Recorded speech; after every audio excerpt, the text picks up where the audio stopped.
Yeah. Yeah. Hall of Famer, how did you not know? Championship, about to win a Super Bowl. Fans in the stand, love it when I'm in the dome. Touchdown dance, celebrating cause I'm home. Fleeks on my feet, running routes all day.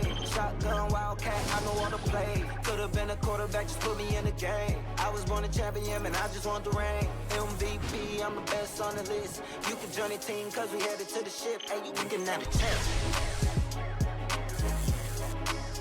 Hey, you looking at a champ. You looking at a champ. You looking at a champ. Hey, all I do is win. All I do is win. You looking at a champ, and we going to the ship.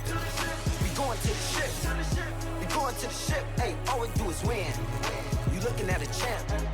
You looking at a champ. Hey, all I do is win. You're looking at a C-H-A-M-P. Every time I do it, make it look easy. Better be prepared when you come for me. Don't talk me to death, you know that's the key. I go hard on the west, I go hard on the east. It don't really matter either way, I'ma eat. You know I do numbers, 1, 2, 3, count on me like work easy. I can do it in my sleep. I do not know defeat. Championship rings on my hand, go bling in games when I please. Good night, R.I.P. Ain't no OT. You are not a champ, boy. You don't wanna be. You looking at a champ. You looking at a champ. You looking at a champ. Hey, all I do is win. All I do is win. You looking at a champ, and we going to the ship. We going to the ship. We going to the ship. Hey, all we do is win. You looking at a champ. You looking at a champ. Hey, all I do is win. This is like the perfect day to catch the sun and dance away. All my friends right by my side, they're lighting up the darkest night. Now they play our favorite song. Everybody sing along. The sunlight makes me smile. My friends are dropping by. No one will break my stride. This is a good time, I'm feeling fine.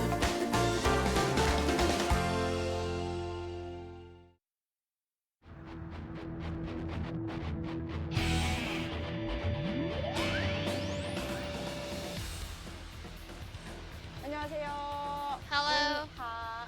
Welcome to LCK 네, 2020 LCK Spring 스프링 스플릿 3주차 수요일 We are 방송 back 찾아왔습니다. with LCK week 안녕하세요, number 3 김민아입니다. pre-match 오늘 analyst 이단님 test. 함께 할게요. 안녕하세요.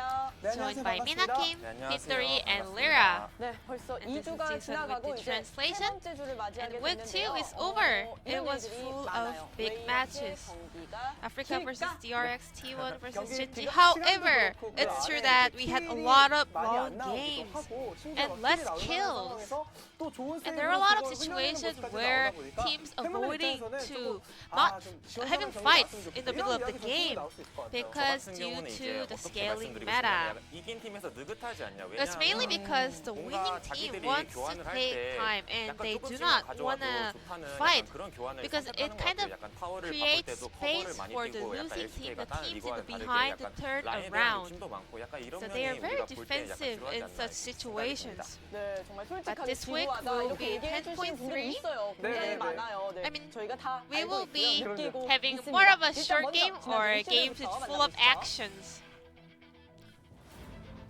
야, DRX의 So, 상승세가 그러니까 issues of 패승 last 뭐 week, 이런 게 DRX 있긴 the 하지만 only 어쨌든 team 계속 승리를 without a 이어왔거든요. loss. 그렇죠. They defeated Hana Life 크로스 2-0 정도 and 많은 Africa 분들이 2-1. 예상을 이렇게 So 덜 their 승을 win 거둘 streak 거라고 is not 예상했습니다. stopping so 거의 far. 없을 것 같습니다. They are on the first place with 4-match win streak.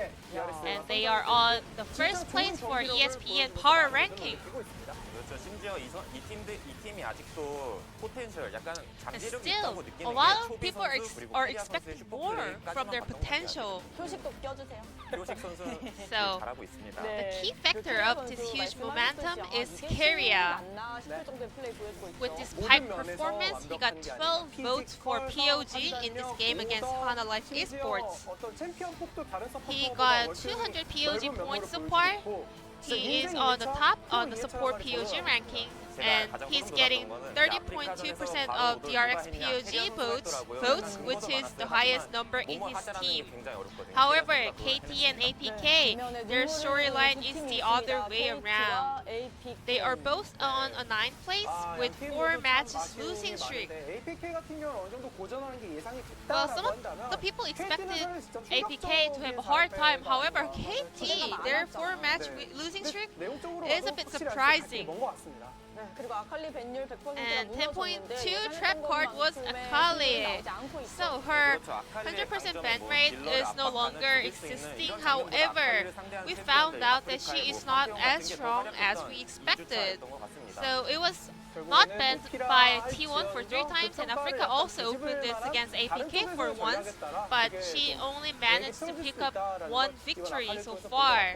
And with one more critical nerf coming in on 10.3 patch, well, I think it's a good buy for good. And we had some of the exciting picks throughout last week in LCK. Soraka on top lane, Tryndamere top, and Ivern in the jungle. And Hana Life Esports was the team that was trying so many unexpected stuffs. However, there was not many success in this tries yet. 저 같은 경우 이제 아이번 같은 경우는 선픽으로 나왔어요. Ivern was actually a blind pick, so Lyra expected some of the comp around Ivern, and he also stole Herald, making some good plays, but this game also showed why Ivern is so weak and not preferred by other teams yet. Kyve saying save me here. That was not a very Tryndamere-ish line, but well, they did have a hard game. So Keria is really popping off. He is really cool-headed, calm, so it's really unbelievable that he is a rookie player. So let's talk about the top 5 pick and ban rate champions. Week number 2. So Akali affiliates are still hitting 100% pick and ban rate, but both champions are not having a high win rate. Akali's win rate is only 25%, and also affiliates has below 50% win rate. And Sets still looking very promising, 4 wins and 2 losses so far, but he will face the nerf in this 10.3 patch. And Ord has the highest win rates among these 5 top pick and ban rate champions in week number 2. So I think it's really most significant to see how well the champion can commit in team fights. That's the point where people decide whether it's a good champion or not, and whether the champion can find the success in game. Miss Fortune in bot lane is recovering its win rate, but it is already getting nerfed in 10.3 patch as well. And Lucian is picked mostly for solo lanes, but it's not having a high win rate. And this is the overall standings for LCK. DragonX is on top without a loss yet, followed by Genji, Africa T1. KD and Africa are on a tie for the 9th place with 4 matches losing streak. And we in the middle, we have 2-2 tie from Damwon, Hana Life Esports, and Griffin. Damwon and Sandbox used to be a very stronger team, but their performance has been really steps down, starting from the Caspa Cup. I think they really need to figure out what the problems are, and they need to solve it as soon as possible. And this is the POG standings of all players. So despite Damwon's hard time, Noguri is still on the top rank in the POG standings, followed by Faker, Chovy, Clint on a 300 points tie. Especially Faker had a very impressive games this week, and he gained a lot of POG votes. POG를 아직 획득하지 못했다. 네. 이게 또 재밌는 But 포인트 같아요. interestingly, he did not win any POGs in week number 2 despite his clean performance. So maybe there is still more room for him to kind of get more POGs in the upcoming weeks. 말씀하셨듯이 과연 이게 담원 게이밍에게 좋은 일이냐, So 좋지 않은 Nobody getting all the 일이냐는 POG is still really a good news for 할 것 Damwon 같습니다. Gaming. 자, I 그리고 think 이번 we 주 have 가장 to, 중요한 and 점이 Damwon 있죠. 바로 has to 10.3 figure it out. 패치가 진행된다는 건데요. And the most 지금부터 important thing of the week, 공유해드리도록 하겠습니다. 10.3 patch. 네, 유미 So 세주안이 these are the 리얼 champions 사냥. getting buffs. 유미 Yumi, 사냥은 all 유미 basic 사냥. skills are buffs. So Lians will be really happy about this. So it's gonna hurt you more. And Sejuani looks pretty viable now, and we've already had some Sejuani games last week, even before this patch. 라인 근접 챔피언 상향까지 이루어집니다. 맞아요. 그게 This 어떤 is 느낌이냐면 actually a good effect for 싸워라. 약간 melee 라인을 champion 이렇게 준 in 거예요. lane. 세주안이 So 버프는 maybe 약간 이런 Riot 느낌입니다. wants 팬분들 some melee 좋아하시겠네요. champions to have 네. more fights 그래서 during the 세주안이 laning 들어오면 phase. 결국 같이 누울 And 여지가 Ezreal 있어요. is also about to 제가 make his 염려되겠죠? comeback 누는 on 거 the 금지 조항 Rift. 이런 거 없나요? 자, 이어서 아지르와 코르키 그리고 Moving on, 갈리오도 Azir, 사냥이 Corki, 됩니다. and 제가 Galio is 정리해드리도록 getting buffed 하겠습니다. as well. So we are a bit afraid, fans are a bit afraid to see again the Azir versus Corki mid lane. But as a lot of LCK teams are preferring late games, I think those two champions will definitely have higher pick rate upcoming this week. And with Sejuani buff and Galio buff, we will see more and more Galio games on the Rift. And at the same time, a lot of champions are getting nerfed. Akali is nerfed in every possible way, so I think it's a goodbye for now or for even longer period of time. MF was having a very low win rate, however, well, looking at the solo ranks, actually it's still really preferred by a lot of players, and Rumble nerf is specifically for the mid lane Rumble. 항목들을 보면 좀 원한이 있나 싶을 정도로 아칼리가 치명타를 받았습니다. Akali got a 자, very 그리고 이어서 critical nerf 아펠리오스, over 세트, here. 세나 등등도 And moving 지금 on, 하향이 Aphelios, 되는데 Zed, 어느 Senna. 정도인가요, 이게? The three new champions are getting 네, nerfs as 아펠리오스는 well. 너프가 사실 만월천과 관련된 거기 때문에 실제 게임에서 진짜 So, 영향이 아예 없다라고 But 봐도 Peter 무방할 really 것 thinks 같고요. that Aphelios 세트는 nerf 너프에도 is not a big 불구하고 여전히 problem, 좋은 챔피언, and also 완전 Zed, 못기까지는 아니라고 despite 그렇게 평가를 받고 his 있고, nerf, it's 세나는 still a very 원딜 strong 세나 champion. 저격 Well, it's 서포트 not 세나의 an OP 여지가 anymore, but 남아있지만 still, 기존에 it's a 이제 very 세나에 대한 good 선호도 champion. LCK 기준으로 And 생각을 Senna, 해보면 well, 어렵지 않다 actually, 라는 LCK 생각이 듭니다. LCK 네, did 맞습니다. not ever prefer Senna previously in week number 1 and 2, so this will not change the draft a lot. And the most important thing, the jungle patch. So I guess Lyra would be really happy with this, especially well, the Krog is giving you more XP. Well, it takes more time to clear, however, it's not a big deal in competitive games. But still, because it takes a bit of a time to clear out, well, the lane proximity will be still controlled, making the junglers to stay in lane.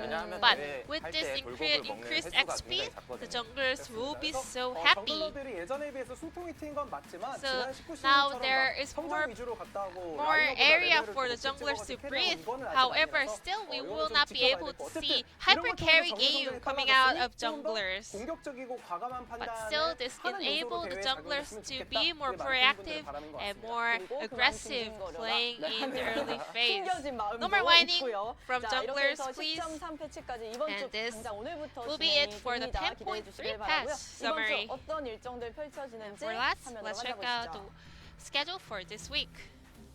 자, 오늘 젠지와 하나 Today we 생명을 start 비롯해서 off with DRX Genji 와 versus T1의 Hana 경기, Life, and match number 2 시청자 수가 will 폭발할 be 것으로 DRX 예상이 versus 됩니다. T1, the biggest match of this week.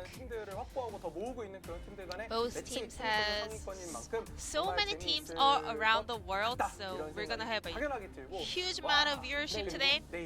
And tomorrow, 8 p.m. KT versus APK. One team will finally get a win. 진다면 약간 팀 분위기 플러스 Well, so if you say 이거는 you're in 조금 this team 이기면 절대 안 and 될 if 것 you 같은 lose 매치라고 on 생각을 that 해요, day, 개인적으로 I 제가 mean, 저 팀에 있다면. you just can't imagine the atmospheres after losing that game. This is a must-win game for both teams. 그렇죠. 약간 어떻게 보면 같이 And 올라왔고 Sendak 같이 좋은 versus 성적을 Summer 냈던 Gaming at the 팀인데 end of 같이 this 성적이 week, 지금 it's 조금씩 안 a 좋아지고 battle 있어요. of 하지만 pride. 저것을 They 이제 both 이기고 made 약간 it to 성장할 수 LCK 있는 together. They 발판을 were 삼아서 having a great 밟고 time 올라가야죠. last year. 프로팀이니까. However, 네, 그리고 this 두팀 is 모두 the 좀 time 주전 to 선수들을 그대로 유지했다는 collide. 공통점도 있고요. 반드시 이기고 싶은 경기일 거라고 생각을 합니다. 자, 이렇게 해서 이번 주 this will be 일정까지 모두 만나봤고요. the end of 3주차 the 경기 pre-match 첫 Elon 매치죠. stats for 젠지와 week number 하나생명의 3. 대결. So 지금 바로 let's 만나보시죠. start Genji versus Hana Life Esports, game number 1. Welcome, ladies and gentlemen, to LCK Week 3. It is spring. I'm super excited to be here because today is a ridiculous day to start off with. We've got our drafting lords in Humble Life and Genji, the saints of the LCK at the moment. And then DragonX versus T1, probably one of the biggest matchups we could possibly have. In fact, DragonX's week is a real rough one for them. They have to take down T1 and then Genji to hold on to that top spot. Yeah, and I mean, today is going to be really exciting, obviously. This is one of the best days that we've Hell yeah. had in LCK 2020. DragonX versus T1. That's a real Teddy versus Def, like there are so many things to talk about here as far as this matchup. Once again, we get Chovy versus Faker, always something that we love watching. So that is going to be an amazing matchup. Also, Cuz versus Kyoshik is going to be exciting because, of course, Cuz debuted on Longzhu Gaming, which was then Kingzone, then now DragonX.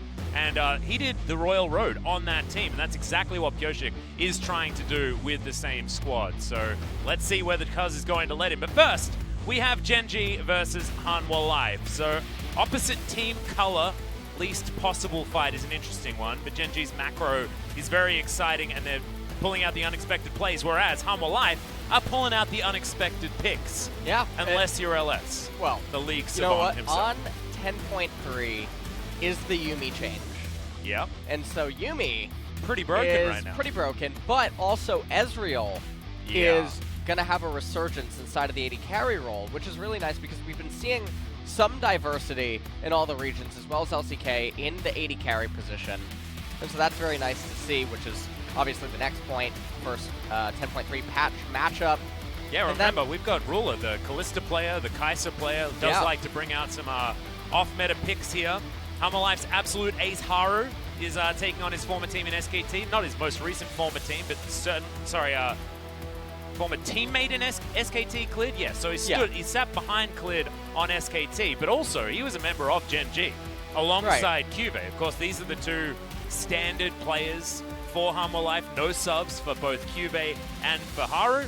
And so they will be playing both games against their former squad. And let's see whether they can really pull out all the stops to get that revenge that they're looking for against, you know, mostly Ruler and Life as the long-standing players of Genji. Really interesting. The average win time for Genji, 31 minutes, 8 seconds. It is the fastest in the league, which that's not very fast. That's not very That's Genji not very, either. yeah, that's not very quick. But the average loss time. They Hanwha really Life like to Esports. draw them out, don't they? Yeah. Whereas Hanwha are like, nope, go next, boys. Yep. But it is still 29.5 minutes, which is pretty long in and of itself. No, Also, not too many shellackings for these guys. Take a look at some highlights. Yeah. It's their game against T1.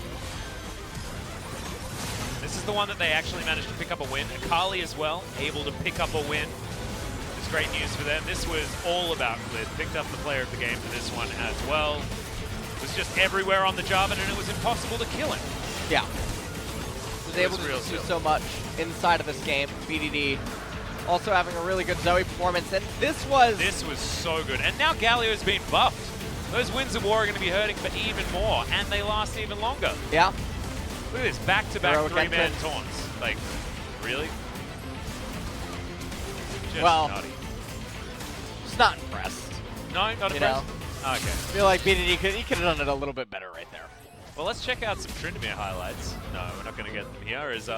Of course, we're going to jump over to a Yuumi game. Full of hens. He's still real good on it. Now the pick is even better than it used to be. Misfortune, though, losing a little bit of attack speed growth might hurt her pick rate here in the LCK, but I don't think so. I think her utility is still going to be up there, and of course her teamfight presence is something that hasn't been hit. Bullet time, not nerfed at all. see whether it does hurt her ridiculous ability to stay alive. If you remember Teddy in a team fight, just auto-attacking minions to stay alive forever while getting wailed on by a Camille. Which doesn't seem like something an AD carry can do. Well, Miss Fortune's still probably going to be a mainstay in the meta as well as the Affilio Senna. I mean, she's already been struggling a lot in LCK as it is, and so... Now do we feel like she's more of a support, though, based on the changes? So, what some people are trying to do in other regions is have the invert where Senna starts off as a support and then ends up becoming the AD carry in the later stages once she gets the ball going. And I do want to reference this key player just real quick because the CSD at 15 is crazy. Haru has just been hard farming, whereas Clid has been taking control of some of these early games. Has been on, you know, the Sejuani a couple of times, a few different picks here for the Gen G jungler, but does certainly show that he has been getting around the jungle and getting into lanes and making sure that he affects that way because his XP per level, in the early game is actually the fastest. So he must be getting into a lane, taxing some of that experience, but also getting these early kills. As we welcome the players on stage, we apologize, guys. We are still frightened of the coronavirus, so still no audience members, no handshakes for the coaches, things like that. I haven't heard anything on it in the last few days. Yeah, it feels like it has been calming down just a little bit. But I assume that that's just because we've got really short attention spans. It's probably still a massive deal over in China, but we just haven't been paying too much attention. Thankfully, it hasn't spread too much further here in Korea or anything like that. Nothing to worry about, but still better to be safe than sorry, everyone. That's why even when we're looking at interviews, Ashley Kang, for example, wears a mask just to show her respect to the players to make sure that, everyone is going to be all safe and sound in every avenue that we take here at the LCK because we don't want our players to get sick. As that is going to be your starting roster. No surprises on the Gen G side. Humble Life, we'll see whether it is going to be Vista once again towards the bottom side, and I assume that is going to be how it goes. I'm a bit sad that we haven't seen Lava, because as you'll see in 1 second, there it is. Tempt is going to be in the mid lane here for Humble Life, and Lava was good, man. He was real good. Whereas Tempt was the Azir player, now Azir's been buffed. So not gonna make it. I guess we're doing some Corky Azir. BDD versus Tempt. What do you reckon? Well, Zoe Azir? No, I don't think that the changes to either Corky or Azir will suddenly make them viable. I think that the changes are pretty laughable. Okay. And so for people that want to choose Azir, they're gonna choose Azir anyway. But the changes are not going to be influential in pro play. How many professional games would Azir actually have to be played where that specific change ended up being something that was necessary to win the game? Not a lot. Not a lot. His wall's longer. You know? That's really good. Yeah. It's good. It does annoy people, that wall. That is true. Maybe there's a certain position on the Infernal map that he can block off now that he has an extra Sand Soldier. Have you thought about that, LS? I mean, have you thought about blocking the mid-minion wave with an Anivia wall and then putting yourself in between the turret and the wall and then having your minions go to Narnia? Or the Rift Herald. Did you see that? Yeah. Or the Scuttle Crab. So Syndra can pin Scuttle Crab to the turret. Yeah, you can. You can do that too. So no one gets Scuttle Crab. Anivia decides which minions you're allowed to get. Thank you very much. As Kalista and Soraka both banned away, of course, we're expecting Soraka to be basically 100% banned, especially from our intelligent teams here in Gen G and Humble Life as far as finger on the pulse, understanding the meta. I also assume Gen G will go with a third ban on Yuumi. Humble Life, if they're... Yeah, okay, there's the Aphelios. Ruler will just play Ezreal. Guaranteed. Ruler, yeah. He's one of our Ezreal players. Now, if they... Yeah, there's the Yuumi on 3. Humble Life now, they could also ban the MF. Yeah, if they do that, then it's 100... I think it's basically 100% first pick Ezreal. Yes. In my opinion. But okay, it is going to be the Xayah. Not going to be... Yeah. And that is a very still fast available. B1 Ornn. And I'm putting my Holy Water. I'm going to put it away a little bit. As it doesn't seem like we have any sinners. Not looking like it. We don't need to exercise anyone as the Mordekaiser does come out in response to the Ornn. So I don't mind Mordekaiser into Ornn in late game fights because the Death Realm is so powerful against him to stop him from annoying everyone. And you do have Leandri, so you can cut down his health quite well. Ornn gives all of his teammates so many stats. It's just so absolutely bonkers. That is true. When that ends up happening. So, B1 Ornn, Oh, R1, man. R2, MF, Mordekaiser, and now Gen.G responding with Jarvan Zoe. And this is a lot of info. Okay, well, we almost made it through the first phase. I think the Braum is there just to try and protect people from the Zoe. Bit of a response pickup there as the Taric is going to be banned away. So despite the fact that they've already banned the Kalista, they are respecting the Taric X combo.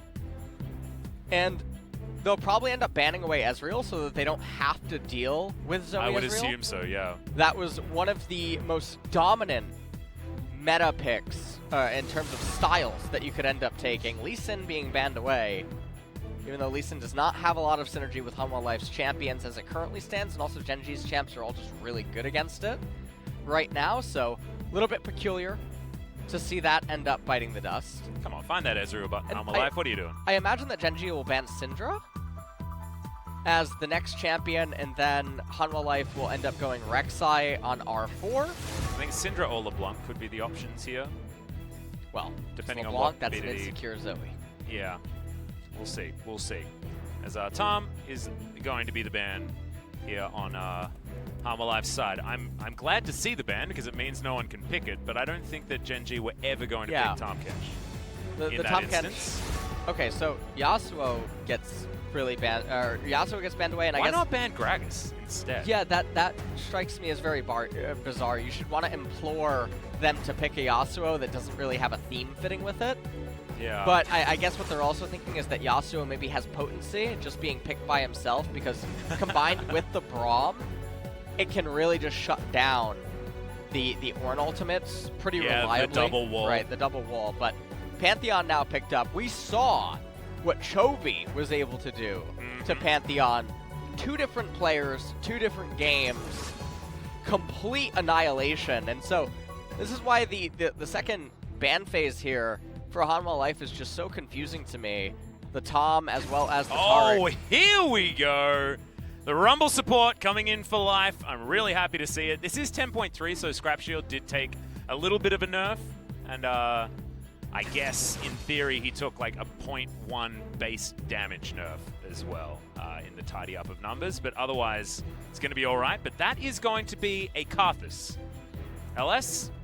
Karthus has been locked away. Don't know where the Mordekaiser and the Pantheon are going, but that's some burly boys in the solo lanes. A misfortune to stand in the backline, throw out some bullet times, and they have a hell of a lot of AoE damage in these team fights with a lot of team fight potential, actually, out of the Pantheon, who can mitigate a lot of damage, especially alongside the Braum. That feels a little bit double wally. And then Cuvée on the Mordekaiser will be very durable come late game. So the issue for me with this Hanwha Life team composition is, number one, you have the Mordekaiser, which is incentivizing Magic Resist to be built by Gen.G, which is something that you never want to do with Karthus because it makes him fall off of a cliff. Yeah. In the mid to late game, which is not something that is ideal. You also have a Pantheon, but it's a Pantheon in a lane where he can't establish lane priority.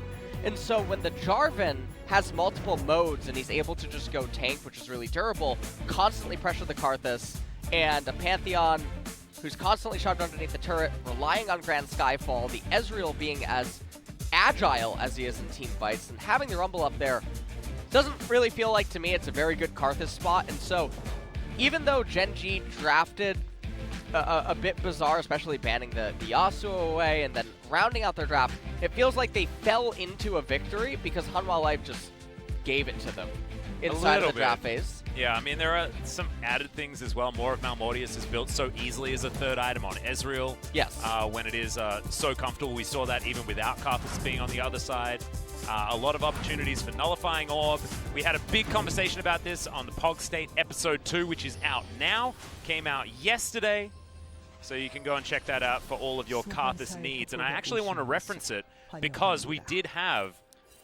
we were having a discussion about one of the LEC games where it was Kassadin Karthus, and I was talking to you about, you know, that the damage variance not being necessarily the best, but you mentioned that, you know, Kassadin picked in that position was smart, And you're just saying that Mordekaiser isn't necessarily a big enough counterpick to the On to justify going double magic damage on this comp.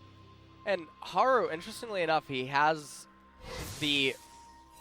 we've seen this actually a few times now in the LCK. They're still going Presence of Mind as well as Coup de Grace.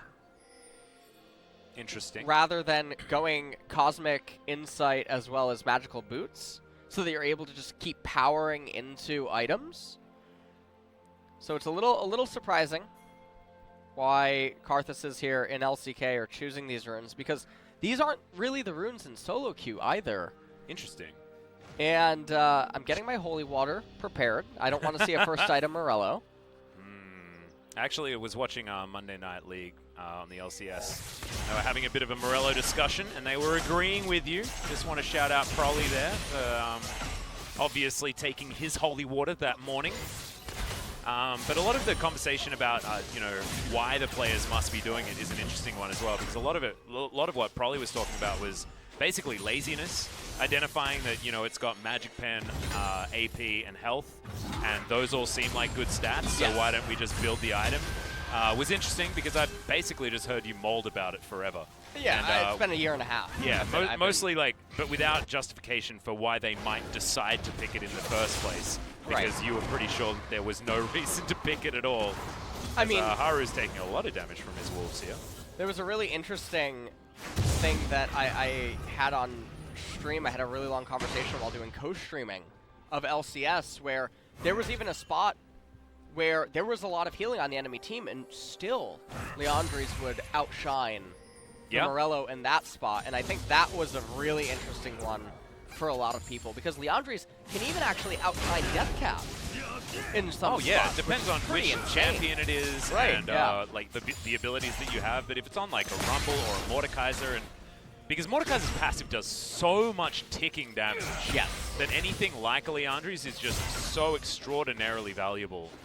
So Cassiopeia is another example, because you're a machine gun with your spells, and you have a poison, and like dots are just so incredibly strong. In fact, the item is just so good. Cassio, that's why you see people first item that choice. Madness so quickly. And so, talking about this game here, so we already mentioned the Mordekaiser is going to be a bit of a problem. And I'm blanking on the rune that Zoe had, but obviously we don't have, and also Rumble. I'm forgetting if either of them had... was Inspiration secondary. But no, I don't know what he actually the Nullifying Orb. No, I didn't see any Nullifying Orbs. That's really bad. I was observing it. That's really and I didn't sad. I really didn't want to mention it, because... Clint's looking for a Karthus, though. I think he should find him. There's the knockup. Haru gets exhausted, down to 100 health. First blood over to life. This on is the Rumble, all too easy here, potentially. A byproduct of what I was talking about inside of the draft phase. The Pantheon never has Prio in this lane. And even though... Well, we can view this from one of two angles. Is BDD not doing as well as Chovy did, or is Temp doing a really good job? Obviously, we're only getting selective camera pans over to the lane, so it's a little difficult to talk about, but... BDD is one of our best Zoe players. Yes. Basically none. I mean, there's a top 4 that we were talking about, as we're going to check out Clid. And he finds a Karthus, and he says, let's go kill it. And you can just see he's able to do this. Zoe has Pantheon completely shoved in. I have no idea what Haru's doing. I'll be completely honest with you. Well, he's not flashing. I'll give you that much. Yeah. As that was very easy for Clid. His Jarvan, if you remember back to Worlds, guys, Clid's Jarvan is probably the best in the world. He's extraordinarily good at this. But still, that was pretty cookie cutter. This game is really looking a bit like a Go Next Fast. And I know that sounds... I mean, that's what Hanwha's maybe a little bit style is. early. They do love that. They do like to go next fast, and that's where we need the Papa Smithy image that is very popular in the LCK Discord. The go next fast, as you can just see. This is what we were talking about earlier. That is a byproduct of all of the lanes. Jarvan, who has the modes where he can be aggressive, he can gank a lot, he can pressure a lot, and be durable by going into tank, is able to just constantly walk into Karthus. Well, Clid's going to just walk in and get a free flash in trade for a Searing Charge. Really nice from Clid so far. He's just not taking too much. The decide that they don't want to actually go for that dive or anything like that because it was 2v2 and they would be underneath the turret. But getting the flash is exactly what he wanted, as he'll go back, clear out his jungle, and then proceed back up top to try and capitalize on that summoner spell that they just collected. Mordekaiser absolutely a sitting duck, and so we'll now have to play this lane much differently. So like unable to stop the backs here as BDD doesn't find the bubble onto Tempt.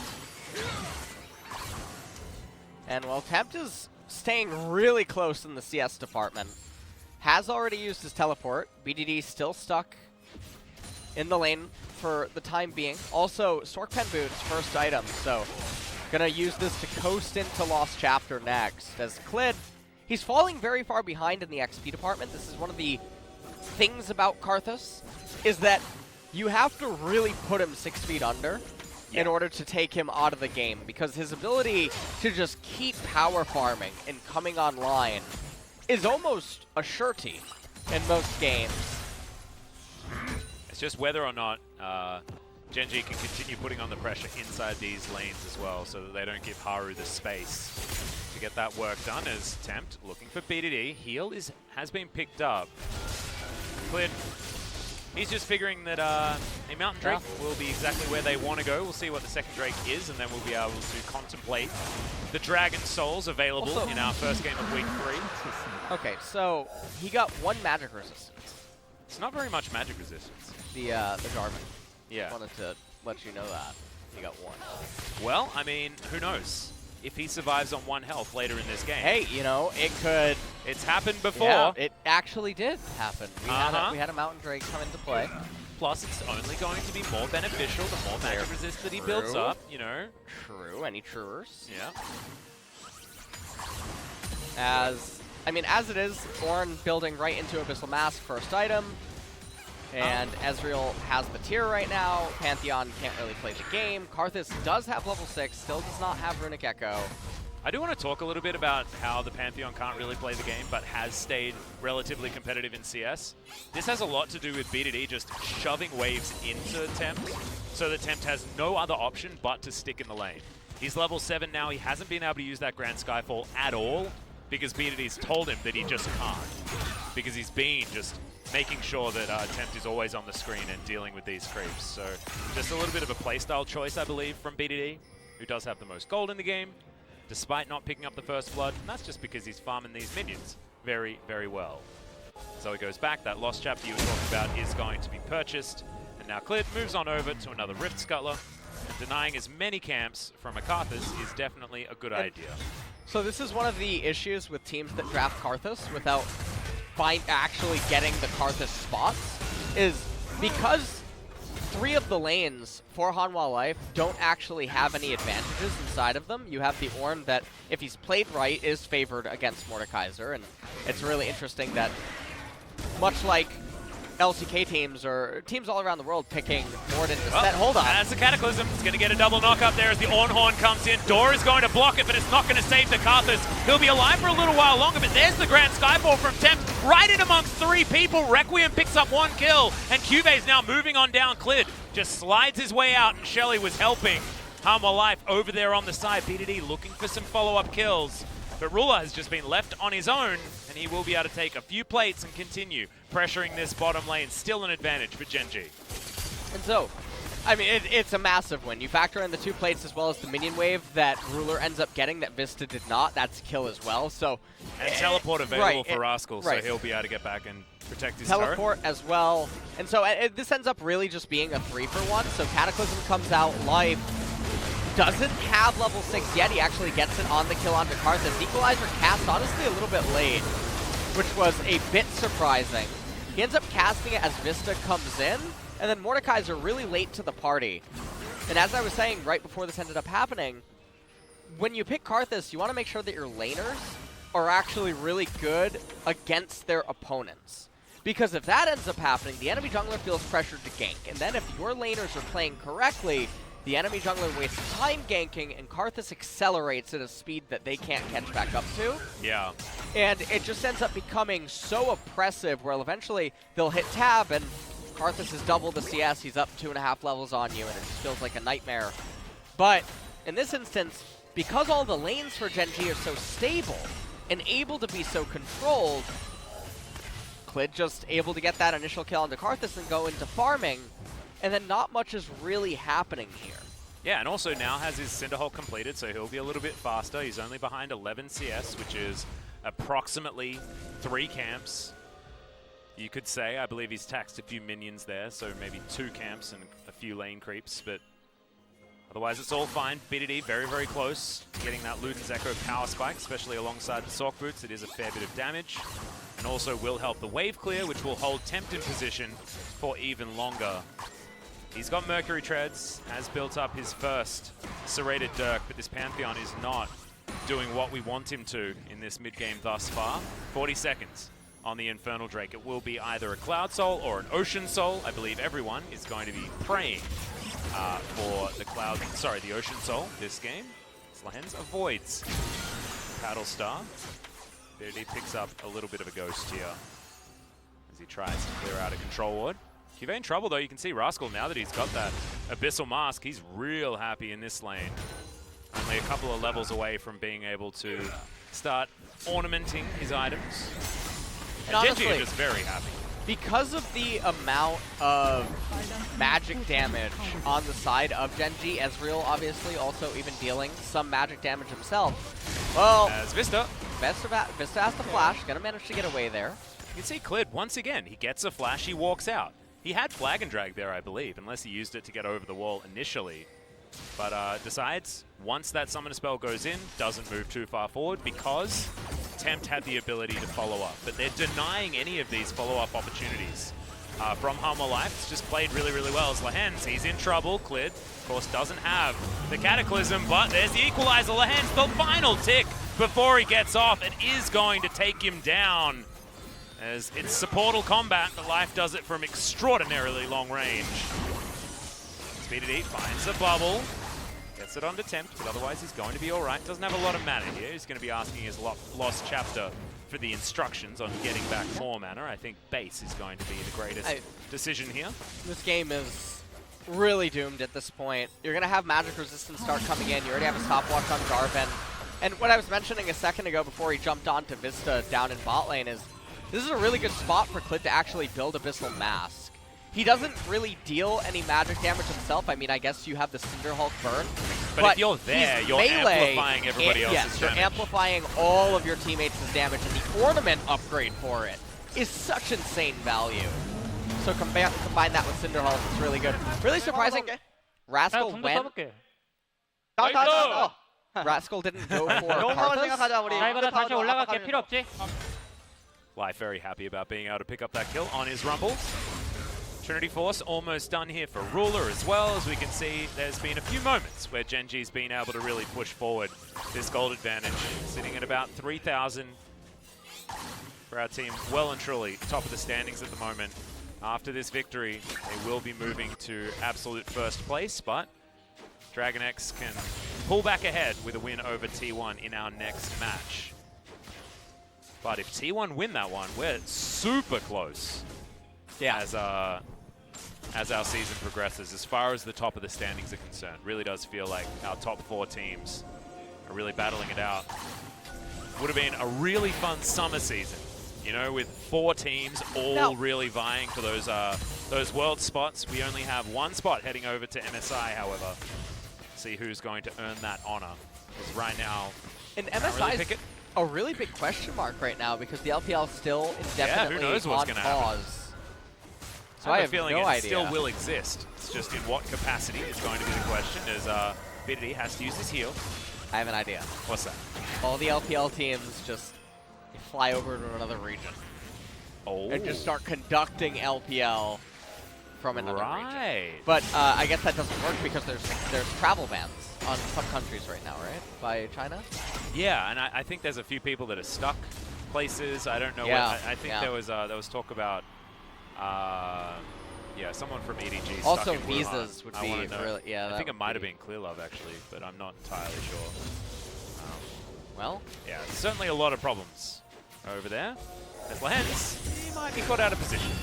Does get the stand behind me before the bubble goes off, but there's the Cataclysm. Ornhorn coming on in here as he gets pushed back right on top of Vista. And now Tempt gets flashed away from. BDD still trying to survive as there's a Requiem. He's in the Death Realm.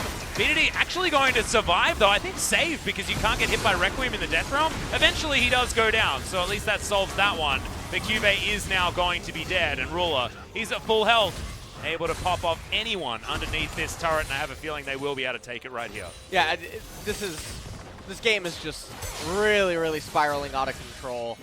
It's a 4,000 lead for Gen G, but Hanwha Life, their team composition does not scale better than Gen G's. It is so grossly imbalanced because of the ornaments, as well as just the fact that there's too heavy of magic damage on the side of Hanwha Life, incentivizing the resistances. So Cataclysm comes out, Ornhorn ends up becoming Bounce Town, and then watch Haru not even paying attention to Ornn right behind him. Oh, he just got interrupted. That was the problem. Yeah. All right. Thought there was some weird interaction with the Death Realm. My apologies, everyone.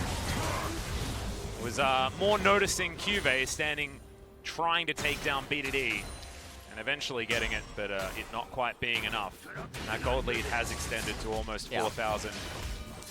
And here's the other thing about this, is that there's no Dark Harvest stacks on Karthus. So he doesn't deal as much damage as Haru would probably be used to, and now you look at the items on the side of Gen G. Abyssal Mask just ended up getting upgraded, or it did hit level 12. You have magic resistance now coming in on Jarvan. I think Zoe's going to build a Banshee's Veil. And you also factor in the Mountain Dragon that has been picked up. So all that I have to let you know, Atlas, is that if I see that Blasting Wand and Amp Tome turned into a Morellonomicon. Well, let's just hope that it doesn't get there, because so far we've got Gen G with a gigantic lead, massive amounts of control over this game. And look, it could be second item Void stuff. Like, who knows?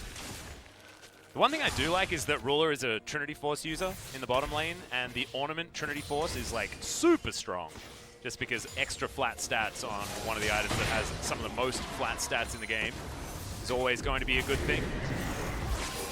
True Shot Barrage, and the door was there. So putting Unbreakable on cooldown, I guess, was the aim here.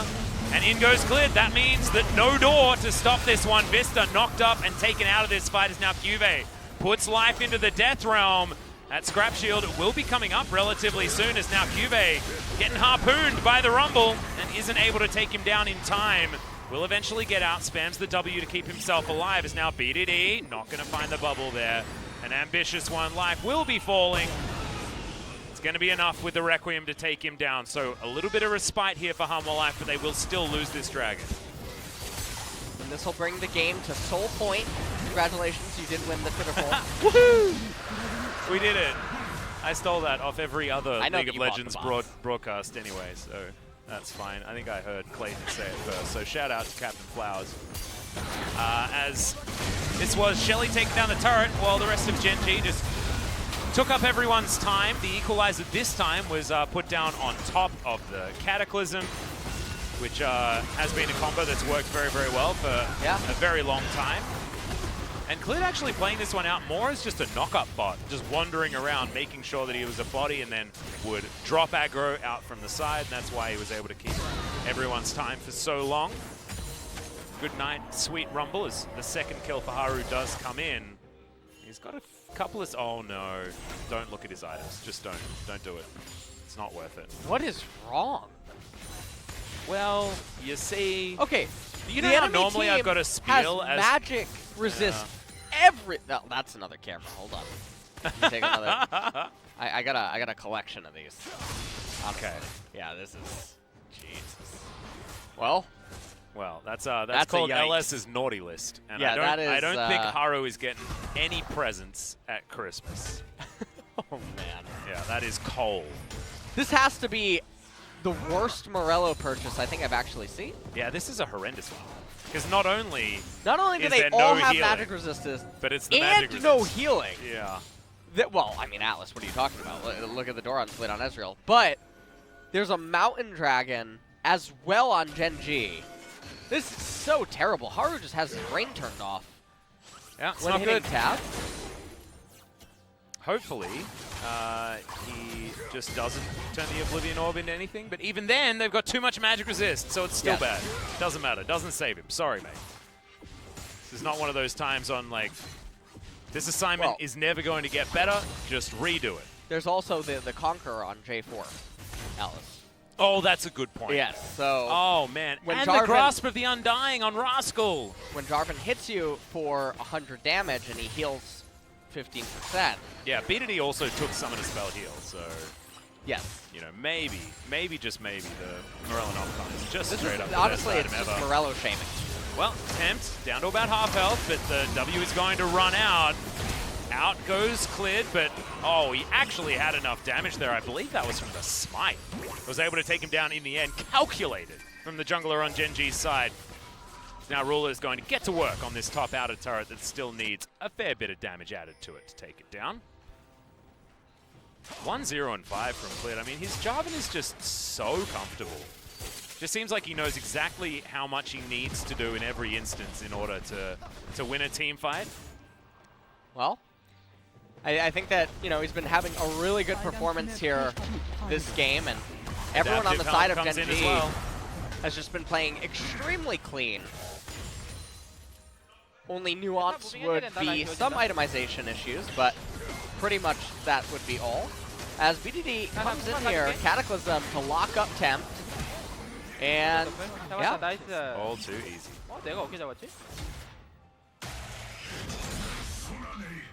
Mordekaiser just going to continue to shove out. Looks like he's going Nashor's Tooth second item. It's a very damage-heavy build here from Cube. Not what you see all the time, but I like it more than going for Proto Belt or something like that. Well, has finished it now, so yeah. Getting put in the Death Realm is a scary thing. Stopwatches are plentiful on the side of Gen G right now. They have, obviously, the stopwatch on Orange Jarvan, Zanya's Hourglass on Zoe. Trinity Fusion now complete for Ruler. That has been upgraded by Ornn. The Triforce of Power. Goes from Courage to Power is how that works. I like that. Yeah. As Adaptive Helm is picked up by Clid. So also, the Burning Face going to come in for life as well, so Rumble has the only item that he'll ever need. Certainly synergizes extraordinarily well with the Equalizer, which is all he's going to be throwing down on top of these Cataclysms that are going to come in. So here in 23 minutes, Gen G have hit their absolute stride when it comes to teamfight power. 2 items for Ezreal and the Zoe, as well as getting the first main item for life on his Rumble. Should be Cloud Soul easily over to this Gen G squad, and they still have a control ward on the Baron Pit, so it's not like it's going to get traded or anything like that. Clid over to the side, just trying to block people out. As the bubble lands onto Haru. Oh my goodness, Lahen's moved out of the way. There's the Equalizer. True Shot Barrage will complete that kill, but he's alive for a little bit longer in his passive.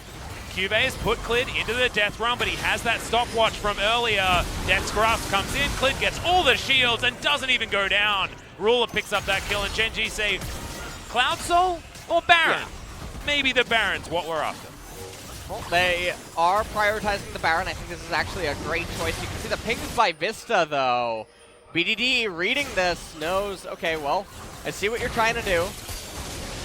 And it's a good decision by Vista. He should be actively looking to think about things like that. Like, okay, they're getting the Baron. What's the best thing I can do in this moment? Yep. Heads over to the Dragon to try to deny it. Not going to be able to. Just a heads-up play here from Gen G, identifying exactly what they're able to take. And now it should mean that the Baron will allow them to get the Cloud Soulers.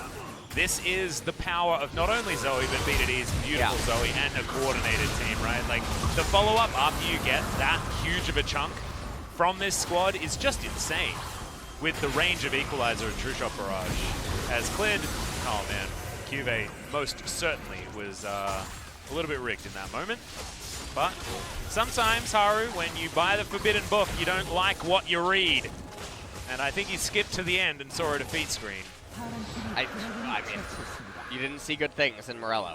Yeah, you know how there's those people that, like, whenever they buy a book, they open it up to the last page? Yeah? Yeah. Is that you? No, I'm never like You're that. never like that? I hate that. Like, You're why honest? would you do it? You're just giving away, like... why do you think Leandri's image is crying tears of blood. Probably Red Morello. Yeah, that's the problem. This is the savior of Morello. Okay, Tempt overshoots Ruler by just a little bit.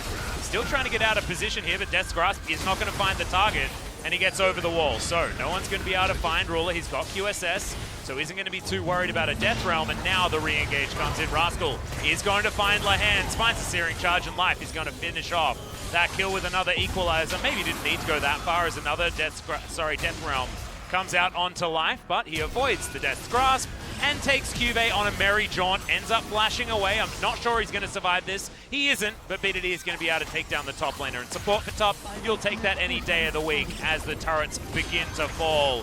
BDD goes golden using his Zhonya's, and now Haru tries to find some Skittles. Gets a slowdown, but BDD is going to survive. Now he's going to go back home. You need another Requiem in that chamber to try and take this guy down, but he doesn't have it. As Ruler is still going aggressive. He is so strong right now. Has the Blade of the Ruin King now completed on top of everything else. And these Qs are really starting to hurt Lahens. Diving on forward, but Ruler has so many safe avenues of escape that he will be absolutely fine. And Rascal is a split pushing on. Yeah. Before this game, by the way, Rascal was on 100% win rate on the Ornn over 3 games with a 17 KDA. Okay, well, I mean, I think that's quite nice. It ain't bad. As we take a look at this replay, everyone's trying to find Ruler, but it's like he's playing hide and seek and just avoids everything. And Blasco and Cube away. Can't even actually Death Realm him. He would end up losing inside of the Death Realm well, by also, himself. There was a QSS. There's a QSS as well. Doesn't even matter. But Ruler would probably just say to him that I'm not trapped in here with you. You're trapped in here with me. Trapped in here with me. As Life ends up eventually being brought down by the Requiem. He's actually, I believe, the one target that the Sork Pen Boots plus the magic penetration from Morello is actually beneficial against, but still, pretty bad purchase. Not going to quite be good enough. As now we've got Elder Drake up in 3.5 minutes. It's going to be Genji's next target. Baron's going to be respawning in 2.5. They weren't really able to break open the base or anything like that on Genji's side, but they have a 9,000 gold lead, which is only amplified further by all of these ornaments that are being strewn around the team. Still yet to find an item upgradable for Clid. Please just build something that can be upgraded. Randuin's, that's not the answer. You can't build a Sunfire Cape, so Abyssal Mask would have been fine. We were talking about. We can see total damage dealt pretty high for Cube actually, towards the top side, but he's been wailing on an Ornn this entire game. And Ruler, he's been poking everyone out. BDD 6k damage over his opposite number in Tempt, which is more than double the contribution of the Pantheon, who really hasn't found a way into this game whatsoever. And I mean, Pantheon pick just really didn't work out. It came in at a really awkward point inside of the draft, wasn't able to really achieve anything, and this ends up looking like one of those drafts where you can walk away from it and be like, yeah, we got really good champions, and then you see how the champions actually stack up against the opponents, at what points they come online, how do they function, and it's just not a draft win at all.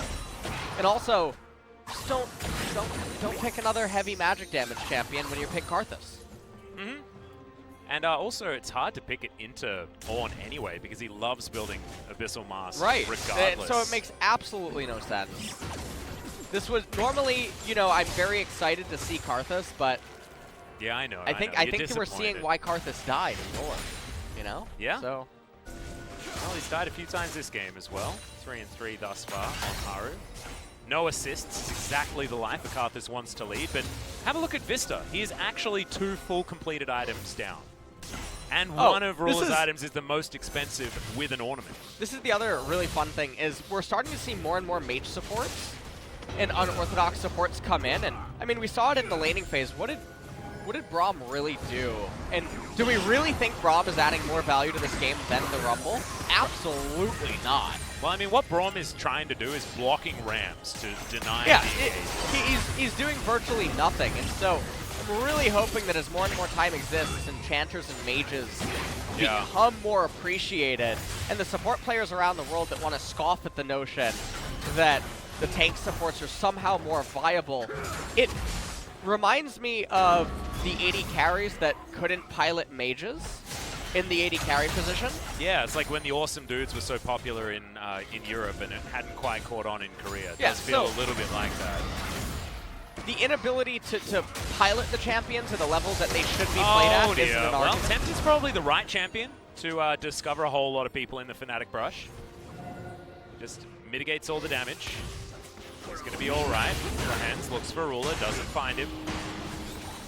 Ruler just dancing around these fights. Death Grasp, not going to find anything. Clit on the flank, looks for Vista, finds him as well as Haru has been taken out immediately. He will have a Requiem to offer this fight, but I don't even know whether he's going to use it. Exactly. Wants to use it after the respawn because he knows he's not going to actually be able to find any kills as Lahan's is going to be taken down by Ruler. And Genji are going to continue this push. The Ram flies forward. Tempt not going to be able to block all that damage as True Shot Barrage from downtown will pick up that kill. BDD, you've got his Zonyas. Press the dang button. He frightened all of us for a little while there as seems that they can tank the turret for approximately 16 years. Here for Genji, Rascal and Clit are incredibly tanky, but these inhibitor turrets and inhibitors are not. There's the minion wave they were waiting for. Flag goes down for that attack speed. Nexus turrets are going to fall, and Genji with a masterclass on how to dismantle this Karthus comp come out with their first win of the series. And it was a massive team composition gap in this game number 1, but also Clid playing phenomenal in the early game. BDD doing his job, keeping the Pantheon underneath the turret. Ornn just doing Ornn things, and I love that we start off 10.3 without like 3 of our best Ezreal players as well that are currently in the LCK, in Ruler, Teddy, and Deft that are going to be all playing. Teddy and Deft, of course, in our second series because that was pretty ridiculous, the amount that Ruler was able to get done. And around the mid-game as well, might see a speed up in some of these games with the fact that these Zoe Ezreal comps are really going to come back with a vengeance. Yeah, they are. I think that it should be looked at, though, because after that Zoe was locked in, you and I were looking at Hanwha saying, it's Ezreal ban time, but they banned a Zyra away. They banned, like, Tom Kench. They banned Tom and they banned Taric. And it was very odd. I can't. So, we'll probably end up talking about this on Pog State episode 3, but the more I'm watching... We going with... Yeah, I think we're going with that. Yeah, we're going with that. Yep. We're, I think that what we're seeing more and more is that Hanwha Life does not...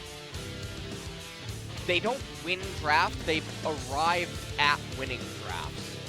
Which is one of the gripes that I take with most teams. You can end up arriving at a 1 draft. Genji just won this draft. Yeah. And even still, I mean, everything does leave you questioning, well, why are some things happening the way that they are? And, well, we'll see what game number 2 has in store. I think it's pretty evident Hanwha Life is not going to be able to beat Genji straight up. Nope. And if they draft like this again, it's just going to be another... Well, sometimes the draft doesn't matter because your opposition is just too good. And right there, Genji honestly looked basically too good in every single role. Very exciting moving forward, though, given they just lost to T1. Let's see whether they can take it in a clean 2-0 after the break.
얘네 아예 시 없나 보다 이거. 아, 이거 다시 미드 밀고 올게. 이번에 미드 밀고 들어가지 말자. 나 이거 붙는다.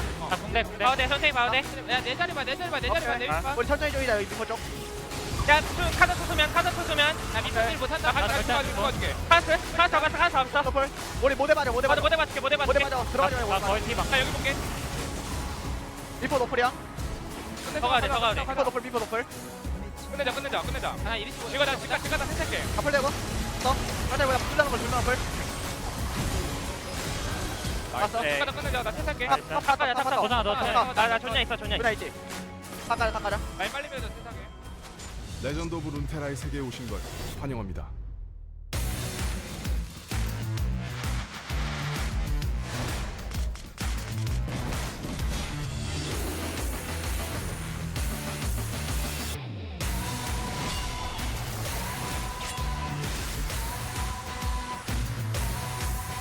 이것은 실력 지상주의 매지컬 세계. 자, 이제 그럼 한판 붙어볼까? 레전드 오브 룬테라.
네, 정말 많은 분들이 기대하셨던 Welcome to 젠지와 2020 한화생명의 LCK 경기 Spring Split. 함께했습니다.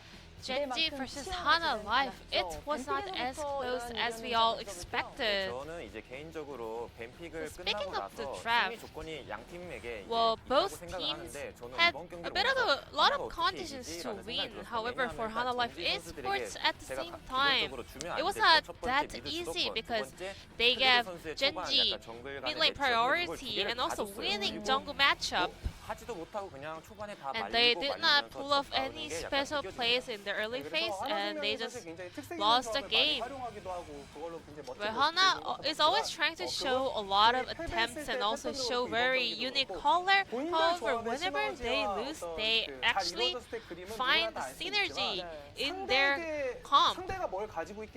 But they're way to be caught with their own comp. They actually fail to pay attention to the opponent's composition as well.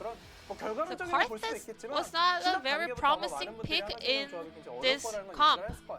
네, 많은 분들이 뱀픽 끝나고 나서 비슷한 생각을 하셨겠고요. 그리고 초반 라인 So we have to watch how well Genji capitalized on some of the very small but still critical parts of the game.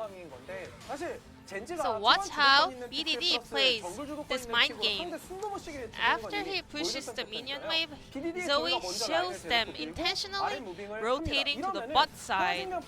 This is a gesture of roaming, so with this pressure of the opponent mid laner, well, even though Vista and Luhans were pushing lane and had the priority, they had to back. So Vista Luhans had to be very defensive. They had to stay behind the wave with this forced positioning. 약간 이제 심화 과정으로 들어가 But rather, Zoe just placed the ward in the blue buff, and this was converted to the very easy Karthus kill. So, after Karthus cleared out the red side jungle, he had to come over here. But Genji players, they read his jungle path as a book, so they were able to pick him up in the very early phase, interrupting his scaling. So that was a very perfect setup coming out of Genji. 끌어내는 그 플레이까지 진짜 감탄만 나옵니다. 자, 그리고 계속해서 초반에 And moving 좀 on, 이어졌죠. there was a very good team fight on the side of Genji. So Rumble, watch how he moves for this roaming play. So he stays behind the wall outside of the red team vision, and he waits till the vision is completely off. And also, BDD also pushes lane and then does not really enter the rush. He also walks behind, he walks back to the turret and stayed back of the wall. So they were giving the limited vision as possible to Hana Life esports players, so they were forcing them to give a pressure and make them open fight when they do not want to. So they put Hana Life in a position where they are forced to make any action, but Genji already had everything in their list, on their list, so they were able to go into it really strong. So it was definitely Genji's very easy game number 1, so let's check out who is the player of the game. 네, 첫 번째 세트 POG는 Klid with a deathless game on J4. The early game setup on J4 was really critical for Haru. So it was really important for them to shut down Haru as early as possible and interrupting him from scaling enough. And Klid pulled it off really well at 3 or 4 minute mark of the game.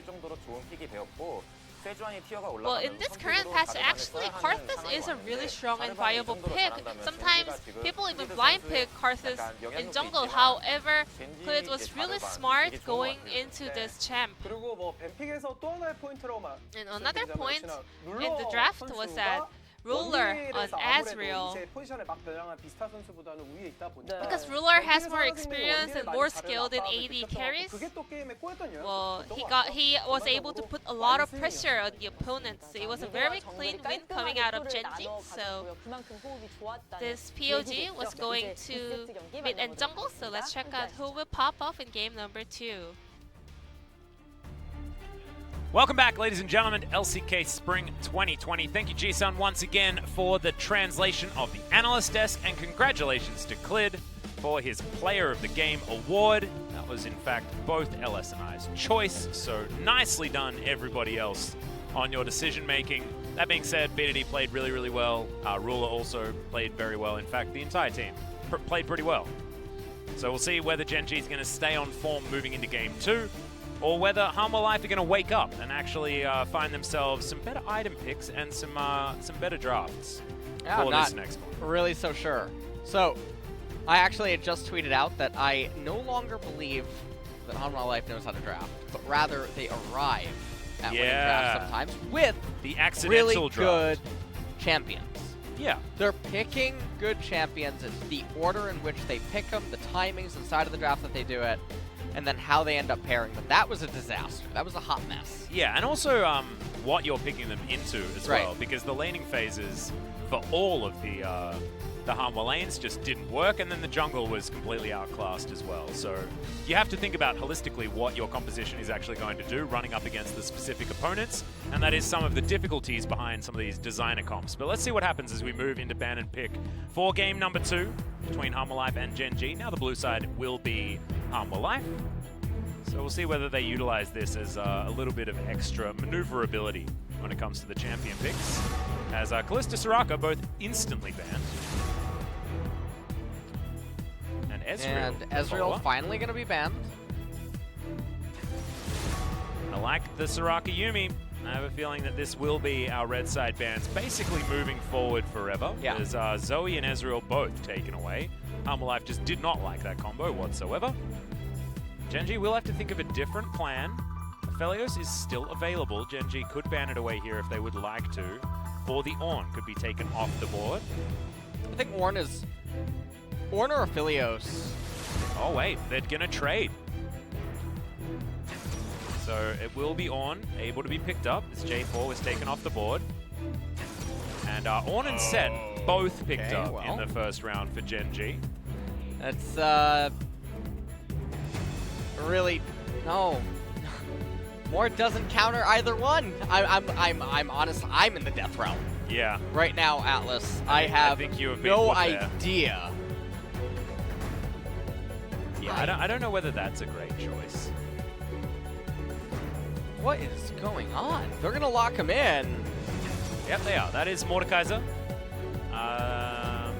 On purpose.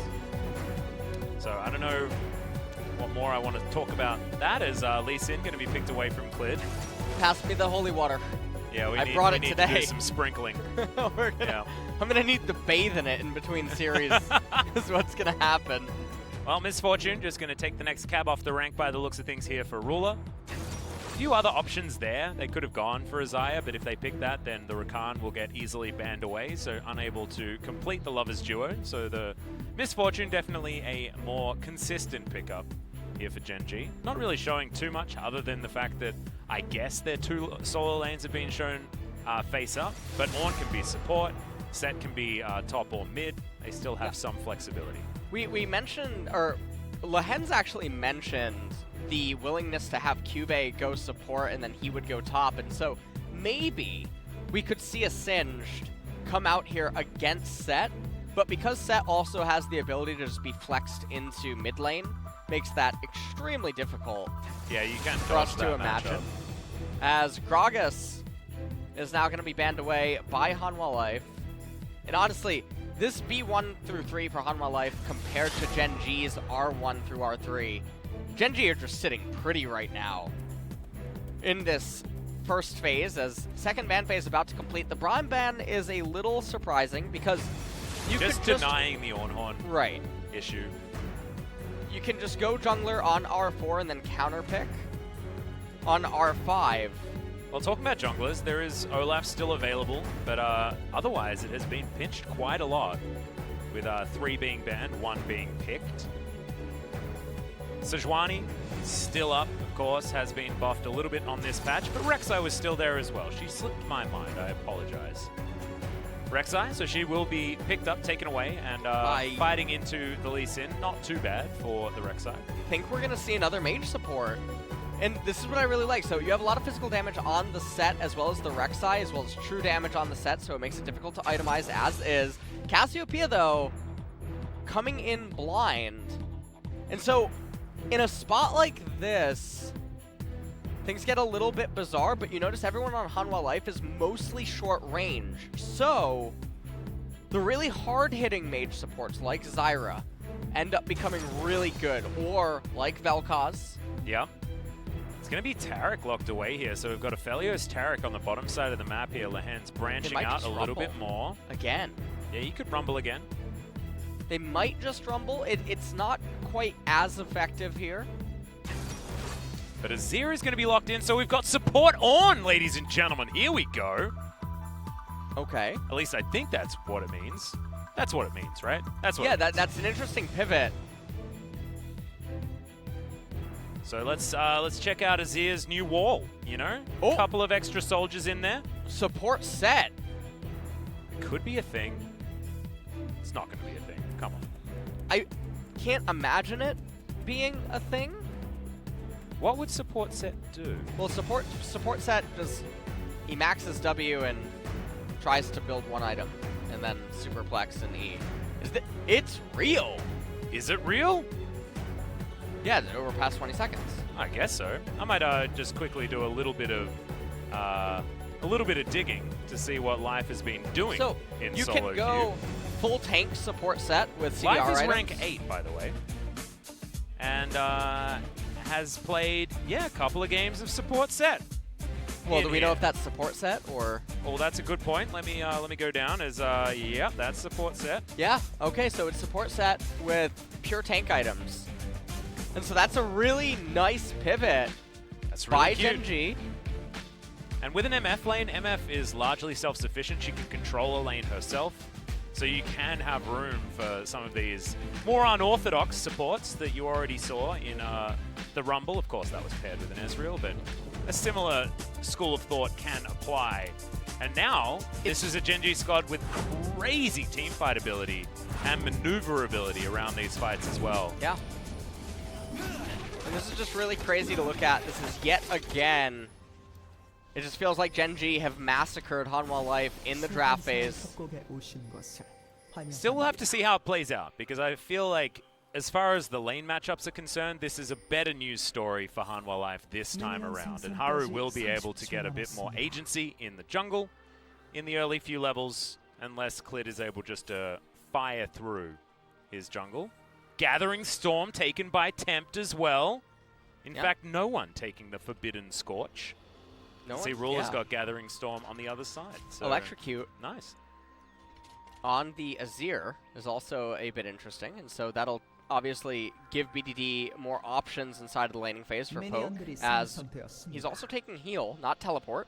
And Minion Dematerializer to make sure that he can keep the wave shoved. Yeah, that's very surprising. Of course, Azir was picked into Cassio, and Miasma can really ruin Azir's day. Yes. So we'll see how... if you're in range. How BDD is actually going to be able to play around having that dash stopped. As he's got a bunch of soldiers in here, and he will just continue. He will just begin by shoving this wave relentlessly. Well, so far down here in bot lane, let's see what type of stuff ends up happening. Now, can't see Life's ability yet. He hasn't taken damage, so we can't see if he has the crit. I would imagine Facebreaker would be what you'd want to be using most of the time, I guess. Yeah, but I guess if you're getting shoved in, you just take the W. Yeah. As no autos. Life and Ruler seem like they're on different universes with whatever's happening. And so yeah, it is going to be the W. True damage, procced. Hurts a lot. So we're looking for level 2, starting off a bit of a fight here. I really like the Observer, giving us a bit of time down there in bot lane, letting us see. Yeah. Always worth it when new bottom lanes like this have happened, and so far in the LCK we haven't even seen the Taric set either, as Life straight up misses that one. That's not what you want, but that was a Q going to Narnia there from Vista. Shout out to our boy Ejim that should be here next week, maybe. We'll see. Who knows? Visas are really hard to get, as it turns out. It took me until March before I got to the LCK after being hired in November. Okay, well, yeah. That's not what I like to hear, Atlas. That's Just saying, it ain't Jim's fault. I've seen this one before as Life comes in, and so does Clid. Gets a flash, and Lahen's maybe a little bit late on that one as the Facebreaker was the second pickup, and Life throws out the Haymaker and gives the kill over to Ruler. Clid, he can even take his tunnel back if he would like to, but now Vista finds himself alone in this lane. And this is a really good early start here for Gen G. You can see that Rascal not even getting threatened at all up here in top lane on this Ornn. If he ends up CSing perfectly, he'll find himself ahead of the Mordekaiser.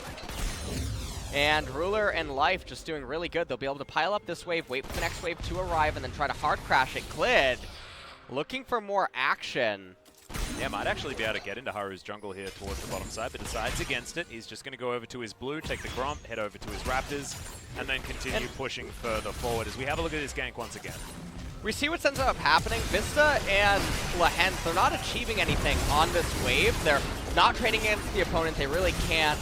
The next minion wave's about to reinforce. And so if you ask yourself the question, what are they trying to do? Because they're not trying to crash and get plates. They're not trying to poke. They're not trying to trade. All of the setup doesn't really make a lot of sense. We got a heavy trade. Yeah, we're going to be able to find it here as Haru jumps on in, but Life got the best possible Facebreaker on the two bottom laners, and that is going to dissuade any sort of aggression. Support set's actually working out pretty well so far. Yeah. He'll be able to go full tank, as we mentioned earlier. And Stone Plate's a pretty nice item. And then also, because true damage can't be stopped. Yeah. That is a nice little combo. Lid's also going to be able to sneak into this brush. He can even utilize the alcove in order to do so. It's a decent double up. Oh, Facebreaker doesn't find the mark there as Life might just be baiting. Throws out the Haymaker, and in goes Clid. Looks for Vista, gets the knock-up. Dazzle's going to stun Clid. Is now able to get a three-man stun. Clid might actually have to get out of there, but no. Not going to fall just yet. Does, in fact, escape. So, Facebreaker's on cooldown, and all that they had to do was wait for it. And then with Life having Flash available, it would be a guaranteed kill. Do you know if you can Facebreaker Flash, or whether you have to flash Facebreaker? Facebreaker. Okay. So, a little bit surprising. Oh, man. The Dongjun Taric situation, once again, reminding us. Started over back in the OGN days, where he actually did the cosplay. It was beautiful. Well, wouldn't you say that it's marvelous or fabulous? Yes. Yeah. I think that would be a lot better. Outrageous. As Rascal is completely fine. Mordekaiser has to be really careful. He's actually in lethal range. Okay, he's still in lethal range. Now, does Rascal know that he's in lethal range? I don't know. Doesn't look like he actually knows. He just Searing Charged out, so that would say no. So right now, Cuvee, because of his HP value, if Rascal knows about the Ornn combo, you end up doing the Q. Now on Mordekaiser, there's a bit of a mix-up. You do the Q and then you W so that Mordekaiser can't respawn Death Realm, because he won't be able to bring you in there. So you Q, R, W immediately, Mord can't respawn Death Realm, and then you E, knock him up, chain the knockups together, you'll end up killing him without Mordekaiser being able to respond. And it doesn't seem like a lot of people actually know about it, but it creates such insane pressure in lane for Ornn. Well, see whether he can figure that one out as we get a decent stun there. Onto Life, Gravitum really helping Vista out here in this lane, but he has used it up. Severum Crescendum now armed for the Aphelios. Gonna have to be fighting very short range. Does certainly help out with Taric as far as getting those heals available and things like that. However, not great up against the set, who really does want you up close and personal. Haru really desperately trying to impact this lane. There's not a lot of vision available here towards the bottom side, and we'll see whether Gen G do play overly aggressively. Bastion target, of course, is going to be Vista, so he's going to get a bunch of that health back. As Clid comes in, clears out a ward. Haru finds him with a Q, actually dives straight in. As Clid actually has his tunnel interrupted, I think by the dragon, which was quite odd. And Kick not used just yet, as the Facebreaker interaction was a very strange one, as Ruler sees the control ward. It isn't what he wants to be doing here, but is able to use the Blast Cone. Gets himself to safety. Now Harmor Life are thinking about heading towards this trade. Death Realm has been used topside. Rascal gets obliterated. Ornhorn, wrong direction. Ain't great news, but it looks like Cube's just dead anyway. Okay. That was Cube initiating the trade, handshaking it, and saying, yeah, I'm sure I want to do this. And then never flashing or anything. As the bungee cord that was about to... Oh, the answering flash from BDD, so beautiful! Nothing that Tempt could do. And it's going to be flash for flash, but a kill over to BDD there in the mid lane. That's why I picked the Azir. He's just real damn good at it. Well, he's going to have the CS advantage now. Tempt will have teleport, going to be able to get back into the lane as Clid now... This is Conqueror Rek'Sai, so I thought that with Haru engaging, it was going to be really dangerous, given the fact that if you take Hail of Blades, you die in one rotation at about that level on the Lee Sin, but not to be the case, a little bit more of a Biffo version. So it's okay. Now Rascal throws out the Ornhorn and then finds Cube. Wow. He said what? Yeah. Yeah, I'm thinking the same thing. Yeah, amen. This was Cube saying, I want to take this trade, and immediately after we just see this. And this is a mechanical outplay so by BDD, Clid being their perfect alignment for the knockup, but honestly, I really can't get over that top lane thing. That was perplexing to say the least. It's like you're going bungee jumping, and then you have the cord attached to you, but you see it's not attached to anything else, and you're like, yeah, I still want to go over the ledge. Yeah. No. You saying I don't have the courage? Yeah. Yeah, it's like Cube, yes, I get it, you know, there's testosterone and stuff that happens, you know, making you want to fight, but that was not when you wanted to do it. Think I'm not alpha enough? Yeah, exactly. You think I wouldn't do it? I too like to play dangerously. This is like that Key and Peele skit, the gullible prison guards. Oh yeah, Did you see that one yet? Yeah. Oh, that one's good. I think I won't let you out of here. Oh my god. Oh jeez. Well. So hopefully Cube can tidy that one up, but right now the lane is over for him. I mean, after the lane losing that, has been over. Yeah, no, but it's real big over now. I can't get over it. So I'm watching every single region, although I watch only about a third of LEC. Yeah. But I'm watching every LCS game, every LCK, and it's just so bizarre. The amount of players that are picking Mord into Ornn, as well as picking Mord into Set. And it's like... The Mord into Set is really strange. Do you not realize that he loses both of these matchups, nor does he outscale them? And they're not actually using the Mord to try and guarantee neutral objectives either, which is what Mordekaiser is so incredibly good at. Like, it's not like they're picking the Mordekaiser in order to achieve a higher purpose. Very confusing. That's an easy smite there from Haru. Just bring it into the rush next time, boys. A little bit of a misplay on Clid's part. BDD doesn't actually have a mana item, and so will be a little bit more difficult. Well, that's not difficult at all as Temp just yells into nowhere. Haru now trying to find the kill onto Clid. He will do so, but now BDD has the Sand Soldiers set up. Fair bit of damage there. If he gets out of the way of some Qs, he will be alright, as Conquering Sands will be back off cooldown pretty soon, but Haru has made it to safety. 1-for-1 trade there in the mid lane. More kills for BDD. And he did the play that he did so that Clid could not respond with his ultimate. Yeah, actually, that's still off cooldown. Yeah. Like it a lot. Get the kick out first.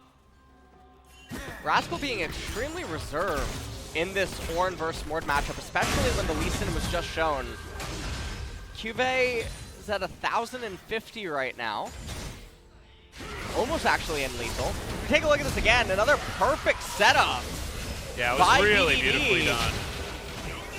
And then right there, flash so that Rek'Sai can't get the burrow in the tunnel. 나 가는 중. 이거 버텨봐. I'm going.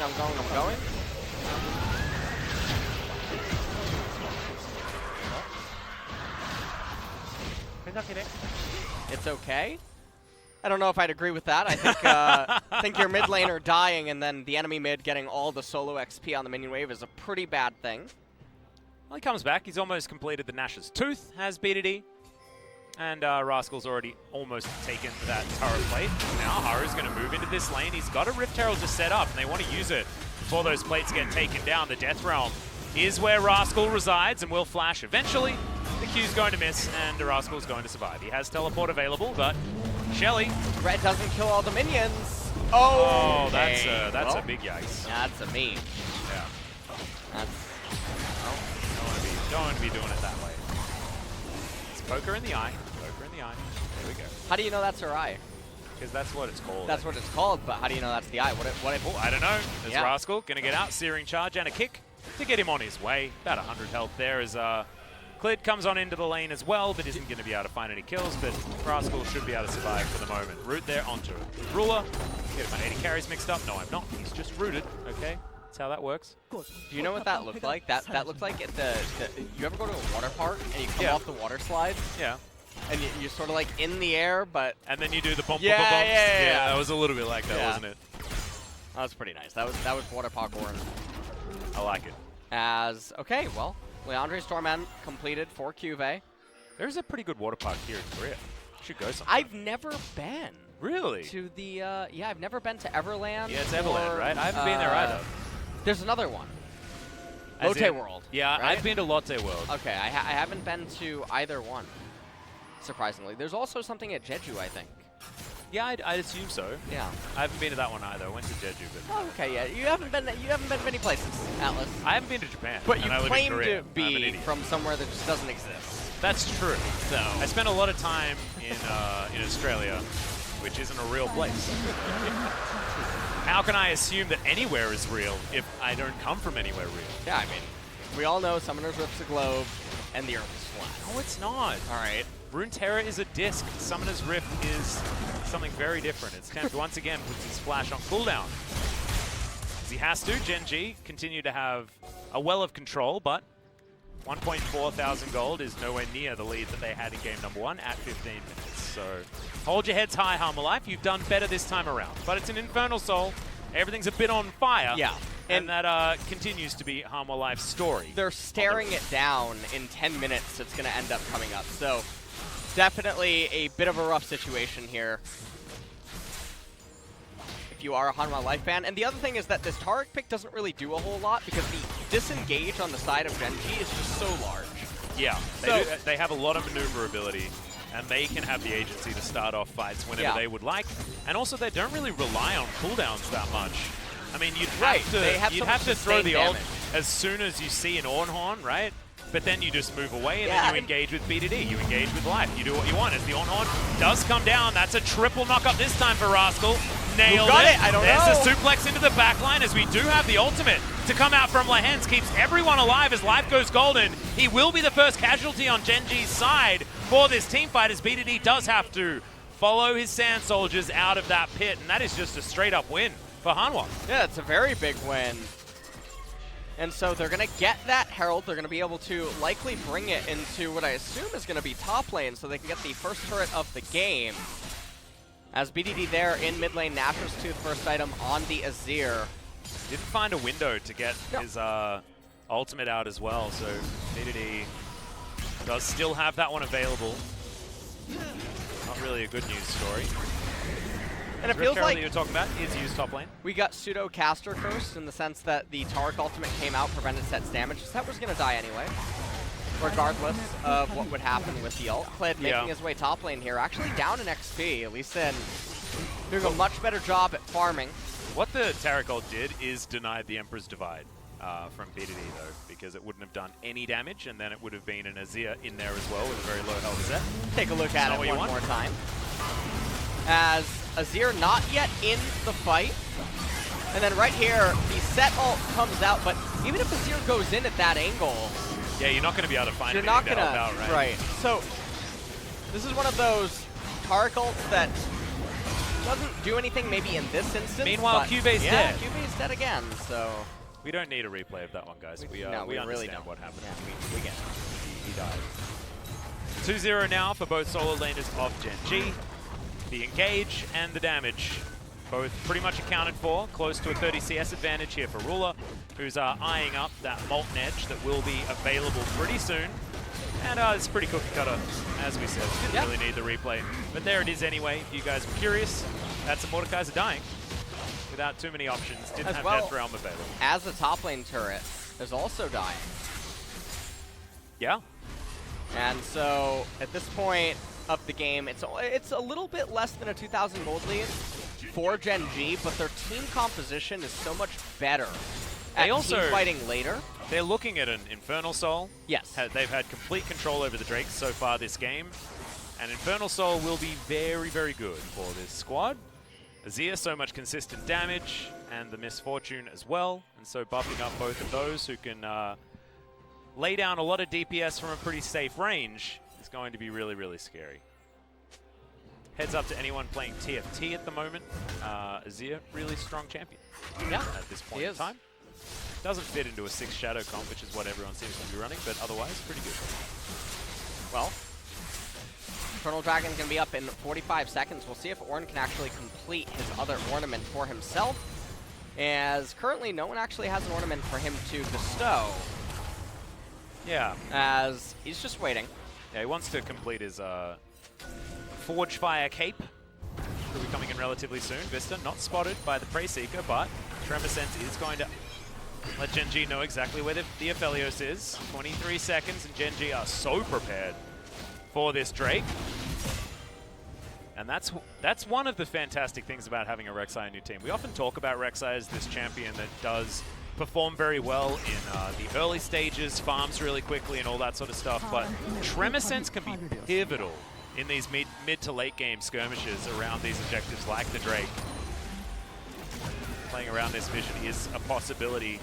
It's cleared back underground, able to spot everyone out as BDD a little bit out of the way, just clearing up this minion wave. Tamalak grouped as 5, Obliterate down onto Rascal, but Cuve's not going to be able to find anything else. Check out the damage numbers as this continues on. You can see over there as there's the on Moonlight Vigil down onto BDD and Life, and that is going to stop any sort of follow-up engage. Took Clid into...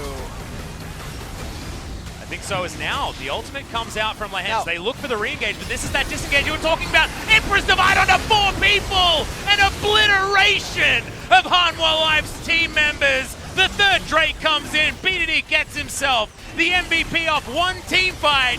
They're able to take it. In fact, LS just wrote it down on the sheet of paper as I was yelling and screaming. 5,000 gold now, the lead. Sun Turret now there as BDD just skating around the mid lane, real happy about his player of the game. So, level 14, they're going to get the Infernal Dragon. They're going to raise the mid and mid-tier 2 turret, convert this into a Baron, and then off the back of this, they're all stockpiling so much gold. Do you know what you call this? You call this taking an inch and taking a light year.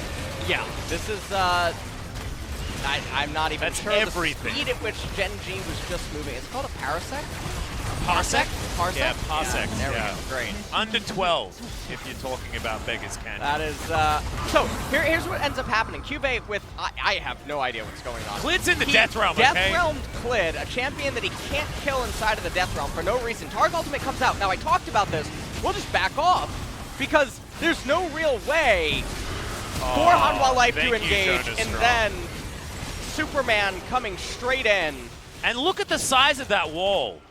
Yeah. Isn't it fantastic now? 천천히 볼게, 천천히 빼면서. 나 이거 강 나오긴 한다. He said, I'm going in. 한 볼게.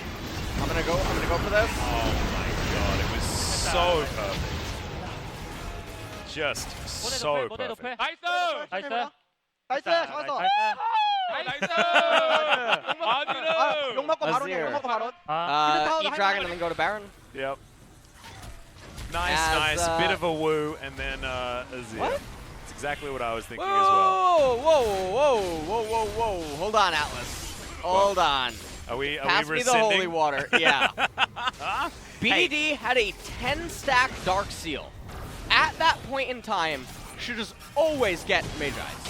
Oh yeah, because absolutely. the passive, you already have the passive granted. It's gonna scale you. He also so built well. an Oblivion Orb instead. What is going on? Well, he's doing true damage to Mordekaiser, I think. He doesn't have any magic resistance. That might, you know what? You might be a little correct there. So I'm gonna dial back a little bit. Chill out, just a little so bit. when the enemy doesn't have any magic resistance, you get the 18 pen from the Sork Pen boots, the 15 pen from the Oblivion Orb. Sitting on the Oblivion Orb can be valuable, but I swear to you, something if he builds a blasting one into the book. Hey, if you build it into a Void Staff, though, Gen G is a genius. As Haru is not. Oh, he is!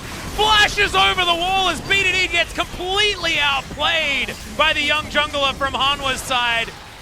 Clid is going to outplay Temp there off the back end. That Petrifying Gaze didn't work, but Vista takes a gigantic chunk of his health bar as now Cuvée is fighting Rascal underneath the turret. The turret just not caring about this Ornn whatsoever. The death run put onto Clid to avoid the goat that flew by, but Clid actually wants the fight.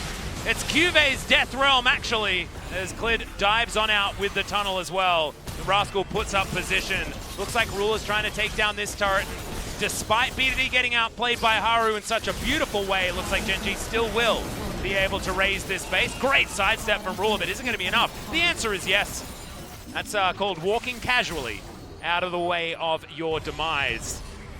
Hanwha don't lose the bottom inhibitor, but they are lacking their middle one. Yeah. And they have lost basically everything else. He is actually getting this is the Morello. So sick. Now see, this is the reason that BDD is on stage and I'm not. He's a psychic. He knew that if he bought the Magi's here, he was going to die and lose all the stacks immediately. So yeah, I'm keeping that tick there. That is exactly what's going on right now. This is Cuvée like, look at how much of a genius I am. Then he's wait. Oh, dang it. As in fact, Clid utilizing the Death's Grasp to his to help him as well. So that worked out. As BDD does have the blasting wand. Let's hope that this game is over before we find out exactly whether or not it is going to be the Void Staff or the Morellonomicon. So here's the thing about Mordekaiser at this exact point in time. A similar situation actually just ended up appearing. So the math isn't totally right here, but you can bear with me. Okay. So Mordekaiser right now at his current level, or actually 2 levels in the future from now, he would need to do 3,300 damage before resistances in order to heal 500 with his Conqueror inside of a team fight. And then you'd reduce 40% of that. 40% of 500. One full tick of Leandri's is going to deal 160 to 180 before resistances. This isn't factoring in madness on Azir. So Haru's dead. You can do the math real easy and just know. To be perfectly honest, I don't mind Morellonomicon in this instance because Lehens is going to be healing, Tempt is going to be healing, Cuvée is going to be Wing, you know, like, there is actually healing available. You get out. No, I understand. Sometimes you have to call a spade, as that's a bullet time, and that's Lehens trying to blast cone his way out of there. Hanwha Life are getting corralled like cattle back to their own base, moving up the bottom lane as Life just sidesteps that death realm, and now there's not even their turret awaiting them, it's the Sun turret that's there available. Cuvée is the bastion as the teleport flies forward. Life gets the facebreaker onto Temp. Huge shield comes out as BDD is petrified, but it's not going to be enough. The heal comes out. Cuvée looks for Life, will be able to grab that kill, but that is all he is going to be able to get. And it's Aphelios and Lee Sin versus the world now for Hanwha. And they should be able to actually push on and end the game here potentially, depending on what Vista and Haru end up doing. Yeah, that's going to be the second inhibitor of the game taken down. Clid making a beeline to the bottom one that is still available. Looks like Gen G want to be able to just shove this wave in though. We've got super creeps that are trying to deal with minions in the mid lane. They are going to be here very, very shortly. BDD at half health. It looks like Gen G just want to get rid of all of the inhibitors, go take themselves an Infernal Soul, and win this game with a 13,000 gold lead by about that stage, I would assume. His teleport's coming in for the flank here. Gen G, they're not going to bite. Lehens out of position. Dazzle comes in, Gen G, Ruler just pops it. Good night, Sweet Prince. It's Cuvée chunked to about half health with a couple of shots. And there we go, another flash from BDD. Tidies up the 80 carry. Now Tempt gets 3-shot by Ruler. That double up was insane! But they do get position. Facebreaker, that is going to be Ruler grabbing another one. The Rek'Sai deals with one off to the side, and Haru is now the man against the world. But the rest of Gen G, they're just going to win the game. And Hanwha Life, I mean, Haru, he's trying to run right now. He's trying to preserve his KDA. I mean, he tries to flash, ends up dying. Yep, 7-1 and 5 on BDD. The Azir working out very well this game, and this will be the end at 27 minutes. Yeah. This is Gen.G coming And back they with are a vengeance after their loss to T1. Blazing to a 2-0 victory here. It is only 6:30. It is. We've yeah, got an we're hour and a half gonna until the have start a of our very Dragon X versus T1 series. long break. It is Before going to be a the very long Dragon. break, but do you know what? We need a long break to get ourselves prepared. Oh, I need to go take a bath. Yeah. I think after that one. The Yeah. items really.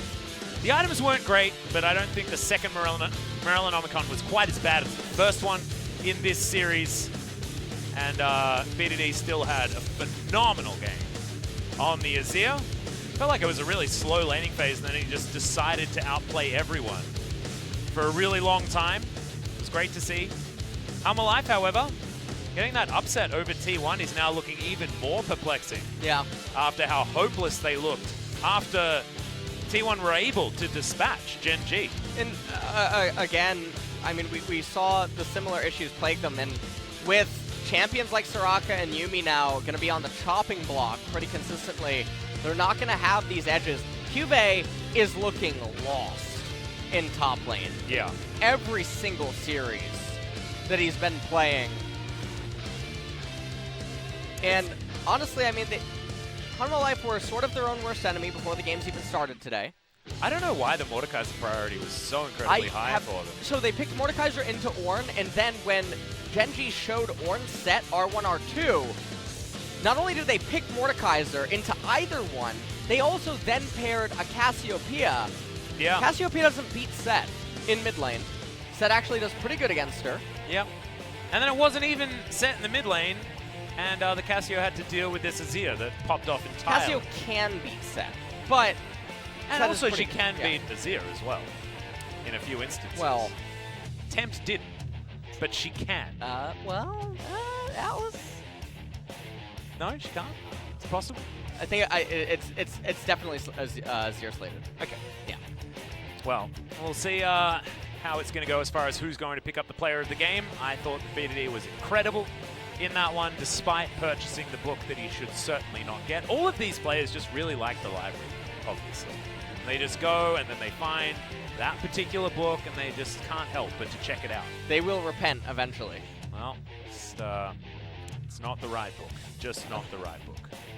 But also, Hanwha Life just not on the right pages of their books either, because it just was not the same Hanwha Life that we saw being so creative in Week 2.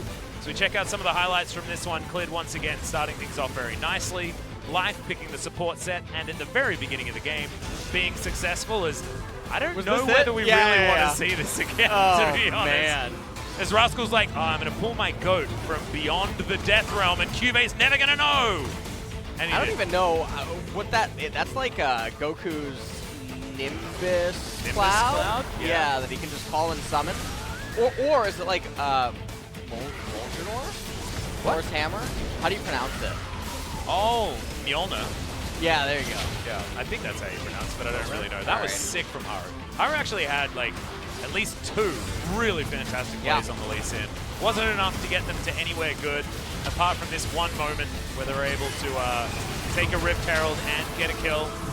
But otherwise, not too many signs of life from this Hanwha Life squad in Week 3. And Gen.G, they're going to continue to coast on in the standings. Super clean here today.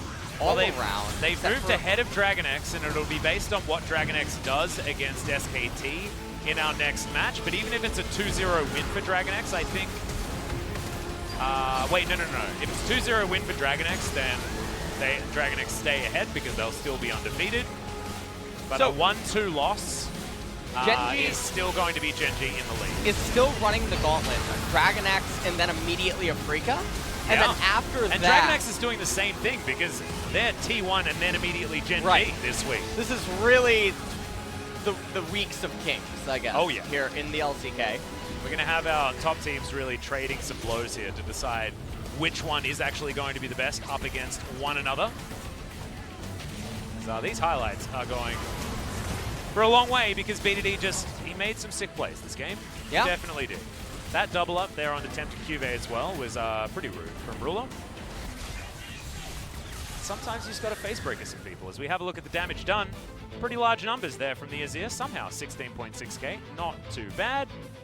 And I've got one spoiler, half a spoiler here. Yeah, go ahead. The player of the game, one player of the game, 11 out of 12 votes. Okay. So we know who it is, because we know who we voted for. But that is a lot of votes. And I actually Not think that unanimous, though. not unanimous is weird. I want to be able to see who actually was the outside vote. Because remember, they showed the votes when it was just me that didn't vote for Summit that one time. And I was very sad about it. Apparently Jungle. Clid got the one extra one? It's right there. All right, Right there. it's on our screen. So BDD is going to pick that one up, understandably as well, with his extraordinary Emperor's Divide around that Baron, but then continues to make some sick plays, this being one of them. Is it a bird? Is it a plane? You know, that's what they said about Superman. But Yeah, he's a in this instance, it is a bird. Yeah. Azir is, yeah. And he was pigeonholing them all game long. Well and truly. As the Taric, it didn't work. This was where you're supposed to be able to turn around a team fight, and they didn't have any option. But that was Tempt flashing into his own demise. And yeah. I mean, that was the end of the game. It was. Play right there. Yep, that was where you voted for your player of the game. That and is, as yeah. it turned out, before it was he even managed over, to win it. Yeah, I started. I was still down. calling the team fight. Yeah. So there we go. But that was the game-winning moment. That was absolutely fantastic. Out of BDD, and now we've got an interview, I believe, between Clid and BDD, plus meeting him up on stage with some beautiful translation from G-Sun. So in just a couple of moments, in fact right now, we'll throw it over. So take it away, G-Sun. Thank you very much, guys. This is Jason with Interview Translation, and Gen G made a great comeback after the latest loss. So you are starting your win streak again. We made a lot of mistakes in the last game, and also T1 is a very strong team, so we expected the game would be really hard. So today we really wanted to work hard to get all the mistakes out of our way, and I'm just happy we managed to pull it off. PDD, I mean Hana Life Esports, is the opposite style of Gen G, so what was the plan to go into such team? So we just, you know, thought every possible unexpected plays coming out of Hana, so we were really aware of those plays. So we could see you were really trying to play consistently and safely. And 10.3 patch, now junglers have more breeding looms, so do you really feel the difference? I haven't played a lot yet, so I might take more time. So yeah, I think we'll have to wait and see. Clean game number 1. I mean, Gen G got a very clean counter composition. So did the players agree with that? We all got the champions that we like, or champions we prefer. So we were really confident going into that game, and also we got a very reliable comp overall. Especially you were really smart and intelligent in the early phase. Let's check out the replay together. So you sneaked into that rush and opened that fight. So who set it up and when? Well, I'm not really sure whether that was that sophisticated, but when we tried our Herald, I mean, we knew that they would be aware of that because we were so missing out of the map, so we knew that they would come in. And BDD, I mean, your performance on Azir was great, coming with a 10.3 patch buff. I don't really feel the difference coming into this patch, but I mean, these days there aren't, like, every champions are like here and there. I'm not sure which one is the best, so I just went with Azir. Tell us about the set support. I mean, not too detailed information, but how are you guys rating Set as a support champion? It might sound lame, but it's a good flex pick, so that's why we played it as a support. I mean, we saw people playing it in solo queues, so we wanted to adapt this in our game. So, moving on. we have this super toss montage moment. So how did you see that angle in the Drake team fight?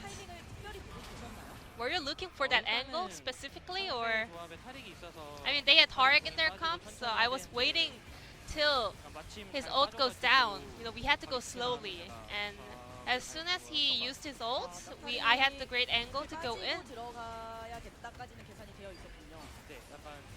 So yeah, I calculated the timing for the Tarek ult, and then I went in for my engage. Like, I guess the teammates were feeling like getting a gift from Azir, right? So both games were so clean. 2-0 win. I think you guys don't even need a feedback after this match. And you will be facing DRX in your upcoming series this week. DRX is on a perfect win streak right now. How are you going to prepare for that match? DRX tries a lot of new picks, and they have a lot of rookies. Their performance is coming out of their young spirit, so we have to keep our eyes on it, and we also have to focus on our plays, getting rid of our mistakes. Cleaner than today, right? Yes. And BDD, would you like to add on to that? Well, today, our winning streak has ended, so I was a bit sad, but I'm happy that we were able to get this win, so I want to keep this momentum rolling, and we will get consecutive wins from now on. So it was a very phenomenal game coming out of Genji, and this will be the end of the interview with Plit, BDD from Genji, and I'm going to pass it back to our casters. Thank you. Thank you so much, Ji-sun, for the interview translation as usual, and great to hear from Clid and BDD. I think they were our last MVP interviews, or at least my last one when I was here. As we check out the standings and the results after that win, will be DragonX still in first place considering their 4-0 record.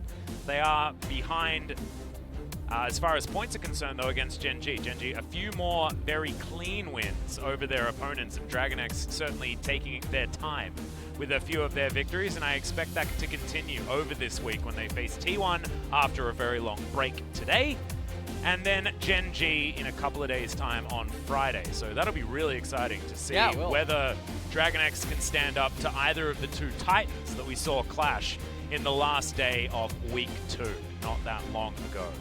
And so, DragonX versus T1 obviously going to be the climax of tonight's matchup. And honestly, I'm favoring DragonX. Well, to be perfectly honest, I feel like after the recent excitement of DragonX, Carrier playing so well, Pyoshik as well, having phenomenal performances, it's hard not... Faker. Yeah, Chovy versus Faker. We've got Teddy versus Deft. It's a long break, but we'll see you afterwards anyway for a hype matchup.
Yeah. Yeah. Hall of Famer, how did you not know? Championship, about to win a Super Bowl. Fans in the stand, love it when I'm in the dome. Touchdown dance, celebrating cause I'm home. Cleats on my feet, running routes all day. Shotgun, wildcat, I know all the play. Could've been a quarterback, just put me in the game. I was born a champion, and I just want the ring. MVP, I'm the best on the list. You can join the team cause we headed to the ship. Hey, you looking at a champ. Hey, you looking at a champ. You looking at a champ. You looking at a champ. Hey, all I do is win. All I do is win. You looking at a champ, and we going to the ship. We going to the ship. We going to the ship. Hey, all we do is win. You looking at a champ. You looking at a champ. Hey, all I do is You're win. looking at a C-H-A-M-P. Every time I do it, make it look easy. Better be prepared when you come for me. Don't talk me to death, you know that stuff cheap. I go hard on the west, I go hard on the east. It don't really matter either way, I'ma eat. You know I do numbers, 1, 2, 3, count on me like work easy. I can do it in my sleep. I do not know defeat. Championship rings on my hand, go bling in games when I please. Good night, R.I.P. Ain't no OT. You are not a champ, boy. You don't wanna You be. looking at a champ. You looking at a champ. You looking at a champ. Hey, all I do is win. All I do is win. You looking at a champ, and we going to the ship. We going to the ship. We going to the ship. Hey, all we do is win. You looking at a champ. You looking at a champ. Hey, all I do is win.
Welcome, ladies and gentlemen, to LCK Spring 2020. We're up to the big one in day one of week 3. T1 to take on Dragon X. Dragon X currently in top spot, still undefeated. Gen G looking incredible in their last match. And T1 in the last match of week 2 were able to take down Gen G. Should that mean that T1 are now the favorites? I don't think so. No? I don't think so, Atlas. I think Dragon X are still probably the favorites coming into tonight's match. Well, we'll see what they're going to be able to do, because Carrier had some incredible performances. Pyoshik looked amazing. Listen, Yeah, man. take a look at Dragon X's ID. DRX. Draft prescription. Any churrs? Or what? Hello? Oh no. Well, we'll see whether Dragon X can actually draft correctly, but let's bring up some points of the match just to refer to exactly what this matchup means for both of these squads. Unstoppable 4-match win streak, but there were some games in there that were a little bit odd. And will they secure the first spot after this week's T1 Gen G schedule? The thing that's really scary for Dragon X is that after this, the pain doesn't stop, because Gen G is right around the corner.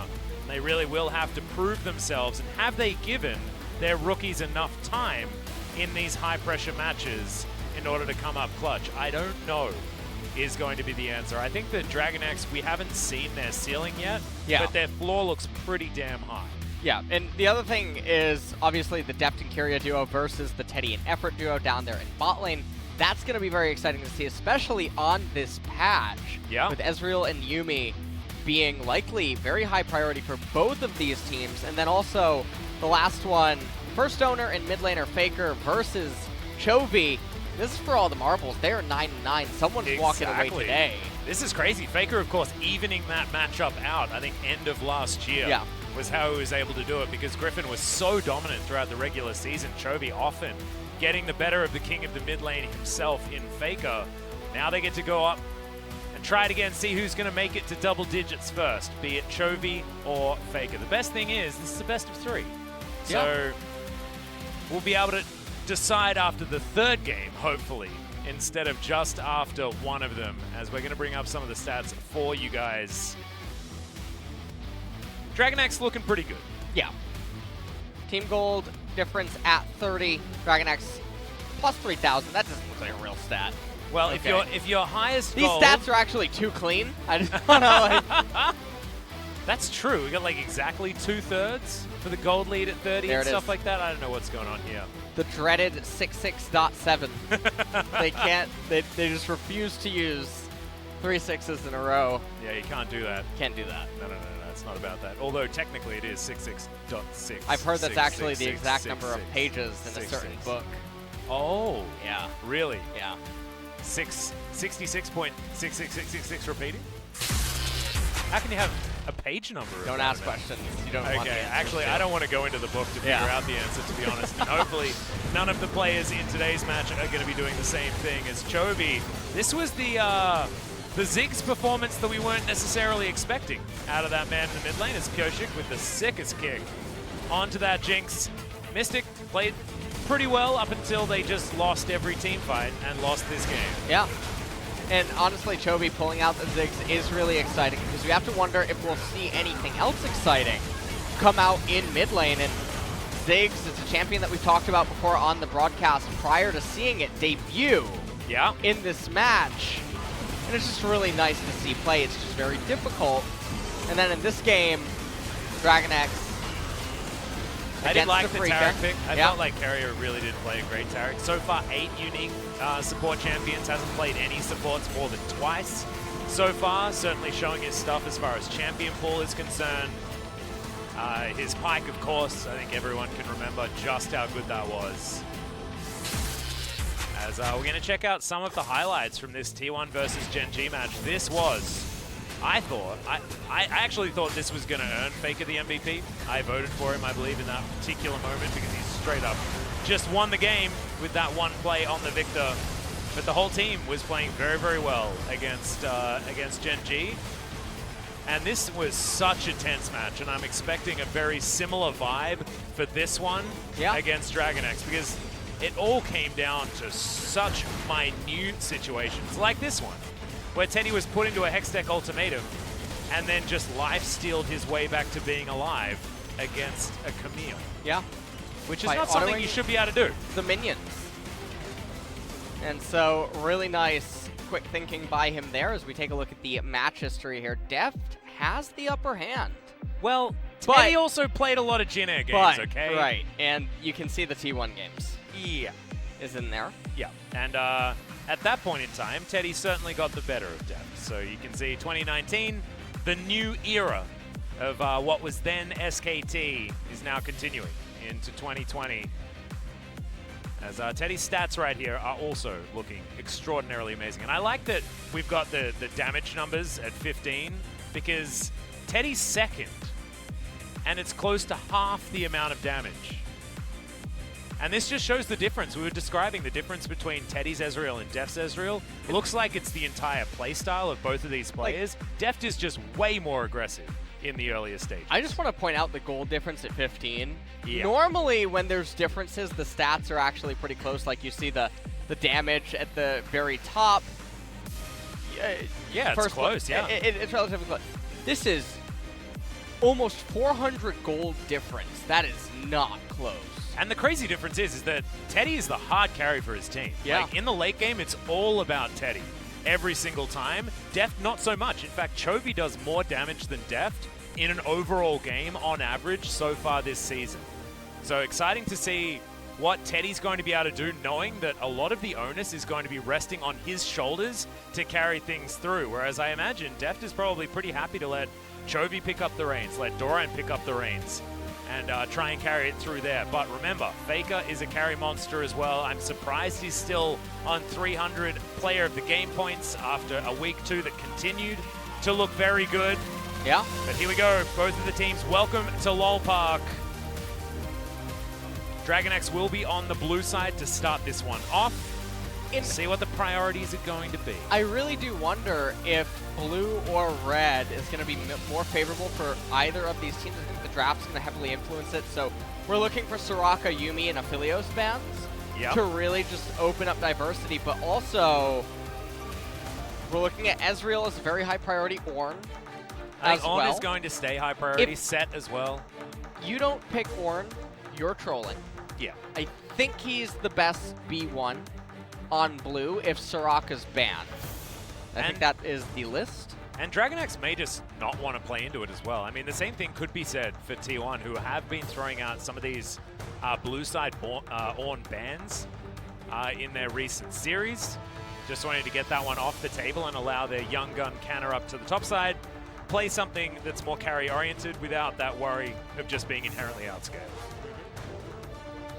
Kaneka's Faker, Teddy, and Effort, so no surprises today. But And we need to tell the story once again, now that we're into this match of Pyosik versus Cuz, because this one's really cool. Cuz, formerly a DragonX or Kingzone or Longzhu player, of course went through a few names, did that squad, but he did perform the Golden Road here in the LCK on the Longzhu squad when he first joined. Yeah. And Pyosik now trying to do the same thing. This is his rookie split, and we'll see whether he can run the full gauntlet. Because, you know, when Cuz was on the same side as none of these players, actually, on DragonX right now, but when he was there for Longzhu, he was able to do it, so this organization does mean a lot to him. Let's see whether he can get some revenge, or whether DragonX are going to solidify their first place spot. Pick and ban is upon us. See what that first ban is going to be. DragonX. See what they're going with. Doran looking lit. It's Doran. He always looks like this, let's be honest. Often very serious, often looking very worried. As T1, do you want some time to think about that Aphelios ban? Well, and we're going full jungle. So we'll see if it is Aphelios Soraka Yuumi or Yuumi Soraka. That is what I think has to be the red side bans. And if you're DragonX, if you want to prioritize Ezreal, you would ban Ornn here. But if you want to just get Ornn, then it doesn't really matter what you're likely going to ban. And also, how much do you want to play the Soraka? Or do you want to ban it here? It depends, yeah, exactly what you're saying. And they're going to go with a throwaway ban, the Braum. That's completely up against throwaway. Effort. That means that DRX just want to go towards an Ornn first pick. Well, this is interesting now, because if DRX goes B1 Soraka and T1 responds, R1, R2, or an Ezreal, that's they go really for scary. a throwaway as well. So now, I feel like... Isn't Soraka what should be picked here as yeah, far as Soraka the Trinity? should be the B1 for DragonX, but can definitely make... No, that's not either one of them. T1 could They just... got the wrong prescription. If T1 wanted to instantly win the draft, they could just, after this, pick They can Ornn Soraka. Yeah. Oh, God. Ornn Soraka is the rotation here. Wait for MF Nautilus. Ornn Soraka. Come on, guys. I It's think not I'm going much to of walk a- off. Not much of a thought Ellis. process. Egypt, We'll get there. Don't worry, we'll he's get not there. here, and oh, would you look at that? I feel a little bit sick. I'm a bit queasy. It's day one. Well, there's the Ornn. All right, we've located one. Can they find the S key? Just gonna change their keyboard to Hangul and then press T on the keyboard. Uh-huh. That'll help them search it in the champ select. Oh, good. What if they haven't purchased Soraka yet? I do believe they're playing on. That's not Soraka. Yeah. So now DRX with one more opportunity, one more chance to not let it slip. They could just send Set into mid lane or even support. Did you see that most recent Eminem performance? No. It was actually pretty cool.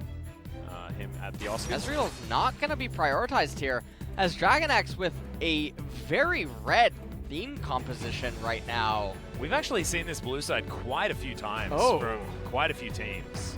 Now, a mage or an enchanter support right here for T1 would really spell disaster for Dragon X. They can still Soraka and also send it top, but a Major and Enchanter that allows them to just kite back against the set Xayah and Rakan really just pulls away from them, especially because the MF and the Ornn have 2 different modes. Instead, we're going to get an Olaf, so...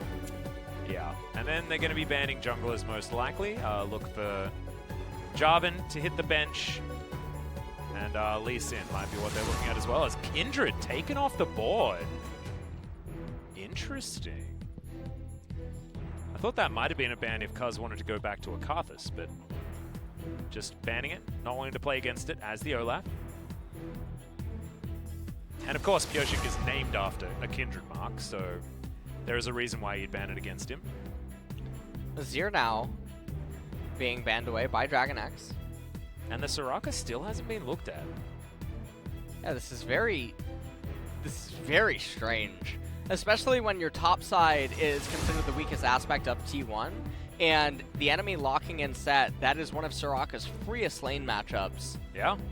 And you can easily just put Faker on the Ornn and have him pilot that in mid lane, and everything would be completely fine in that regard. And also, Olaf, he is, well, I've been very vocal about him for several years, but with Soraka, does gain a bit of value as Victor. Yeah, Stat keep him checkers alive for a long time, yeah. keep biting the dust, and so this is either the spot for mid counter pick being held on to here for T1 as the Morgana is once again going to be the priority here. So it is a mage in bot. Yeah. And this is what we saw from Effort against against Gen G as well. Now Morgana, if that is a LeBlanc that does get locked in, the Morgana even has flex potency into mid lane, and Dragon X is going with such a red theme composition. This is exactly what they did against Sandbox, just agreed to the red. Oh man. Wow, this is mono. They are born in sin right now. I'm gonna need that holy water. Atlas, I am glad I brought a couple of bottles of it. Carrier? What is Pyosik thinking? Because these are some unique choices. That wouldn't be. All of these lines are losing against Ornn and Olaf. I have no idea. They just picked 2 champions that reward everything that T1 is drafted. You just lose the draft. I mean, I thought FlyQuest versus 100 Thieves was bad. This takes the cake and eats it too, and then makes another one. Yeah. Does it again. I have no idea what we just witnessed. Well, we just witnessed T1 winning a draft. And what were we discussing earlier on? We were discussing the fact that T1 had barely won any drafts. Atlas, this is terrifying. Dragon X win this game, T1 must have played so terribly in the early and mid stages. Oh, Dragon X is going to need to get the most ridiculous snowball ever in this game. This is unholy level of badness here. Hey, it's also an unholy level of goodness. If you Yeah, look it is over the other actually. side. So this is actually Sinners versus Saints, and the hue on next to the LCK symbol, it's a little bit off. The Jedi on the other side. Yeah, just a little bit. Dragon X are change of profile. absolutely the Siths. Mm-hmm. As here we have Rakan and Xayah down there in the bottom lane, Rumble in mid lane, Jarvan 4 in the jungle, and then Darth Set up there in top lane. Well, we'll see whether they are going to be Sinners on the Rift or not. At least this game is a game where you can build the book. This is a game where you can build the book. Yeah, you're allowed to do that. You're against a Soraka. She wants to, in combat, heal you. That being said, it doesn't do that much because you can also disengage with a whole bunch of the options that T1 has, and then you're not going to be hit by that healing reduction, and you can just heal everyone up just fine. This is a beautiful draft out of T1. Dragon X playing very fast and loose in the early stages if they have any hope to win this one. Let's see whether they do. Because this composition can be piloted well. It's not like it's impossible to win with the champions Dragon X has. It's just that T1 should have the answers required. And so the way that Dragon X ends up winning this is if somehow the Xayah and the Rumble get so far ahead that their damage is just impossible for T1 to realistically tank, and then also too difficult for Kana to heal through. And so the top lane dynamic is Set can't really kill the Soraka ever. Also, I think Doran took the wrong rune. Interesting. He has fleet footwork on Set. That's an odd one. All right. Got some tenacity there as well. Has the tenacity, has the second wind for all of the sustain, but Set can't win the lane against Soraka. And so whenever Soraka can just, well, also she has Scorch, which is pretty bad because Soraka can't realistically kill Set either. But normally whenever Soraka ends up going even, it's a big win for Soraka. Yeah. Because she does so much more than her counterpart. It's sort of like the old Nunu prior to his rework, where Nunu's job was to make you as useless as he was. Yeah. And then his uselessness was a little bit more valuable. The idea is to bring you down to his level. Yep. So in that regard, everything's going to be fine. Also, Scorch on Faker, so honestly, or Scorch on Chovy, I'm sorry. So extremely mono red for Dragon X. Well, I mean, Glacial Storm isn't necessarily what you want if you're Dragon X, because theoretically they've lost if it makes it past, 30 minutes anyway. Well, we'll see what can end up happening here. A lot of pressure actually on Pioshik with the way that all of these lanes are set up. And not a lot of pressure on Cuz, who's on a champion that does really like to get to work, farming and counter jungling. Yeah, he's allowed to permanently farm, but Jarvan doesn't have the same luxury. And you can just see this. This is a dynamic that I like to talk about all the time as Teddy and Effort. For a level 3 gank. Yeah, this is the only timing where Teddy and Effort can actually die. He's going to EQ down, and they don't know, so Oh, when this the is ward really just good. died, yeah. He's just waiting for that EQ cooldown. Teddy and Effort can sense that there's something up. Yeah, and the wave's coming in. And because there's such a surplus of spellcaster minions, they're actually not losing any minions, so they're not being denied XP or gold. Pioshik is coin flipping. Well, Teddy gonna get black shielded. That's a lot of damage, but not enough. Teddy's just gonna walk on out of there. Black shield really worth its revenue at this point. This game is really, really rough right now for Pioshik. He is down so much compared to Olaf. Now, he's going to manage to get the right-hand side Scuttle Crab, but the sequence of events is now he's sort of pinched where he can't just go to his Raptors or his Krugs because it would end up making his route really bad. He's going to run through mid lane, utilizing Chovy's priority to try to get to the left-hand side Crab, which he knows that Cuz hasn't started. And so, Cuz is now working on his full clear yet again, whereas both Crabs, they do go to Faker. Pioshik. Oh, Possible solo kill, but Chovy not going to flash after him. Maybe just calculated by Faker just to make sure that, he's maximizing. But no, not going to happen. It's Faker. They continue around here. Chovy looking to try and put on some pressure as he walks up to get some vision down. Here for Dragon X. Faker deals with that wave and will now go back home. Does, of course, have the unsealed spellbook and a teleport sitting on top of himself already. So he's going to go back, but you can see Cuz is going to be spotted throughout the rest of this route. We'll see whether that means that Dragon X can find some ins around the rest of this map. As Doran hasn't actually been dissuaded from farming at this stage. And I mean, the thing about this is, again, Soraka not really poking him all that much. He has the Doran shield, he has second wind. And with the fleet footwork, you're just not going to be able to accomplish anything.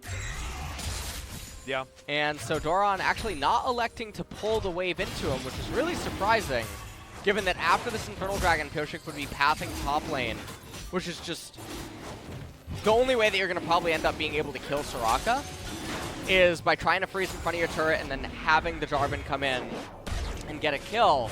But as we can see here, Cuz, he has just full cleared his jungle 2 times over. Meanwhile, Pioshik sitting on the Jarvan does pick up an Infernal Dragon for his team. You can see Deft has been going to LS's school of building items. He went back, got himself a cull, and now is on his way towards his Essence Reaver. Should gather him some extra money at basically the right time. Of course, you want to get to 2 items, and by that stage, you probably should have killed at least 100 minions. So we'll have a bit of extra money in the back pocket then. Some Tormented Soil coming down here, which I don't believe is called Tormented Soil anymore. I believe it is. Rework? Are you sure? Yeah, I think it is. I'll check for you, Alice. You can double check that. No, I get it's it. my boomer you know. memory that's it's a bit of an issue here when it No comes big to deal. Morgana. You know, I mean, we're just casters. Yeah, you don't need to know every single ability name. Well, And especially of course, not. You know, you may as well not know it if you already know one of them. And what Alice, it I used want you to be. tell me Aphelios' third gun, range, color, The what it third- does. What do you mean? What's the third gun? Can you Whatever give he me a starts the color? game with. No. It's random. The third gun's always random. It's not going to be Caliber or Seven, most likely. Tormented Shadow. Yeah, see? It's not soil anymore. Really But looks to be like honest, Shadow you're supposed me. to just call it a puddle. Let's be real. Yeah. As Doran actually got snared there. Might get chased down by Canna. Nope. He's just going to make it out. This is Doran just trying to clear out the minion wave.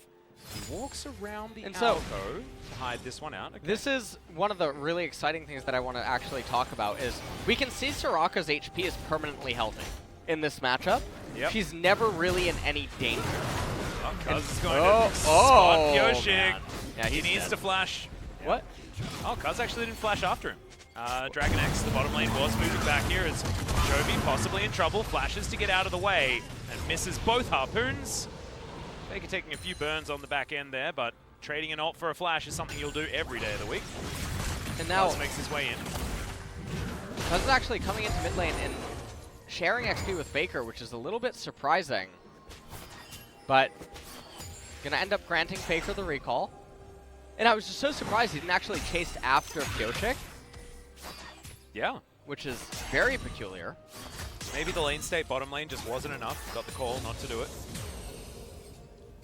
Well, don't mind reserve players. Now Teddy going to get snared up there. The Black Shield comes in answer to the grand entrance. I like that a lot. Certainly the most dangerous CC out of this combo. As topside, we do have another ward on that Krug camp, so Doran's staying much safer than a lot of top laners have been. Keeping an eye on Kuz has been the aim of the game here for Dragon X, and so far it's worked out. Well, not a lot of mana here on Teddy. Being started right now. And even if you're a Dragon X fan and you look at all of the lanes and how everything's going, this is not an ideal game state. They need to be ahead of their opponents. Yes, they have an Infernal Dragon, but it is a shadow of its former self, currently only giving 4% amplification. Keria coming over along with Chovy. Trying to help get this Herald. They will be able to grab the Herald, so that will allow them to get a bit of this early lead that they need. But so far you can see T1 are actually 100 gold ahead, which is exactly where they want to be sitting at this stage. And Faker just playing ping pong in mid lane with the Ruffle. Not really trying to actively achieve anything, doesn't have an obligation to, not required to really win this game. Abyssal Mask going to be the first item for him. Obviously Obsidian Cleaver probably going to be the upgrade for Kuz. Redemption or Death Cap for Kana, most likely going to be Redemption. Yep.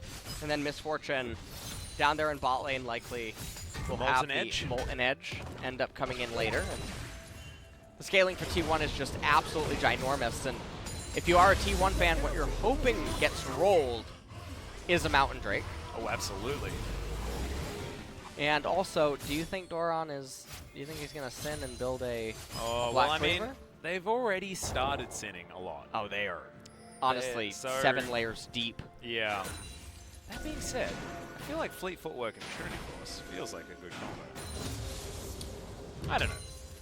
Maybe he'll surprise us. We'll see what's going on here as Fiendish Codex picks up first by Soraka. Now, okay. That's a bullet time. Def just up in the air. Pull back some feathers most likely as Kuz is going to make his way down, but spotted on a control ward. Do DRX actually have any options here as the dive is likely? Pyoshik not too far away. There's nice dark binding there from Effort as Keria tries to dive onto Teddy, but once again it's a great Black Shield. And that ward around the corner is just superb. From T1 as Kuz is going to move in. Pyoshik doesn't need to flag and drag in order to get out. As Cataclysm just to start this one off. Keria looks for the Quill. There's the knock-up. Cuz is going to get knocked up as well as Def looking to try and get into position, but Teddy is there. Ragnarok, is it going to be enough? Good God, the Wish is just insane amounts of healing. As Doran, the Black Shield is going to stop you from doing that, buddy, and Dragon X cannot find anything. Dragon X can't find a kill right there, and that's a pretty heavy commitment by them. Even if you look at it as if they end up winning the Ocean Dragon, don't forget that Soraka's getting solo XP up in top lane as well as the CS, cuz... Yep, Doran, not a lot that he can do there. Facebreaker does come in, but the Ornhorn flying towards Chovy. Still without his flash as Faker has to flash on top of him. Doesn't find the Searing Charge as Epic gets underneath the turret, takes a couple of shots, but is going to survive. With about 100 health, and now we're 2-0 in favor of the scaling team. Bad news Bears if you're a DRX fan. It's a super bad news Bears. Faker comes down there in bot lane. Gonna manage to repel Def and Kyria. Oh, great Bellows Breath there to deny the grand entrance. Steph gets a little bit of damage back and Canna remains towards the top side. Everything went to hell in a handbasket for DRX in a matter of seconds. And honestly, this game just feels really doomed right now if you're a DRX fan. The series of events that needed to unfold within the first 10-14 minutes just didn't. And I really wish I had one of those kitchen stop timer things that I could have just set at the start of this game. Because the oven's on fire right now in this game. As we can see, that they end up trying to kill Olaf right here. Teleport coming in from set, running away. Doran flashes, presses the R, but because of the Black Shield working as intended, doesn't end up getting any kills. Chovy coming over trying to manage things, but then Doran starts the Ocean Dragon. That's not a victory. You needed to get out and get back to top lane. He gets snared up. Haymaker on cooldown. Chovy comes over saying, why did you just do that? Yeah, and actually gets Chovy killed as well. I mean, Fakey uses his flash, so I guess there's that. But still, just not the kind of play that you wanted and not the foot that you want to start off this match on. If you are DRX, they already had a tough task ahead of them. Looks like it's only getting more and more difficult. However, plates were eaten by Deft. He still has a decent lead there towards the bottom side, almost 20 CS. And we're getting towards that burning face, the Leandries for Chovy. Doran has his black cleaver. Oh god. Yeah, well, that's not a beautiful item. Honestly, I mean, my ideal scenario is that you take the cleaver and slice the book in half. Yeah. That would make the most sense. The thing I wanted to talk about a little bit earlier is we just actually had patch 10.4 come out yesterday. And in the patch, Soraka's self-healing got cut. And so a lot of people are probably thinking that Soraka will disappear from competitive, but her heals got increased. So counter matchup Soraka, like the one that we're seeing here today, Soraka versus Set, is now actually going to be better in the future patch. And so Soraka versus Ornn, Soraka versus Set, Soraka versus Aatrox, those are all going to be better matchups for her. And so we got a lot of Soraka that's still going to be on the table. And I like the idea that she is still a pick that you can pick into certain things, right? I don't like it when a champion is just always better than everything else. That's not healthy. But if there's certain moments to play every champion, then you've got an ideal version of League of Legends, in my opinion. I mean, we're in the League of Ornn right now. We are. That is something that's going on.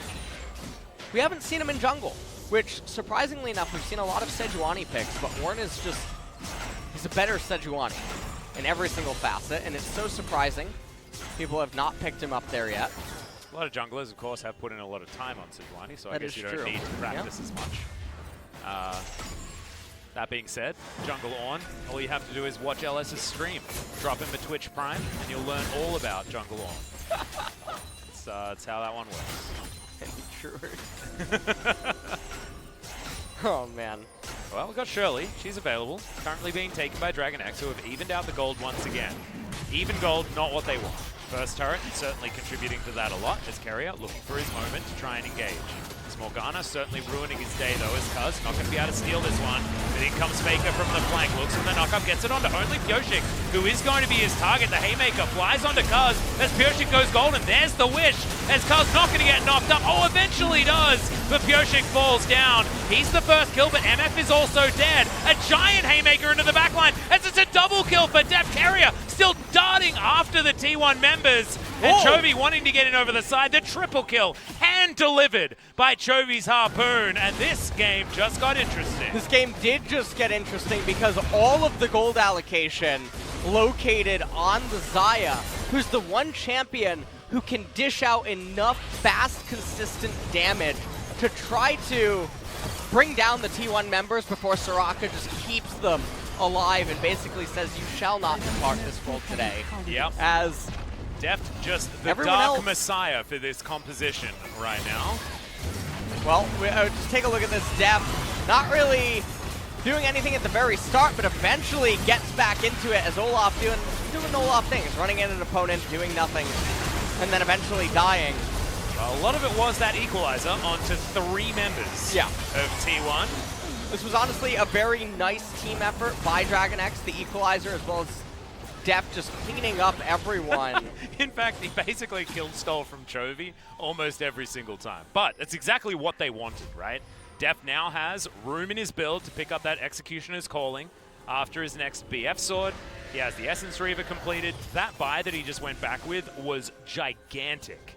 And you can see it represented in the bounty on his head as well. So it's a very scary Xayah moving into the mid game, and that is what Dragon X needed. Whether they have enough of a lead is the really big question here.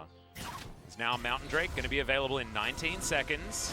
T1, remember, did take the Ocean, so that's just even better news for them. Dragon X would have wanted to move towards a Dragon Soul as early as possible in this game. Yeah. And with T1 now being able to stare down the Mountain Drake, that is just so big for all of their champions because they all build resistances at some point. So you can end up stacking up 3, getting 18% amplification. It's going to be quite nice. That Undertow didn't quite work out. Okay. This is the team fight that realistically T1 should win. There's the have no Featherstorm. idea what Effort that taking a bit of damage. Ornalt was. It's trading for the Featherstorm, I guess. Oh, okay. There's a world where that is going to work out. Flash still available for Deft, though, so he's still going to be a force to be reckoned with. Oh, they got him! That is not what you want! And that is going to be the kill going over to Canna. The beginning of the fight was a disaster, but the end, so good! And T1 should be able to just clean this one up. Chovy trying to burn down Cuz, but it's not going to be enough. The Ragnarok working out, and this time he'll flash after it. Okay. Dodge the Undertow and you win the fight, but it's just not going to happen. Chovy. What an obnoxious champion. Side steps. There's the Undertow. Picks up the kill in the end. And Carrier, he's just respawned, but otherwise, it's only Doran remaining. Dude, Rumble's suit is made out of, like, Nokia phones or something. I have no idea. So hard to break it. Oh, my God. So 3310. We got to rename the skin. Well, now they're going to pick up the Mountain Dragon. And just look at the amount of resistances on the side of T1. You have the We're Abyssal Mass. the wrong champion, but we got 4 armor as Carrier looks for him, but Ragnarok back off cooldown, actually. As Chovy's teleported in, Ornhorn has been rang. As we don't have the Equalizer available just yet. Faker, Flash, Searing Charge, gets out. 5 members of Dragon X now here on the bottom side. Carrier getting the vision down. Faker has to cancel the back, and they will be able to take this inner turret. While Teddy's off, grabbing his red buff. Yoshik's pushing in the mid lane. Dragon X still fighting in this one, and of course the gold lead isn't anything at this moment, but Deft. Yeah. I mean, he had Flash available. That was just a great prediction as to where he was going to sidestep, because of course he did go into Fog of War. There was control vision for Dragon X, but Effort just with the perfect Dark Binding placement.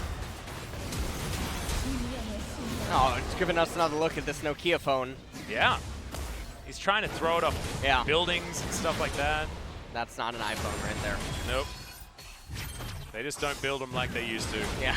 Because eventually you break it. But I mean, if you drop it enough times, it is going to break. I remember I had a Nokia 3310. I was giving away my age just a little bit. I hit it with a baseball bat, and all that happened was the case came off, and then I just put it back together, and it was totally fine. That's great. Yeah, my friend threw it to me. I was like, very durable. here, let's just experiment and see, like, because it was at the end of its tether, you know? I was about to get a new phone. So I was like, let's test the theory. That didn't break it. I kept it after that for an extra 3 months. That's very nice. Yeah. You know what else is nice in this game? What's that? The Spirit Visage picked up by Cuz to amplify the Soraka heal. Yeah. I mean, that's really good Cannon is itemization. probably going to pick that one up for himself as well. Certainly what we've been seeing a lot. Already at 2 items. Little surprise, Faker.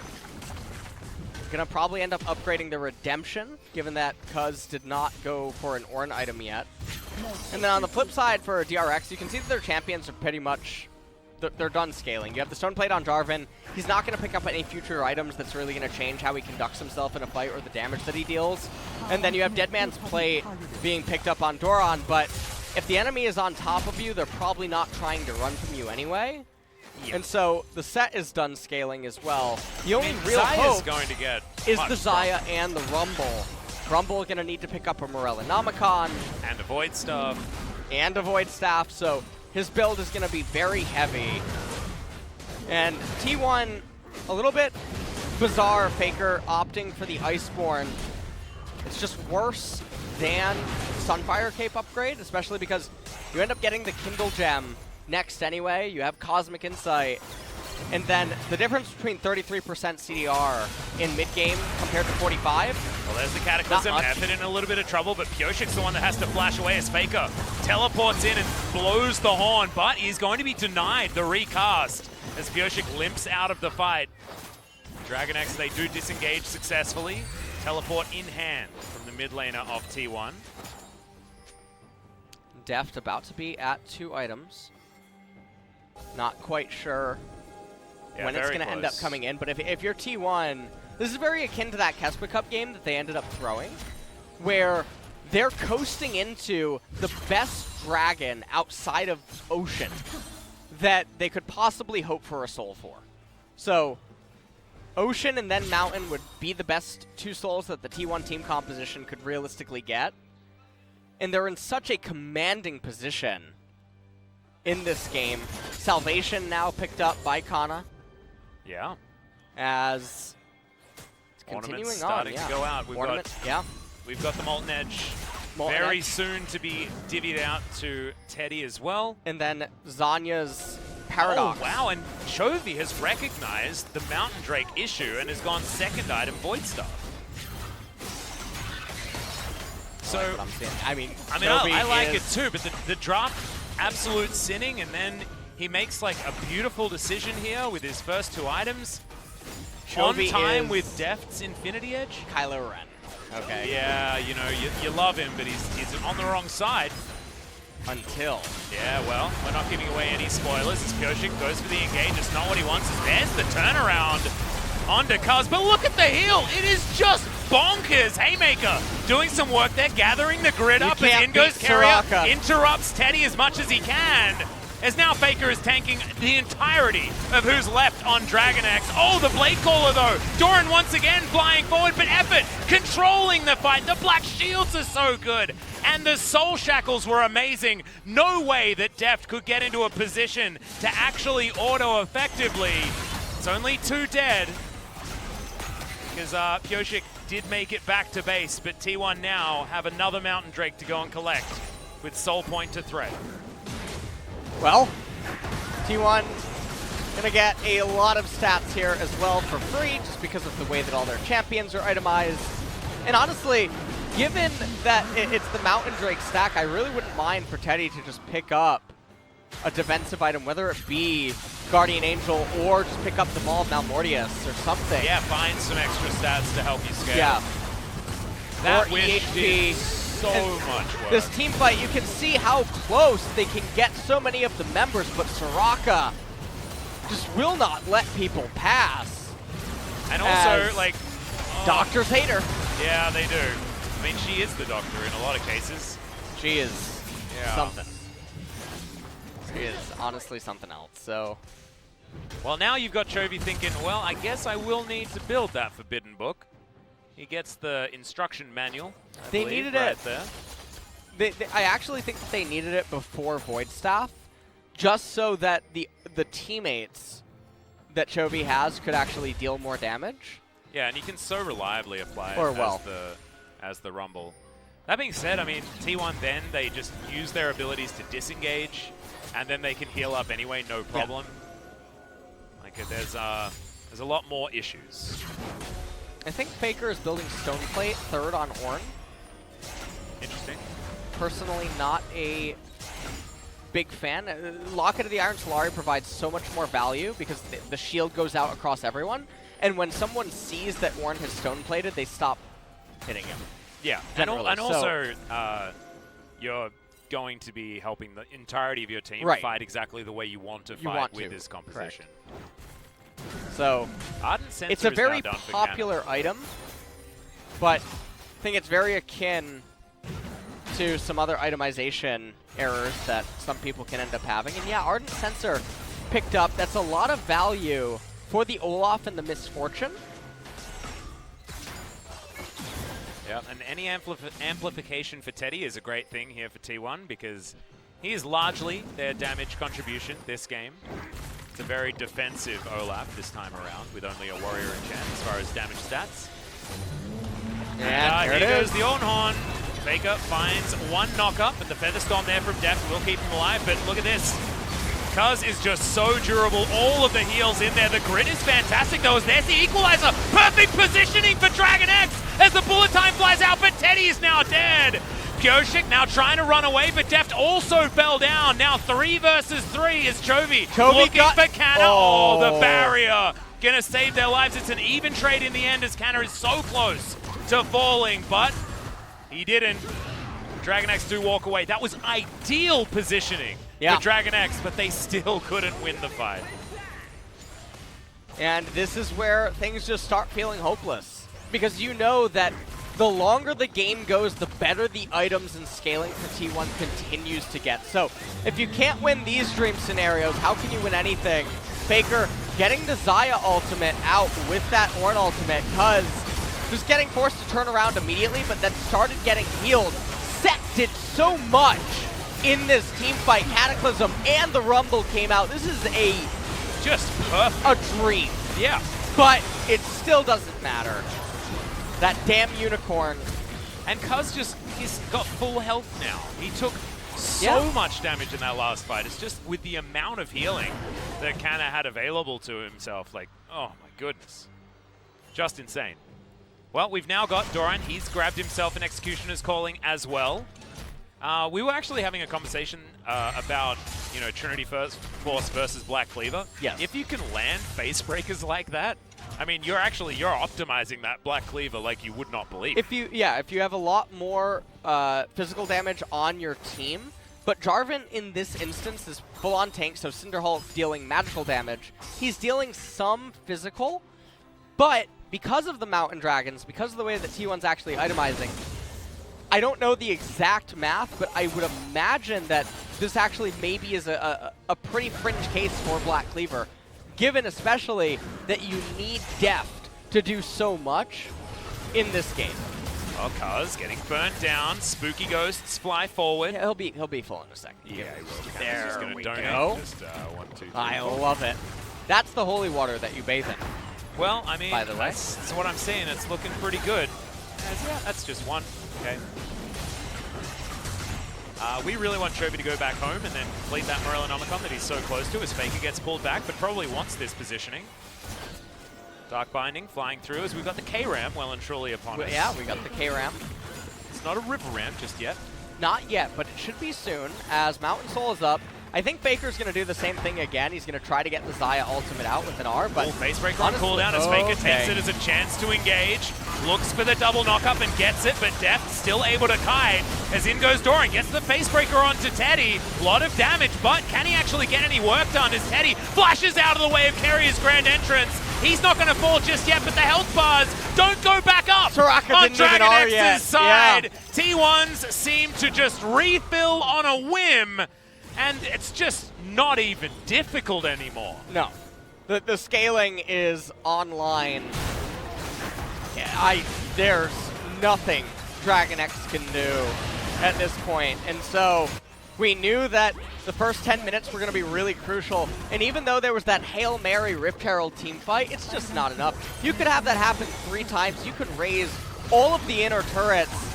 If you're Dragon X, you will still lose 25 minutes plus almost every single team fight, assuming even skill level between the teams. And I'm really happy to always see Soraka pop off like this because she is a hyper. She's showing it here. Says, I'm going to go for the ult, I'm going to go for the ult. Go in front. Not saying anything else right now. Soraka still had R get. 야 이거 이겼다 예비 We win. Yeah. 이봐도 아니 용 먼저 용 먼저 Do dragon first. 용 먼저. Yeah, do dragon first. And having a look at the scores here, Ornn is unkillable, Soraka's unkillable, Cuz looks absolutely unkillable. Also has the Forge Fire cape as well, and with Warrior Enchant, he was allowed to do that, and can have the ornament added to it. 31,000 damage taken from the Olaf, who now just gets given a better cape because he deserves it after taking a beating like that. Okay. Well, I'm going to say that Pyosik avoided that Dark Binding that Effort just straight up missed. But now there is a Baron buff heading towards Dragon X's base. And if I was them, I just wouldn't have any idea of what to do next. Maybe open a fight with an Equalizer so you can at least get some of this Morellonomicon spread it around. You just look at the shields on all the members, and then also Soraka just does so much. I love it, Alex. I love it so much. Oh, the unfun. Do you feel the anger in Dragon X right now? Oh, absolutely. Oh, man. Oh, we got Bloodthirster completed here for Deft. He's got 3 items now, but I just don't know whether it's going to be enough. Oh, man. No attack speed just yet for him as well. Just each auto doing a lot of damage. Area looking for a moment, but that's a flash from Pyosik. He wanted to put Teddy in a cage. No one puts Teddy in a cage. Or in the corner. Even the harpoons aren't landing anymore, Faker. He can blow the horn anytime he likes. The Haymaker now on cooldown. Carrier has that little shield. You know what? Faker, that was a cute knocker. You know what DRX is saying right now, Alex? Go next. No, they're saying that they feel really terrible whenever they look at that smug unicorn's face. At least she has a glorious skin. That's a great skin. You can get that from the Riot store for a certain amount of Riot points as well if you want to, as Cuz. It's pulled back by Doran, but that's not the facebreaker target that you really want. Faker now sitting at about half health, probably wishing that he had a Warmogg's armor at this stage, but has teleport available, so it's no worries. Cuz feels invincible, and that's because he basically is. Alright, caught out of position is Pyosik, as there's the Ornhorn, but Cannon picks up that kill before it can even do anything. Cuz running after Deft, and there is nothing stopping him from doing exactly that. The wish finally goes out, and that is going to spell the end of this game in its entirety. They are too tanky, they are too strong, and Soraka is absolutely busted. Nothing the Rakan can do. Chovy running for the fountain and asking for round 2 when they can finally find the ban button on this pesky Soraka champion. T1 will start off the series versus Dragon X 1-0. Cuz down to business on this Nexus. They are corralling both of the older players on this Dragon X team. Def just gets 2 popped by Teddy, and then he finishes off the Nexus. A well-deserved win by T1, and I want to give the MVP to Coach Kim. I think that Effort is the MVP, but realistically, I think I agree.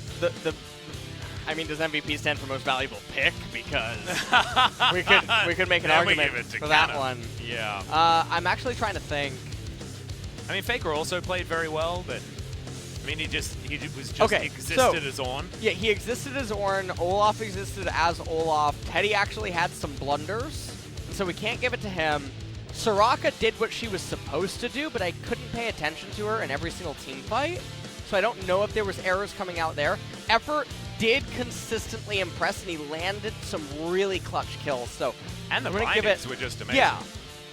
Plus, the Black Shield timings that he utilized were super heads up, so I am completely okay with it. As there's Dragon X, and they're looking at this and they're going, oh, so he just banned Soraka. Okay, cool. They just got healed. Yeah. They just got purified. The thing is that like they had so many fantastic fights in the mid game that looked so close to being fine. They should have then just built Soraka. Morello. Clip that out of context, guys. Let's attach that to all of the very upset LS when the Morello is purchased. But yeah, it's probably would have been better as a second item, which is a little bit unfortunate because Chovy made the right decision for the first time by building second item Void Staff, identifying the Mountain Drake, wanting to get through that, and the very tanky Ornn that's in his lane. Yeah. But still, not what you want to see. Still, Dragon X suffering a game 1 loss. They've done this before. I mean, they've dropped games in the majority of their series, I'm pretty sure. So now to try and get that reset, come back, and really answer this one as we're having a look at the damaged champions, and somehow Faker on Ornn did 20k. Yeah, well, Ornn does a lot of damage, obviously, because of his brittle. Yeah, I know. Passive. It just feels like a lot more than he should have done. Trades quite a lot. I would actually really like to see healing, but I guess we don't have that in the post-game breakdown. I would really, we saw it about like halfway through, and already Kanna was at like 7,000 damage healed in comparison to like Rakan doing 800 or something like that. And that was when Kanna had spent most of the time top lane, so yeah, pretty impressive stuff. And in the end, T1 did just run their way towards that inevitable victory.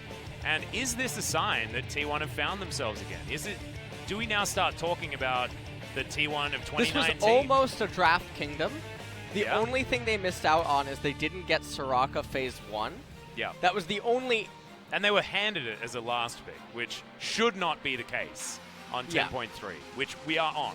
And also shouldn't have been the case on 10.2, but people seem more aware of it now. But, ladies and gentlemen, we do have Game 2 right around the corner. For now, a short break, and think in your minds, just ask for better drafts from Dragon X so we can see an even Game 2. Maybe a Soraka ban if you don't want to see that as well. I mean, that could be an opportunity. You don't get a prescription if you don't need it. So, draft prescription. We're going to need to go and collect one. Yeah. As we're taking a long time to get to break. Never mind, I jinxed it, as we are going to go to that break now. We'll see you in a few for Game 2.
탑겠어. 미드 돌자. 탑해. 나 디펜한다 천천히. 우리 돌아서 가야 돼. 나 뒷대볼게. 돌아서 가자. 우리 버프 없어도 할만하거든? 할만해. 보자. 다른 큰 받았어. 다르만. 다음 같기도 하고. 나이스. 갑시다. 세트 살짝 볼게. 안 들어가도 돼. 들어가도 돼. 들어가던가 안 들어가. 세트 W 조심. 나 잘 보고 있어. 아래 1가도. 올라 북적이다. 미드. 잘 볼게. 끝내자 이거 그냥. 끝내자. 미드로 가자 미드로 가자. 끝내자. 나이스. 끝내자. 끝내자. 이거 아래 빨리 깨지? 나 싫은데? 뭐야? 제발. 미안하다. 끝내. 일반에. 타워. 예. 타워 주세요. 나 타고 지나 했는데 타이밍 경이 안 줘. 끝내자. 아파. 나이스. 나이스. 레전드 오브 룬테라의 세계에 오신 걸 환영합니다.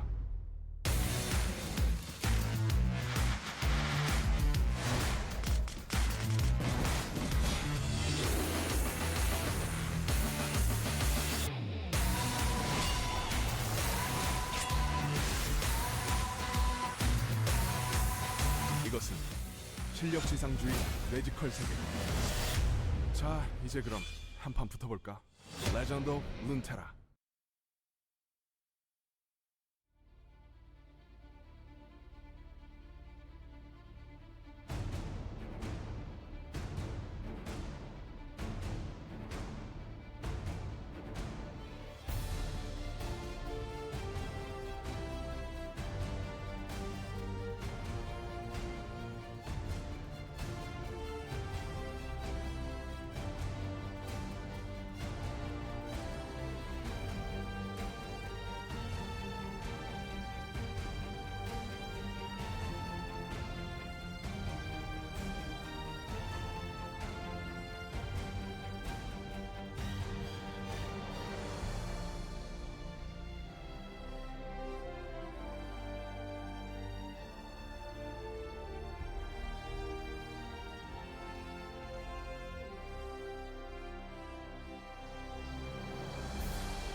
네, 정말 We are 기대되는 back 매치였죠. after DRX와 DRX T1이 versus 만났습니다. T1 game number 1. A DRX가 very T1에게 hyped 힘을 쓰지 matchup. 못하는 모습이었는데 DRX 뱀픽을 actually 어떻게 looked 들어갔는지 quite 먼저 들어볼게요. powerless. 팀의 조합의 컨셉이 확연하게 갈렸습니다. They really had a very opposite concept of composition. 뭉쳤을 때 각각의 시너지가 있는 조합인데 So they really wanted to go with a synergy comp for team fight rather than side lanes. 상대를 빵하고 터트려야 되는 So they 조합이고 focus on the burst damage on the DRX point of view, but T1 went into a counter competition with a great sustained teamfight ability. 광역 데미지의 DRX 하지만 So 소라카라는 DRX with 픽이 AoE 세트를 너무 and 좋게 T1 카운터를 versus 쳤고 페이커 Soraka 선수의 오르는 진영 공격이 sustainability 완벽하겠습니다.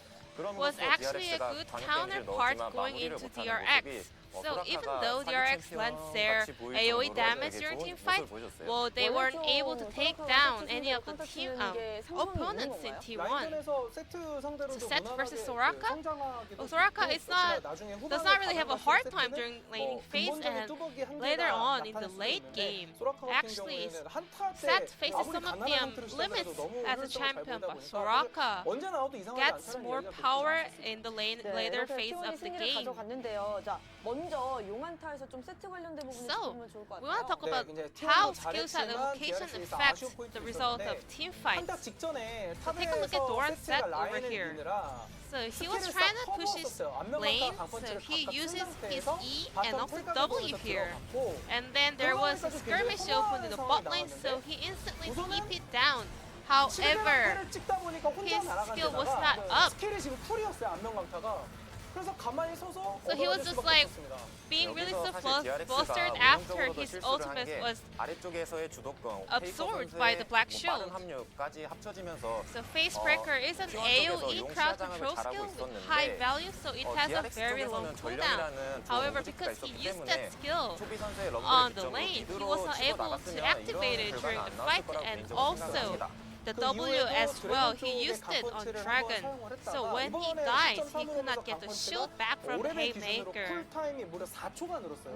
근데 So 그 with 스킬을 this 좀 10.3 썼다가 patch, 한번더 actually 들어오는 the cooldown is much 예측을 하지 longer. 못하고 세트가 So 끊기는 그런 I think 장면까지 Doran DRX 이 had to be 이어졌습니다. more really thoughtful using his skill shots throughout the fight. 없었고요. 자, 그리고 경기가 상당히 길어지는 느낌이 The game 들었었는데 was a 승부의 little bit 결정적인 extended. 한방 언제 However, there was this big team fight that T1 got the solid victory. 끊기는 구도도 있었지만 여기 한타가 결국에는 So Faker 멋있었던 것 같아요. started the fight, knocking up two opponents, and then engaged on the left-hand part with his ultimate.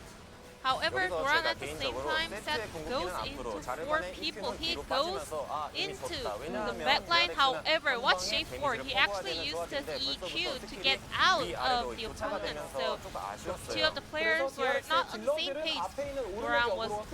Doran was going in, but Hyosik wanted to come out. 사실 이거 말고도 But at the same DRX도 time, 잘 싸운 Oren 한타가 also 있었고, held up T1도 4 people 이번만큼 on 잘 his 싸운 own, 한타도 but 많았었지만 여기가 이제 T1 결국 had 바로까지 much higher 이어지는데 sustainability for 대승부수가 team 아니었나 fight. 생각이 With 들었습니다. all the HP coming back, even without Soraka ultimate, there was no way for DRX players to win this fight. 반대되는 상황에서는 상대적으로 대처가 좀 So 부족하지 DRX 않았나 did not 그런 manage 생각도 to how to 해보겠습니다. go 자, into T1의 POG facing the 만나보시죠. counter champ. So let's see 누가 who 봐도 got 이상하지 않은 POG 게임이었어요, from 사실은. T1. 가져가지고요. 네. Faker on Faker Oren 선수. with a deathless 저는 play. 개인적으로 제일 놀라웠던 건 이 오른의 Victory was really amazed 타겟팅 우선순위를 한타마다 how 다르게 he actually focuses on with 당연히 his 자야 ult 같은 in every 딜러나 different 럼블을 team fight. 보여주는 것도 이상적이겠지만 Sometimes he 팀은 go 애초에 into for 이니시에이팅 Zaya, the 개념보다는 damage dealer, or 적이 the 한 carry, 번 이니시에이팅을 but sometimes he 끊어야 just 되거든요. go 그래서 in 아예 to make a point, 낙하를 노리는 whether it's Rakan, 장면들이 whether 한타 it's 중간에 Rumble. 있었거든요. 거기서 이 어떤 조합을 어떻게 카운터 So 칠까에 he 대한 definitely know how to go into his 페이커 선수가 team 탱커를 fight 할때 composition of DRX.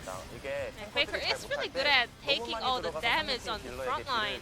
Because when a player, like mid laner, is not used to playing tank champions, they actually take too many damage and like get chunked out in the early phase of team fight. But Faker is so skilled in this champion. POG가 뽑기가 어려웠다라는 So I guess this game was really hard game to choose just one POG, but in the end, Faker picked up 5 votes out of 12 people. But besides Faker, also Kana, Effort, and also Cuz earned the votes as well. So I guess all 5 players were performing awesome. Well, sadly, Teddy could not win any votes, but their performance was on the same page. They were really looking solid as one team. 그런 경기였습니다. 이제 So 2세트 let's 경기 move on to 만나보시죠. game number 2. Thank you so much, Ji-sun, for that interview, or for the analyst desk translation, and welcome to game number 2 between DRX and, of course, T1. Bit of the Fs in chat for the draft after game number 1. I also think that Effort definitely deserved that that player of the game. I mean, Faker was a good Ornn, but he didn't do anything that wasn't just be Ornn. And I felt like Effort's timing on Black Shields were fantastic. His bindings, like the one that caught Deft, was honestly a large contributing factor as to why they won the game. I felt like as far as outstanding performance, it was all about Effort. Well, Effort did a lot right there on the Morgana. But will they be able to get this composition again? I think the answer should be no. So let's see whether T1 can just win straight up. Now on the blue side, DragonX with counterpick option if they would like it. As T1 ban away the Yuumi. The Zoe also leaving the Rift. Of course, Chovy, an extremely good Zoe player. And DragonX are once again focusing on Cuz and his champion pool. Well, T1 banning the Yuumi is a little bit surprising, but I suppose if they B1 Yuumi, then they don't expect to be able to get Ezreal. DragonX would probably be able to take that away very quickly. And now, DragonX, they ban away the Soraka. There and we now, go. The Step question one. becomes is, do you B1 Ornn or do you B1 Ezreal if you're T1? I think now, it has to be on, right? Or is it a Philios? Oh yeah, Philios is still available. So, okay. There's actually 3 options still up, so... And Set is still there if they want to get trapped. I think that T1 dropped the ball a little bit by not banning Aphelios, but now DragonX actually does it. So B1 Ornn coming in. So now theoretically, you know, I'm expecting a Set lock-in because DragonX just love doing it, but I'd love to see Ezreal here in the second slot, unless they want to take away a key jungler for Pyoshik. Well, they want to probably wait to see if Ezreal has a good matchup in ADC. So if DragonX locks in something like a Xayah or a Lucian or something like that, we could probably end up seeing T1 respond with Ezreal. But seems like it's not going to be a jungle pick, as Pyoshik probably wouldn't be waiting for feedback before locking in, as he seems to be looking over. Yep. That's the MF. So that's the MF. And now how is T1 going to respond?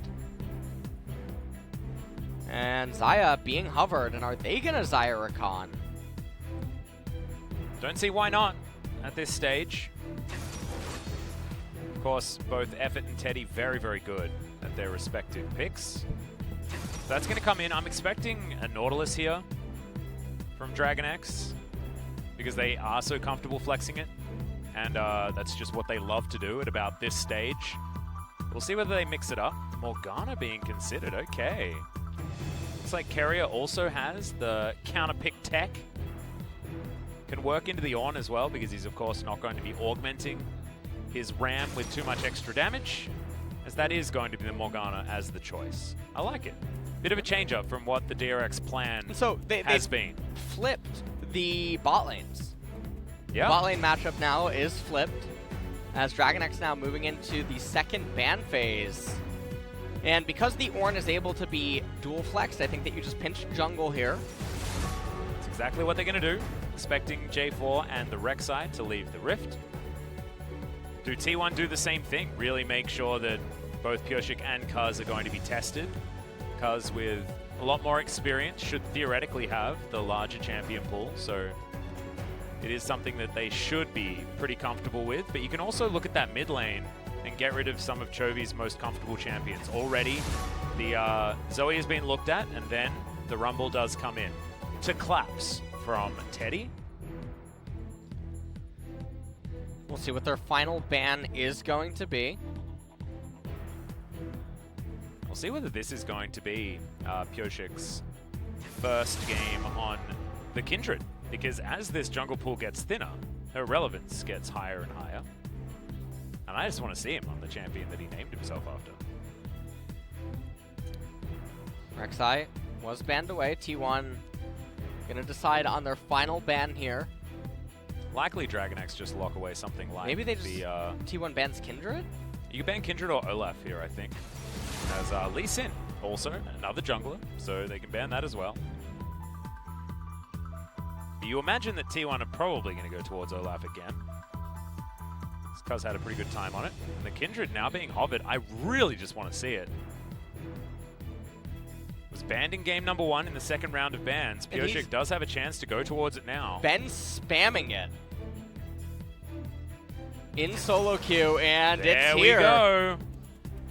His world famous, well, soon to be world famous Kindred pick.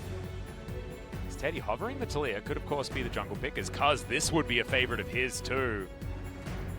Certainly fighting fire with fire would be the Nidalee pickup. But let's see where T1 do decide to put Cuz. And then try and work out exactly what the solo lanes are going to be. They're going to buy themselves some extra time thinking about their jungler. As Faker goes back to the Victor. Faker has been the most successful Victor player so far in the LCK. We know Chovy has also been trying his hand at it, but hasn't been as effective. In a spot like this, you need to choose... Oh, a big-time old favorite for Cuz. We saw OnFleek try this, and it wasn't great.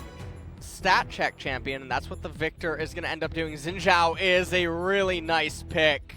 You can knock people out of Lamb's Respite. Yeah, beautiful. And you can claim that area for yourself. So it ends up being very valuable into the Kindred as Echo now coming in as a means to answer Victor.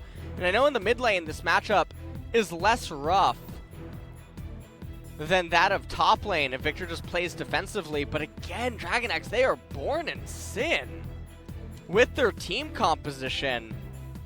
A lot of control and also smoke and mirrors with obviously the Kindred ultimate, the set able to pull someone out of the Lamb's Respite and try to execute them there.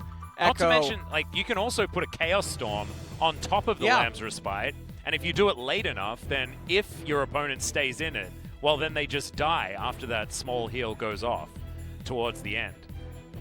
And certainly a lot of answers here as far as the Kindred is concerned, but a lot of what Kindred is her control of the game at the very beginning. So what she can do up against this Xin is going to be the biggest question, I think, in the early levels, rather than after level 6 has been gathered from both of these junglers. I want to see some creativity in the pathing, and I want to see Pyosik come out of the gate swinging on his signature pick.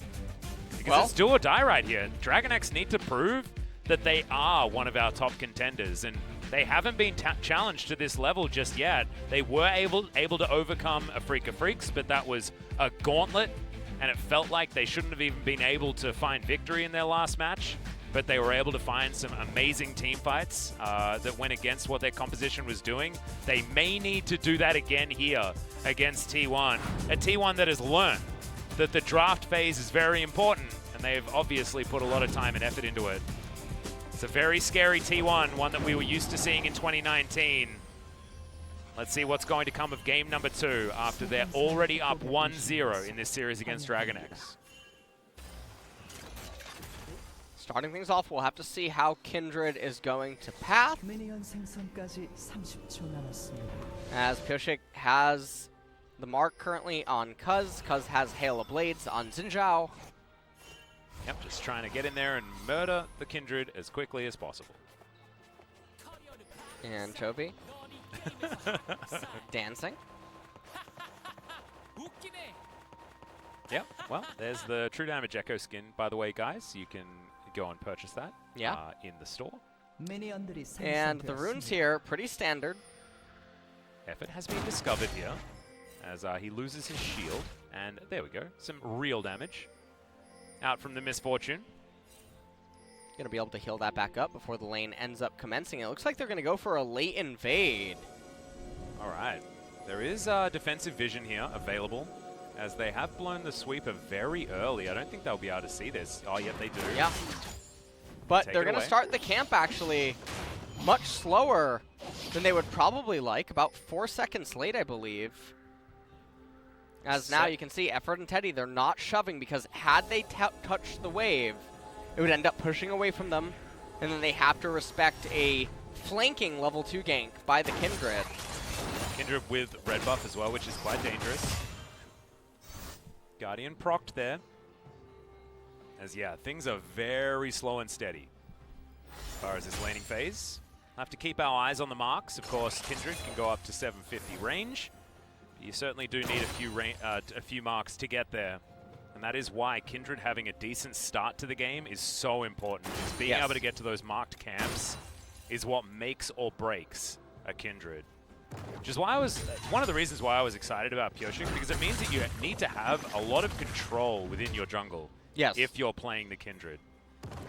And controlling vision, understanding lane positioning so you can go to these more dangerous parts of the map is very important. As now Pyosik, he's going to complete the 3-buff start after taking his wolf camp as well. Dance of Arrows pretty good for these sort of 2 to 3 mob camps, you know? So Krugs works pretty well for the Kindred as well as the wolves.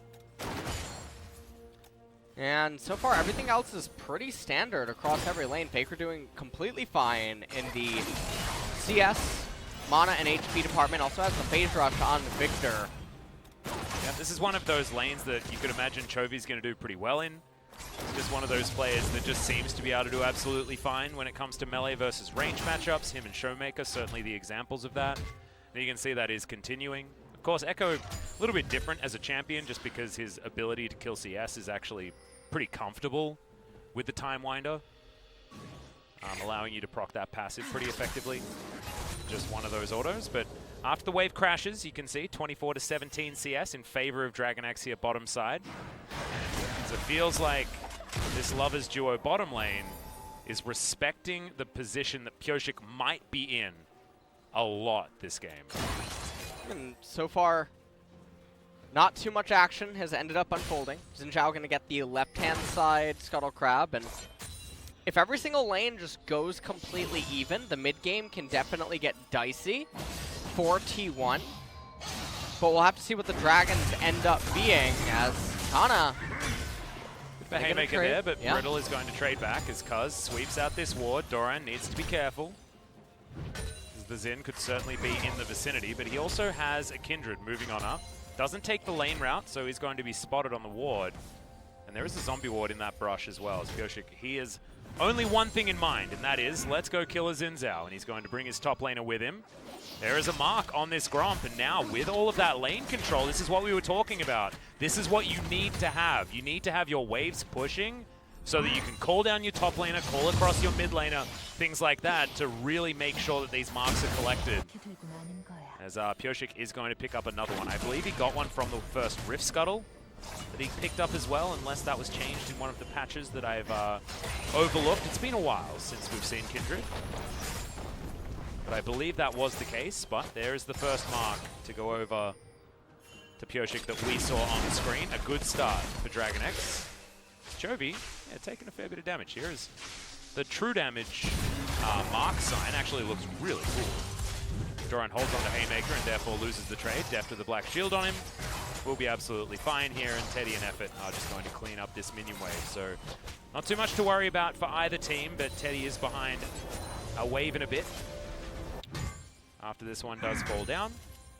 Bommies was picked up by Kana up here in top lane, and so not intending to try to freeze or pull any waves or things of that nature. Honestly, with the Xin Zhao, I was expecting a lot more action out of the early game, but we're not having it. Red Smite looks like Warrior Enchant going to be the path for him as well. But overall, just a lot of slowness coming out of T1. And unfortunately for them, they don't have the same luxury of having a Giga Slow early in mid-game like compared to game number 1. And Faker looks like he's greeting for that 1 CS. Chovy gonna find Cuz as the Cloud Drake is taken here by Pyosik. He gave up a mark for that. You saw that him and Cuz were moving towards that Raptor camp at about the same time. As Kana's looking for a horn and does find it on top of Doran. Will he actually get the Searing Charge? The answer is no, just takes 2 turret shots. Sometimes you just gotta blow the horn, you know? Well, I think instill fear in your opponent. All that he's trying to do is stagger the damage against Doran, but the problem is that when you bring Set to slightly below 50% HP, that's normally where you want to try to keep him. And then getting him even further just ends up often being counterintuitive because he ends up just out-sustaining you. Yeah. So when you want to kill Set, you just have to keep him in lethal range and then go for the full combo. and respect that he can obviously haymaker. Well, Dark Binding not going to be juked there by Teddy. Carrier a little bit too excited as far as the positioning on that one. As first plate did actually go down in favor of Deft bottom lane. Still so many discussions on who's the best AD carry, this and that, but I think Deft has always been the more aggressive in the laning phase in the Teddy versus Deft era. Of course, back in the day, the conversation was always that Deft was the more slow and steady bottom lane player when it was Imp that was on the second Samsung team at the time. Deft was always late game positioning player rather than aggressive early game, but spend some time in China and play on EDG, and appears Deft has certainly become more of that, I'm going to win this lane and put my team in a good spot. So far that's happening here. This game very different to game number one. Felt like game number one was very much just draft and it's over. Yes. Here, T1 certainly do look better in the draft, but it's not completely one-sided in that department. T1 have a lot of scaling, but so does DRX, with obviously the Echo and the Kindred, and so that's why the mid-game, once it starts unfolding, is going to be really important to pay attention to, as the Echo and Kindred can really get out of control. And my eyes are going to be on Carrier and see whether he can have the same kind of game that Effort did. Haymaker out on towards the top side. That true damage certainly working out as Kana has the mark. The Pyoshik, in fact. Yeah. 2.5 minutes until Ocean Dragon. And no one is really manipulating their lane relative to their jungler, so we're just getting a giant farm fest by everyone. And in game number one for T1, this wasn't really shown as being potentially an issue. But here in game number two, it is going to be more problematic because they can't just get away with only doing this. Well, Jovi's moving down. This is 4 versus 2 unless teleports are invested. Faker doesn't have it. Kana has his available. Dark Binding goes wide. Lands onto a minion as Effort. Now puts his grand entrance on cooldown. Now Chovy looking for Faker a lot of damage as he's skirting the gravity field. Chovy looking very comfortable in this matchup right now, as you can see. Carrier did go back home. Mark up on the enemy Gromp right now. Not sure whether that was already taken by Cuz, but he's going to beeline to it right this second. And we've got pings out from Carrier on the Rift Herald. That's where he's going to be going. And Doran and Kana just continuing to trade up there in top lane. Yeah, just not too much really happening. It looks like Pyoshik wants to go in and try to get that mark. Gonna end up finding Cuz. They both have Smite. Actually finds Cuz with a lot of his buttons on cooldown. I don't know whether he knows that exactly, but Pyoshik picks up his other mark and gets it for free. Is now Ornhorn towards the top side. Doran gonna get knocked up, but the Haymaker's going to eat a lot of that damage, and Dragon Axe get the inside track now. Cuz getting chased down by Pyoshik, but he has that Hail of Blades. The ult has to be invested. Chaos Storm gets the rest of Dragon Axe out of here as Pyoshik. I don't think he's going to have any chance to do anything, as the heal from Carrier was pretty close, but he needed that Dance of Arrows back available once again and did not have it. As T1, they grab the first blood and the first advantage that they found this game. They're still down in gold, though, and this is a byproduct of all of the laners on the side of Dragon Axe, including the jungle. They're just ahead in the CS and the XP department, and also all those turret plates they have in mid lane and in bot lane.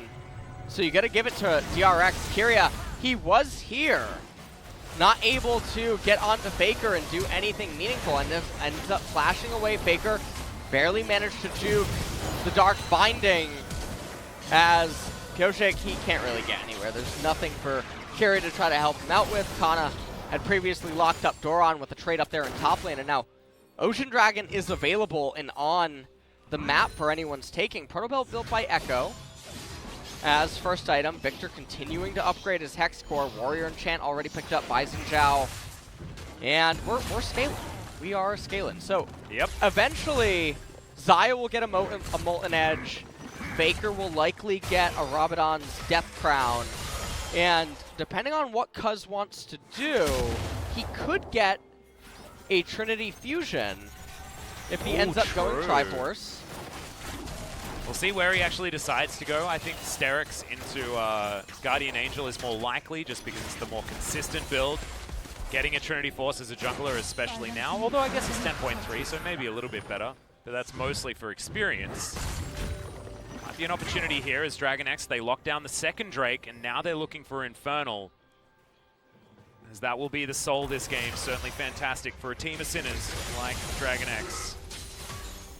Wanting to amplify as much damage as possible, but also, I mean, it works for T1 as well. They're the ones with a tank in the top lane, but otherwise everyone's very, very happy to have some added damage. Teddy can't afford to be taking this as Essence Reaver now completed, as Chovy couldn't quite find the Time Winder. Steph just wanders over. Gets a fair bit of damage there onto Effort. Well. One more minute as there's, okay. Oh, Def man. taking way too much damage here, but bullet time and in combo with the rest of his buttons. And this should mean that these turret plates are going to be taken, and Pioshik actually looking for a bit of a fight here as Wolf jumps out. Chovy looking to try and dive in. Effort just gets popped. Good night, Sweet Prince. And the Chrono Break is going to bring him out of there. And this is what in solo queue we like to call bot gap. Yeah. As now on the mirror, Deft and Kyria, they won their lane yet again. And they won it in the counter matchup this time. Yes. Well, this is definitely a bit peculiar. Yeah, and there's been actually a lot of conversations on Reddit and around everywhere about who the best AD carry is in Korea, even worldwide.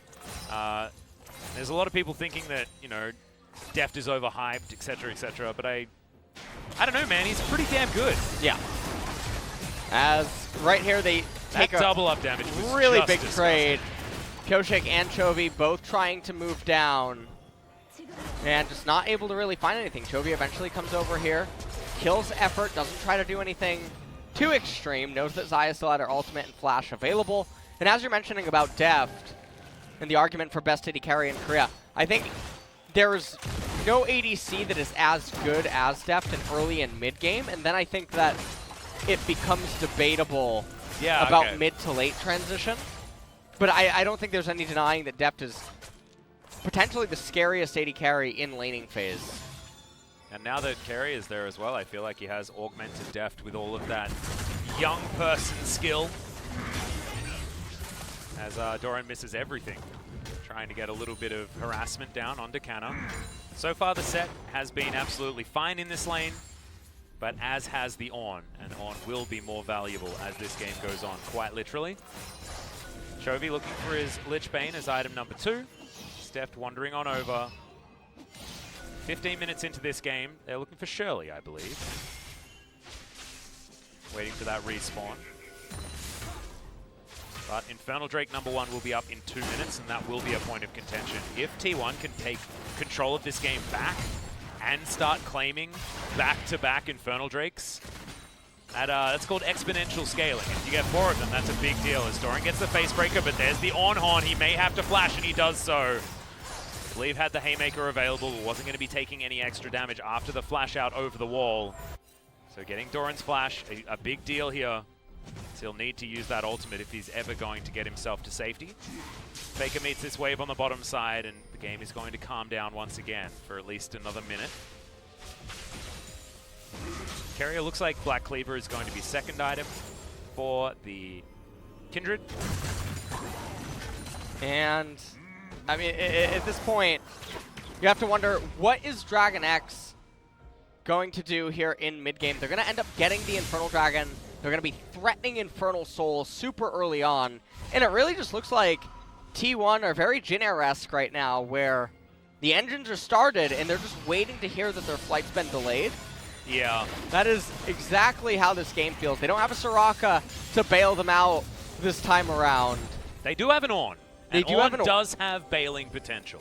Well, it's just whether it's going to be enough without the Soraka there as well. Because they did hit the nuts. Feeling which as is though another sort of like card game. I think Faker's building a certain book. Oh dear. So we're gonna have to tell Joe to get Faker a math instructor, I think. Yeah. Well, congratulations need to go out to Faker, actually. Now part owner of T1. Really cool news. That is absolutely insane. It's like in a good way. It's a really cool thing to know that like you can get to that level of player where you don't have that fear anymore of after I'm gone. I mean, what do I do? After I'm not a pro player anymore, what's my career path? And a player of Faker's caliber absolutely deserves it, as we have Infernal Drake going down and possibly a fight. Great Dark Binding is going to land as Cuz takes a fair bit of damage and Chovy is looking for him. Remember, oh my god, that was fantastic. Gets out of the way of Canna's charge, avoids the knockup with the Proto Belt. And dances on in. Yeah. Don't catch anyone.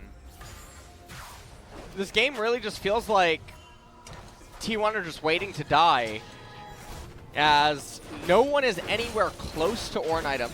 Yeah, it's not really item spikes territory, you know. That's not what we're going to be talking about. Is speaking of Ornn, it's going to get bound. Pyosik finds a fair bit of damage there.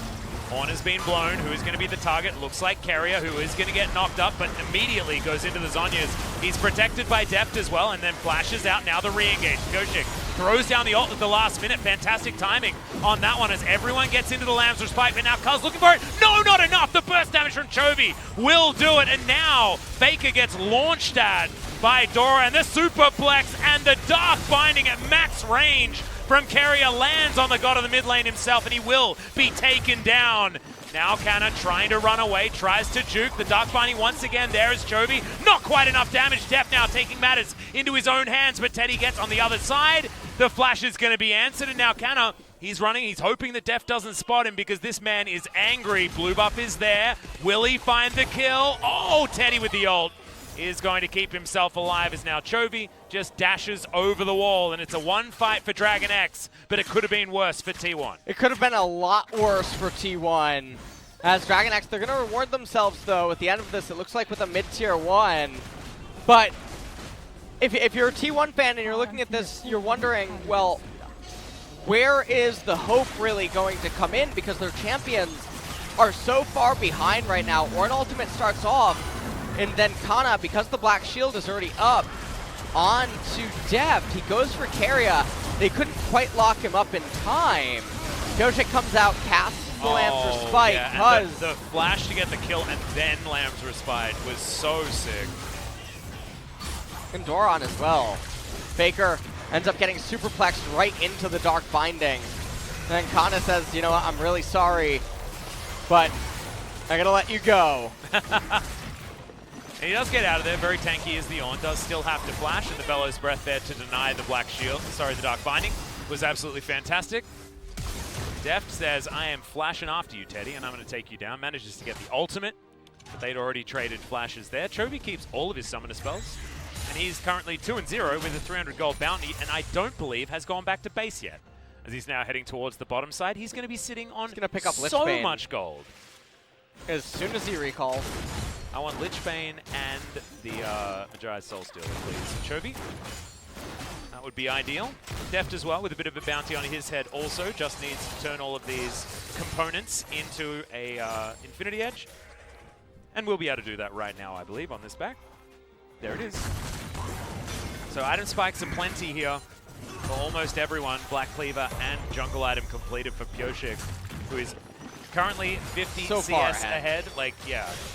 I think he's been taking some lane farm as well, so a lot of that CS is actually worth a bit more than it otherwise would be. And this is a game where you can funnel into the jungler a little bit more, much like a Karthus game would, but maybe not to that extent. But Kindred with gold definitely does a lot of things and scales extraordinarily well because you scale with your marks as well as with items. Or Kindred is one of the scaling AD junglers in the game. You know, I recently talked about her in a molding clip. Yeah. In which I was talking about Elise and Lee Sin, and I am so glad that we are not seeing them. Nope. And they were banned. That's the reason why we're not seeing them. But still, you know, we haven't been like picking them in the first rounds or anything like that. So Kindred comes in, has a lot of scaling, has lots of value, whereas typically physical damage junglers, they get 1.5 items, and then they're basically the same thing for the rest of the game, but that's not the case with champions like Kindred. Yeah, you're going to build Rapid Fire Cannon Infinity Edge after this, and you're going to be a legitimate carry alongside Def. Chovy as well, causing a ruckus towards backlines is going to be important. And I do like the fact that Chovy has his W, this one right here, that you can put on top of the Lamb's Respite, which will be able to help T1 try and take control of that zone. Of course, Cuz certainly equipped to try and get them off there. Gravity Field and Chaos Storm also very good. This is do or die now. Yeah, this is Infernal Soul, and Dragon X are in position. Chovy looking for flanking opportunities, had just teleported there to the mid lane. I think this is just going to be an ace into Baron. Realistically. Well, they're going to have to go for this one, and they want to try and fight before this goes down, because otherwise there's so much extra damage. Cuz going to take that one away. Ornhorn is big, into the backline is Deft. Oh, the last minute Lamb's Respite, but he's still so incredibly low. Gets the heal, gets the shield, but it's not going to be enough. Doran takes down the Zyra in the backline though, and now it's even footing, but Pioshik is an AD carry. He's hunting after Cuz though, as now we go down to the 3 versus 3 bottom side. Chovy was looking for effort, Faker gets himself into position, and Keria is just going to be taken down like old news. Chovy dancing around this one, will find Faker. Timewinder comes in, and there's the phase rush, looking for Cannon now as Effort gets over the wall. The flash from Doran, gonna follow up and grab that kill, and in the meantime, Pioshik had dealt with Xin Zhao off to the side of your screen, and Dragon X, they lose the dragon, but they win the fight. They lose the dragon, they win the team fight, and they have the option to just run over to Baron. A little bit surprised that they didn't, given that Deft was coming up as the blasting cone inside the red side jungle. But instead, choosing to play it really safe. So, we see this team fight. DRX actually chooses to play super safe. They end up backing up. Lamb's Respite does come in to save Deft right at the last second. Superplex trying to drag Cuz out of the team fight. And then Cuz tries to go over onto Pioshik. Pioshik. Swap was so cute. Not exactly what Pioshik wanted, I don't think. To do that much. Faker trying to dance as long as he could. Now, he could have lived here, but elected to turn around to get the kill onto Keria. And then right here, he knows that Chovy has him dead, so he tries to just kill the CS. Yep. Do whatever he can before his passing. Chovy now with a black shield is actually a very, very scary prospect. It's Gravity Field, a lot of things to fight around. Circles on the ground. Is Chovy not going to be able to take that one? And actually Chrono breaks to get himself out. Okay. Well, ornaments have come in for Ornn. Also, we did get Luden's. Well, Luden's was upgraded. We'll see Molten Edge now coming in as well for Teddy. Chovy, most damage dealt in the game thus far, 10,000. Not bad at all. Zanya's Hourglass almost going to be complete here for DRX. This is a pretty unlosable Baron, I would imagine. DRX just so far ahead. They are going to pull away from it, not wanting that one to get stolen away. Remember, Pioshik can use the Lamb's Respite on the Baron itself. If you can time that right with an enemy smite, then theoretically you can grab the next one without any contest, as Keria pulling the wave here for Deft to make sure that all of that money is going to go to the AD carry. Looking for the second item, Bloodthirster, as Faker moves towards the top side to try and answer Chovy, but honestly, I don't think he can fight him at this stage. It's behind so much. And Chovy extremely close to gathering himself his Zonya's Hourglass, at which point he's just way too slippery and actually does just too much damage as well. It's going to be very frightening. See when he decides to go and collect that, remember you can use the Chrono Break to immediately get back towards the top lane if you want to. And now the cooldown on that one is not too much of a worry either, as he has just hit that level 16 mark. So goes back, decides to hold on to his ultimate. He's just going to reposition here as Dragon X, I think they need to, I mean, most of the time Dragon X have certainly been very proactive throughout most of their games, but they need to speed things up a little bit at this stage to continue that trend, because they have all of the power, they have all of the strength. They just need to start putting the screws in. There's 1 minute, and their Infernal Soul is going to be available once again, and maybe that's what they're waiting to fight over instead of around the Baron. Definitely could be. 7,000 gold is the lead right now for Dragon X. And also, factor in the base levels on all of their champions. You have 2 level lead inside of the jungle, 2 or 2.5 level lead inside of mid lane, and the jungle level lead is about to extend. Pyosik just needs 1 minion or something. Yeah, then it'll be level 14 to level 11. Yeah. Good lord. 30 seconds. Here's the countdown. You can see Dragon X have taken control of all of their waves. Doran with a teleport available, going back after shoving out top. That has equalized now. They still have the top outer turret. In fact, no turrets have been taken by T1.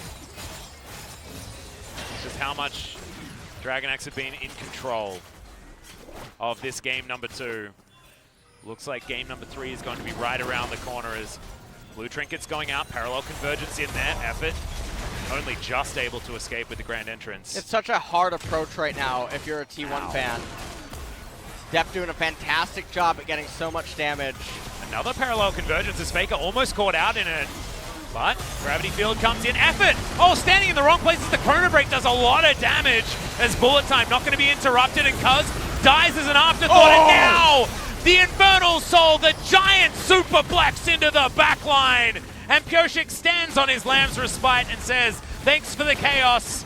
I don't mind about it. We just won the team fight, and this could just be Baron or maybe another team fight for the end of the game. I mean, with Infernal Soul, I think the game pretty much is over. Yeah. Atlas. The scaling for T1 isn't coming in the way that you would hope. And what I mean by that is that non-ideal Ornn items are the ones that ended up being purchased. Obviously, you have Luden's Pulse there. You're going to have the Obsidian Cleaver, not the Trinity Fusion. We're going to a game number 3. It's exactly what we wanted out of these two teams. T1 smashed the draft in game number 1. This was more even. The Dragon X honestly have just outplayed time after time, and T1 just haven't been able to fix anything. In game number 1 as well, I mean, we take a look at this team fight, and you can see Cuz is making a desperation play to probably try to just get close to the dragon to try to steal it away, but Infernal Soul goes their way, and it's so hard for T1's team comp to fight. Yeah. Against this kind of a lead.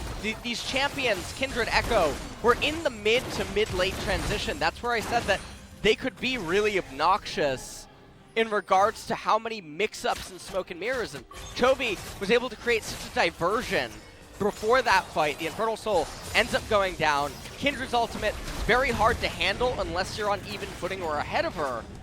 And so, DRX, we're just waiting for the inevitable endgame push, but in game number 1, remember that despite how large of a draft win T1 had, a lot of those fights were still pretty close. And mechanically, Dragon X played them out about as best as they could. They just unfortunately had the wrong champions allowed onto the Rift.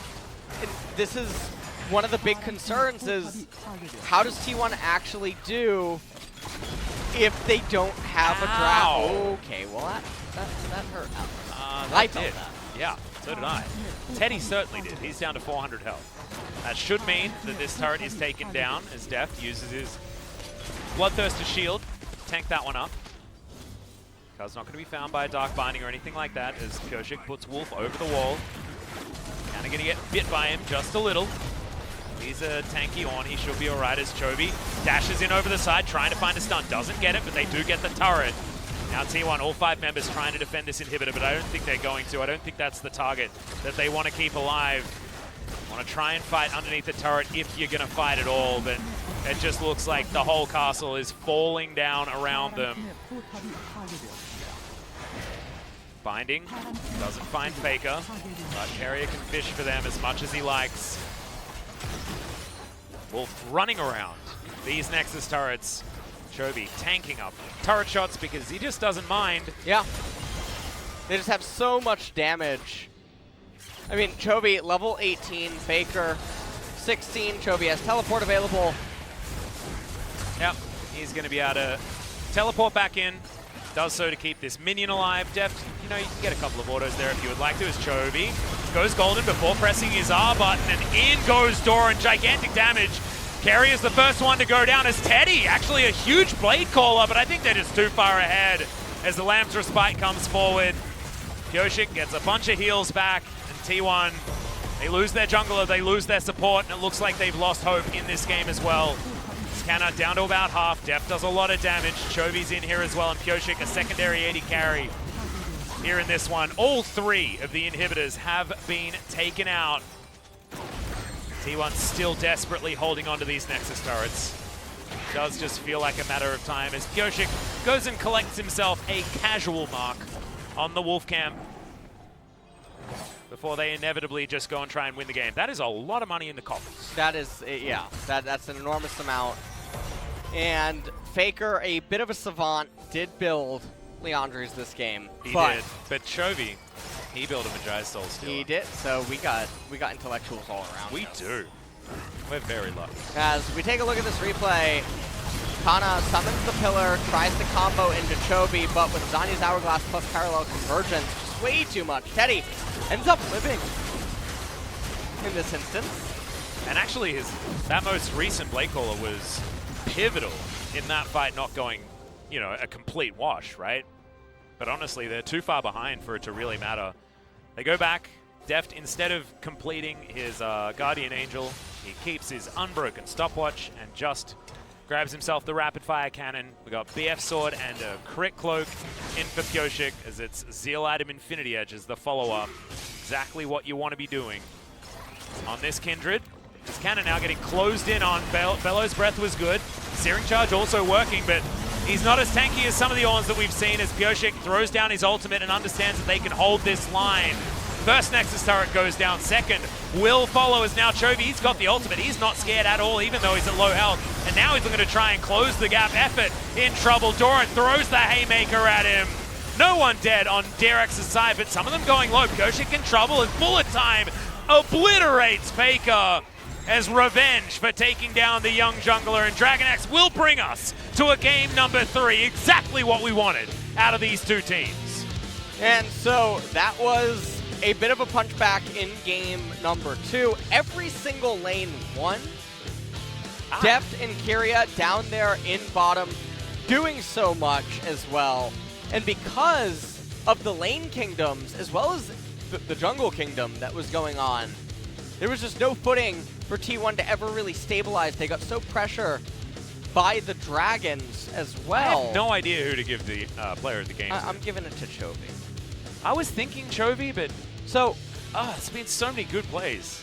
The thing for me is that I already know that Pyosik's probably just going to win it because he picked Kindred. And yeah, so he all also sorts of had some logic, great Lamb's Respites as well. He did have, but that's expected. I know. From the position but I mean, that if you he was just in, expect everyone to play perfectly, shouldn't everyone get player of the game? Chovy created so many opportunities and openings for his team and got the ball rolling. To be honest, I'm happy with both of them. So I'm happy to split the vote on this one. You know what? I already, of course it's going to Pyosik. Yeah? Of course it is, yeah. If I'm the swing vote, are you going to really hate me for it? Yeah. Oh, okay. Well, we'll see whether that turns out to be the case, but we'll have to check that one out in the analyst desk segment between these two games. I'm so glad that this one went the distance. Normally, you know, like sometimes you want to get home early. This was a day where I would be happy to go home at 3 a.m., you know, much like I did in the Kesper Cup. As we're going to have the post-game breakdown. Def did a hell of a lot of damage. Yeah. But he was allowed to because the rest of his team were peeling beautifully. I think Carrier deserves a shout-out. He actually was landing a lot of the bindings, and the Black Shields were on point. But Dragon X just look like a team that have been communicating well within team fights. Like, they know what they want to do. Or they don't communicate. Or they just know. Because the hive mind is working. Yeah, that's the way that they approach coaching. Well, we'll see whether CV Max is going to be right in game number 3 or whether T1 back on the blue side, back on the red side, are going to be able to once again counterpick their way to victory. Have to find out right after this short break.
레전드 오브 룬테라의 세계에 오신 걸 환영합니다.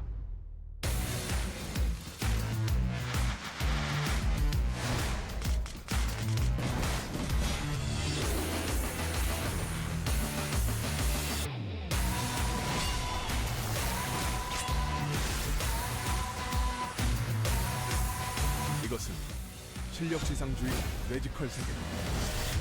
자, 이제 그럼 한판 붙어볼까? 레전드 오브 룬테라.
We are back after DRX evens out the match, taking the game in game number 2.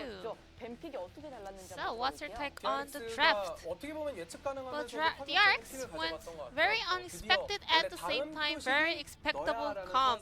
You know, Pyosik finally got his signature pick. His ID literally means mark, the kindred mark in Korean. Now he got to play it on LCK.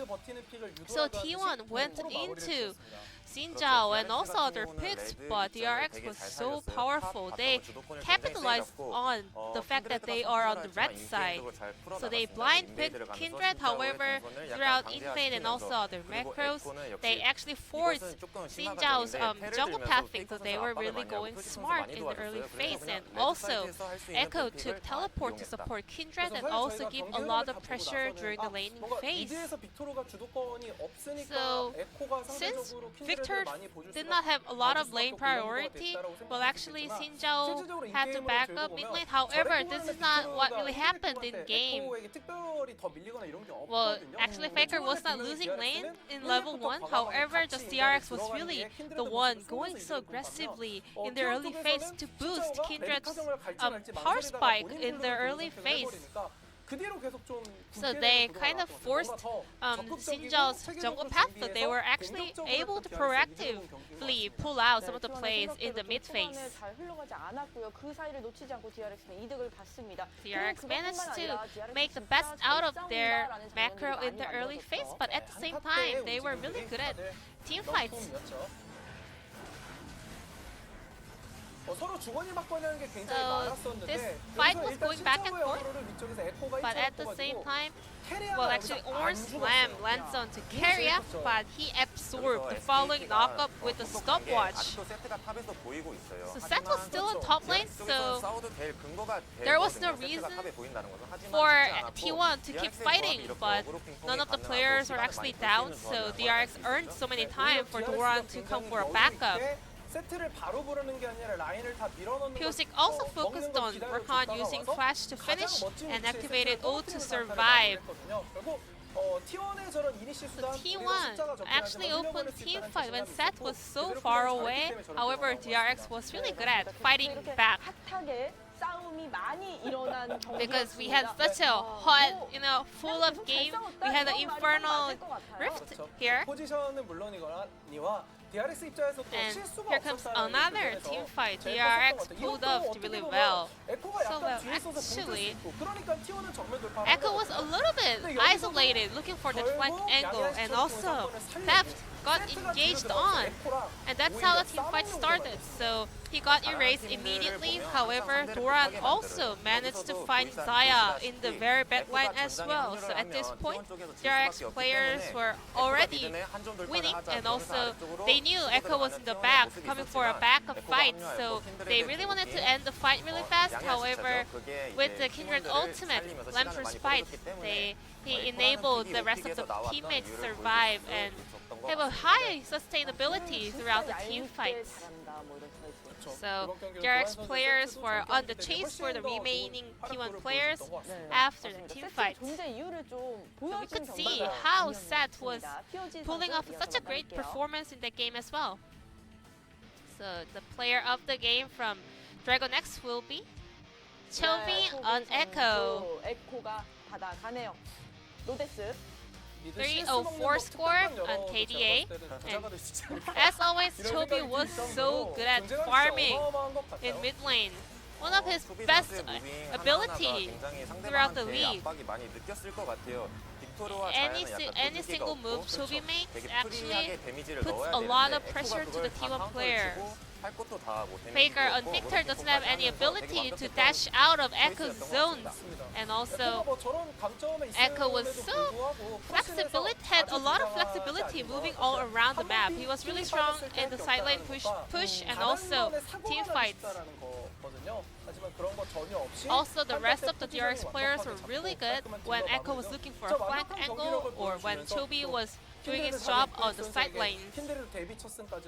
And also, Pyosik would be really happy with the first Kindred win on his first Kindred match. So,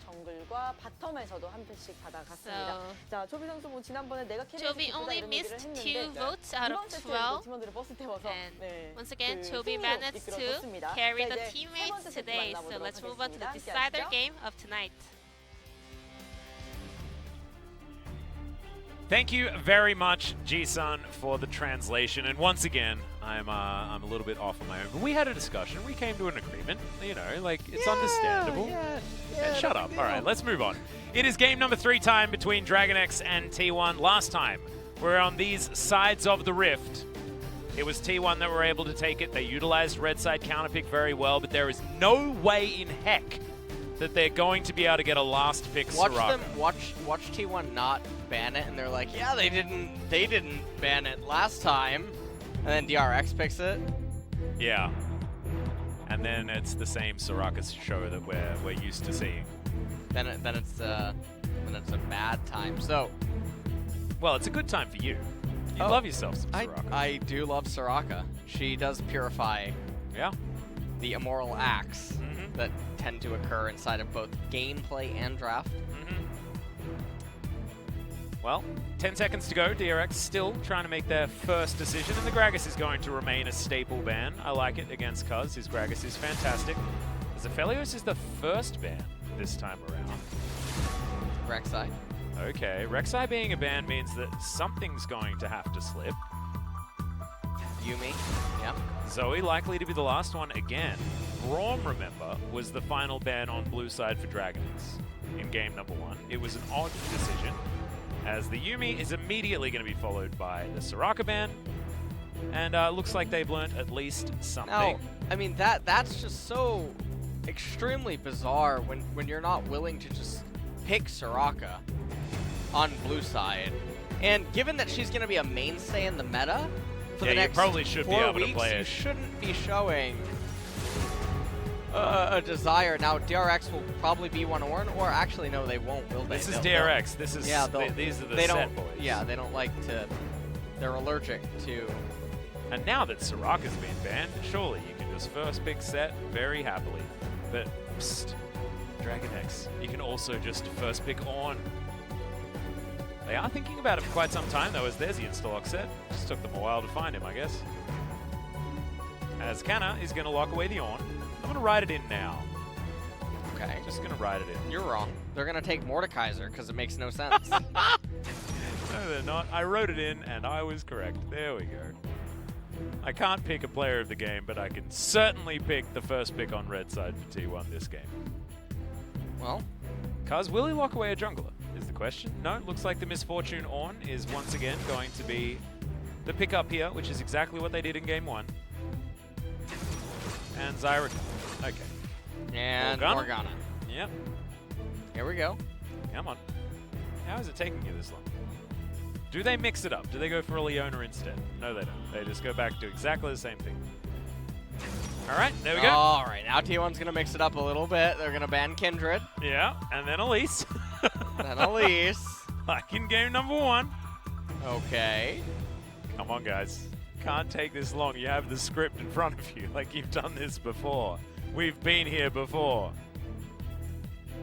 It is looking very similar to game number 1. It's in fact exactly the same as game number 1, apart from the bans. Okay, all right, Elise first. All right, we're going to mix it up that way. Slow down. Okay.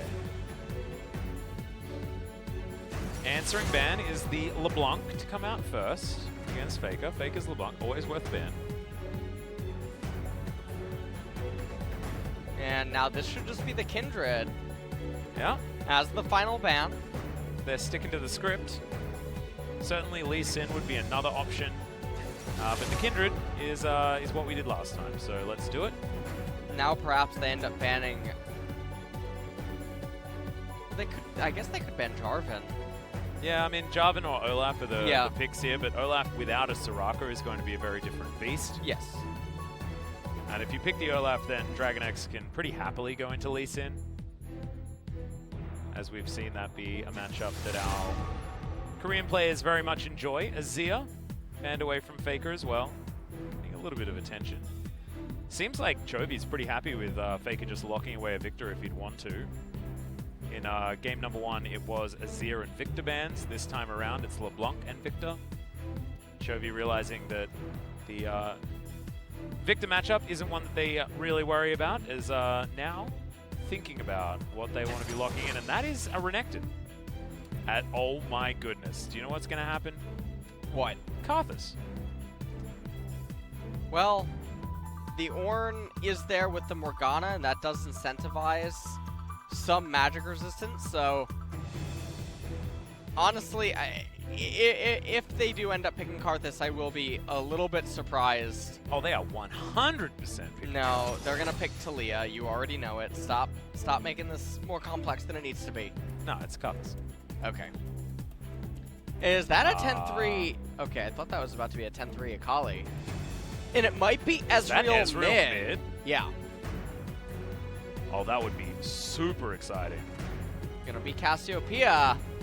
Very good against lots of short range. The Miasma can also ground the Ornn. Okay. Ooh, Jigs.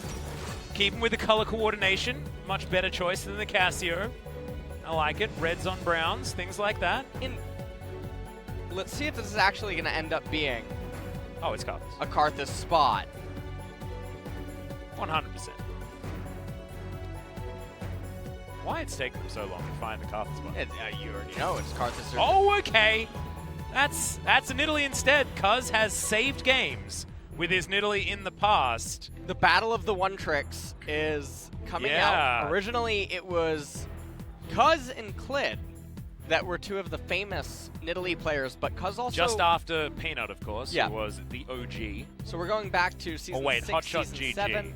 Hotshot GG was the original one well, true Hotshot Nidalee. GG is... Top lane? Yeah, the original Nidalee, and then the iconic LeBlanc. He retired, actually, as the best LeBlanc in the world. Did he? Yeah, he did. Was that before Faker was a player? Oh, no. No? He dethroned it from him. What are you talking about? I don't quite remember. I mean, you work for Hotshot GG, don't you? True. Yeah.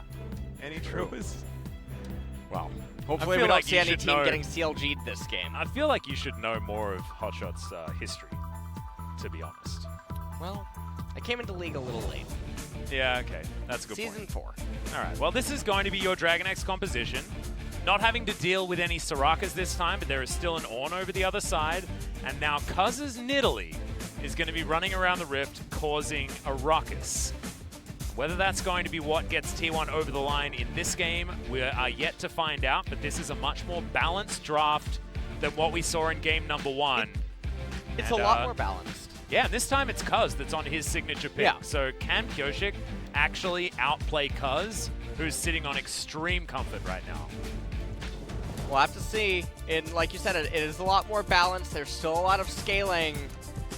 Very peculiar. This Nidalee, there's not actually like a lot of reason to have it in this spot. This is really just pure player comfort. Yeah. Not a lot of poke necessarily, which is what you pair Nidalee with. But it is poke and engage.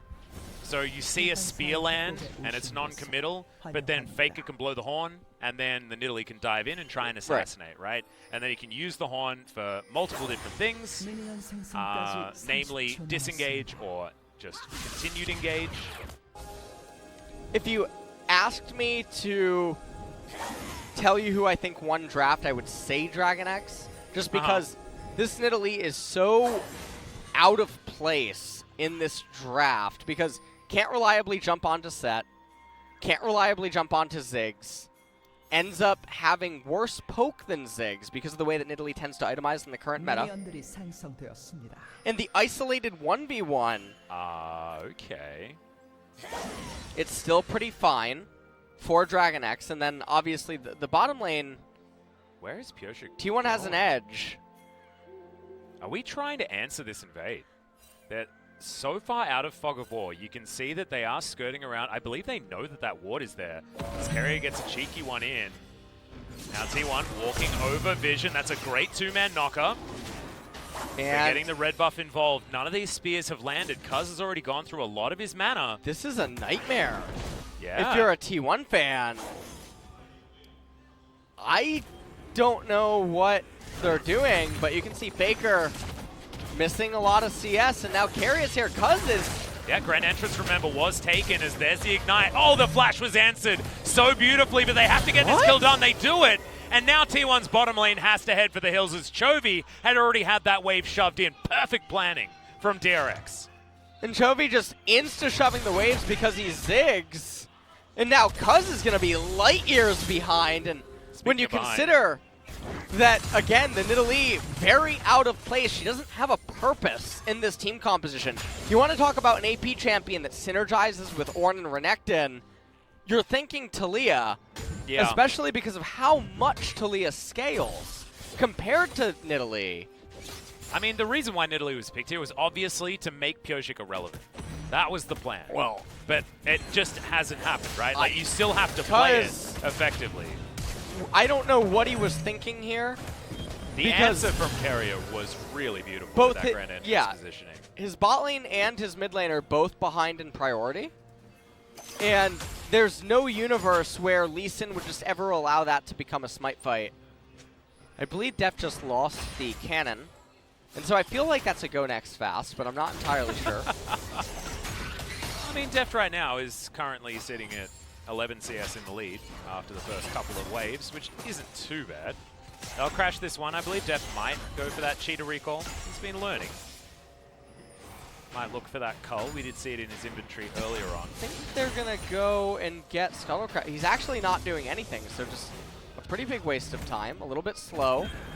Never mind, they're going to move over. They're going to get the Scuttle Crab on the right-hand side and then come back to a favorable lane. Cuz is so far behind. Yeah, only level 2, as they do grab that Rift Scuttler. And it's saying that the last time Nidalee was picked was 600 days ago. But no, we saw a Nidalee. That was at Rift Rivals. No. So in the LCK, it's been 600 days since Nidalee, but Cuz did play it for Dragon X at Rift Rivals in 2019. No, I was casting the game, and I wasn't at Rift Rivals. Hey, that's true. That stat's wrong. I was casting his Nidalee game because I was saying about how risky it was. I think I was with you. Oh, so maybe so this is regular season LCK maybe? But that was in the World's Gauntlet? Stat. That was the World's Gauntlet that he played it, didn't he? That's in the LCK. That's what I would have thought as well. That didn't say regular season. That stat's wrong. See, I just channeled my inner Papa Smithy. Yeah. Had to pull that one out. Well, there you go. There you Nailed it. We'll make a puffer review yet. Don't you worry. I believe that it was actually also played on red side. Because I remember seeing a javelin spear out of the brush near top lane. That's all that my memory is. Yeah. We're getting there. I believe you. I trust you. Don't worry. Right. It's Faker losing a little bit in this mid-game. Wants to get towards Abyssal Mask as early as possible. And currently is taking a fair bit of poke before a Null Magic Mantle or anything has been picked up. You can see Chovy electing for double Doran's Ring to try and make this lane as comfortable as possible for him. We'll have that lost chapter built up relatively soon. Gonna get face broken, as Doran's pretty happy in this lane. Only one of the first times we've seen Set in a straight-up matchup. Yeah. Quite some time. The Renekton can actually do stuff against Set with his Slice and Dice And we'll against the Haymaker. Those minions being a little bit frustrating here for Canna. Couldn't quite get And to his yet again, though, his Predator. all that we see happening is the laners are waiting to lose. Well, now Pyosik is over the wall. He will need to invest in Control Lord to get over here. That means that he does know exactly where Cuz is, meaning the rest of the lanes will be able to play with reckless abandon. Doran finds a Haymaker. He just wants to clear out this minion wave by the looks. This makes him susceptible here to an all-in by Kana, though. Yeah, this is very risky. Oh, Doran, you need to... Yeah, he is going to back away now. Just made sure he got all of the experience by the looks of things. Kana has teleport available, has the lane in a really good spot. Looks like he's going to back up, possibly just recall once he's guaranteed the freeze. Yep. Yep, so the Renekton's in a good spot. Yeah, he'll teleport right back onto the wave. He'll maintain it. And then Nidalee could just do Raptor Camp and then try to go back to top lane immediately. Doesn't actually TP onto the wave. Interesting, not going to be able to hold that position as Cuz walks over a ward, and once again, the Nidalee has been spotted. Effort and Teddy starting to play a little bit more aggressively here in this lane. 9 CS down right now. BF Sword was able to be purchased there by Deft on his first recall, but same could be said for Teddy.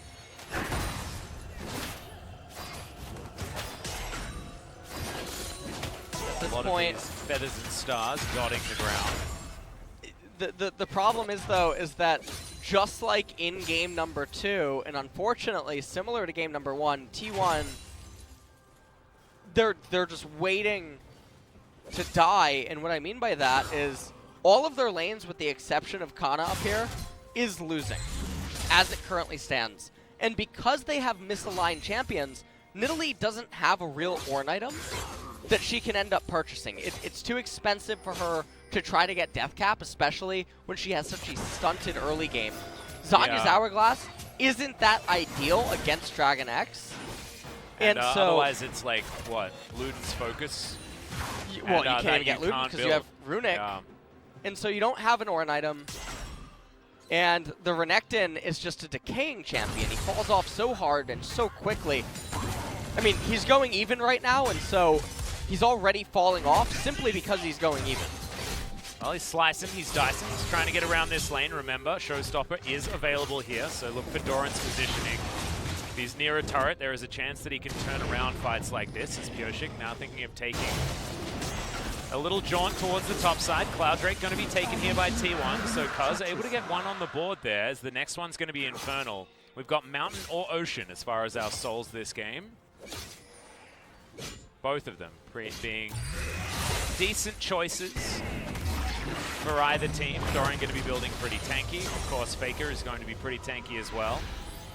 He's currently down a lot of farm, but he's an Ornn. So you need to look at that with a little bit of a caveat. And at this point, T1 continuing to just sort of idly farm everything. And I mean, likewise as well, Dragon X isn't really doing anything with their jungler either. We're just actually playing Plants vs Zombies or something as everyone's farming. The unfortunate thing for T1 though is that Dragon X laners are consistently winning. That's the problem. So the handshake is one that you're much happier if you're a Dragon X fan for seeing. As Deft and Carrier looking to take away another Rift Scholar. Trying to keep it CC'd as much as possible to maximize that damage. Deft can Blade Call again, but no, doesn't even need to. That's his second one. Still retains that 10 CS advantage. Plus that extra, what? 300 gold? From Scuttlecrab? Yeah, so 250 gold, sorry, from Double Scuttles. Very, very nice. This Carrier, Gleaming Quill to the face of Teddy. Bit of a tickle, but otherwise not too much. As 1100 gold is the approximate lead here for Dragon X. And tick past 10. Pyoshik coming down here now into bot lane. All right, Featherstorm going to be traded with that bullet time as Pyoshik is in there and just places Shelly right in the middle of this lane. Cuz is waiting in the wings. Q goes over to the side, and I believe the Nidalee. Oh god, Carrier taking a lot of damage there. Never mind, Def. Yeah, plates do happen as Def, very late flash, but is able to do it. Chovy moving on down here as well, and T1 knows it. It will have to be scared of the Mega Inferno Bomb. Steady, the only man underneath this turret. Faker, when he gets down here, that's when Dragon X need to start respecting.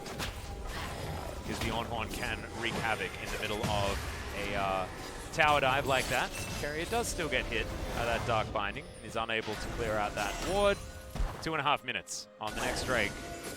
Chovy sidestepping the spears. That is going to be the important part. Skill shots going wide on both sides, actually. And it looks like they wanted to recall, but not today. Yep, Carrier going to dive on in. Teddy with his black shield's going to stay alive, but Deft, he's being caught up.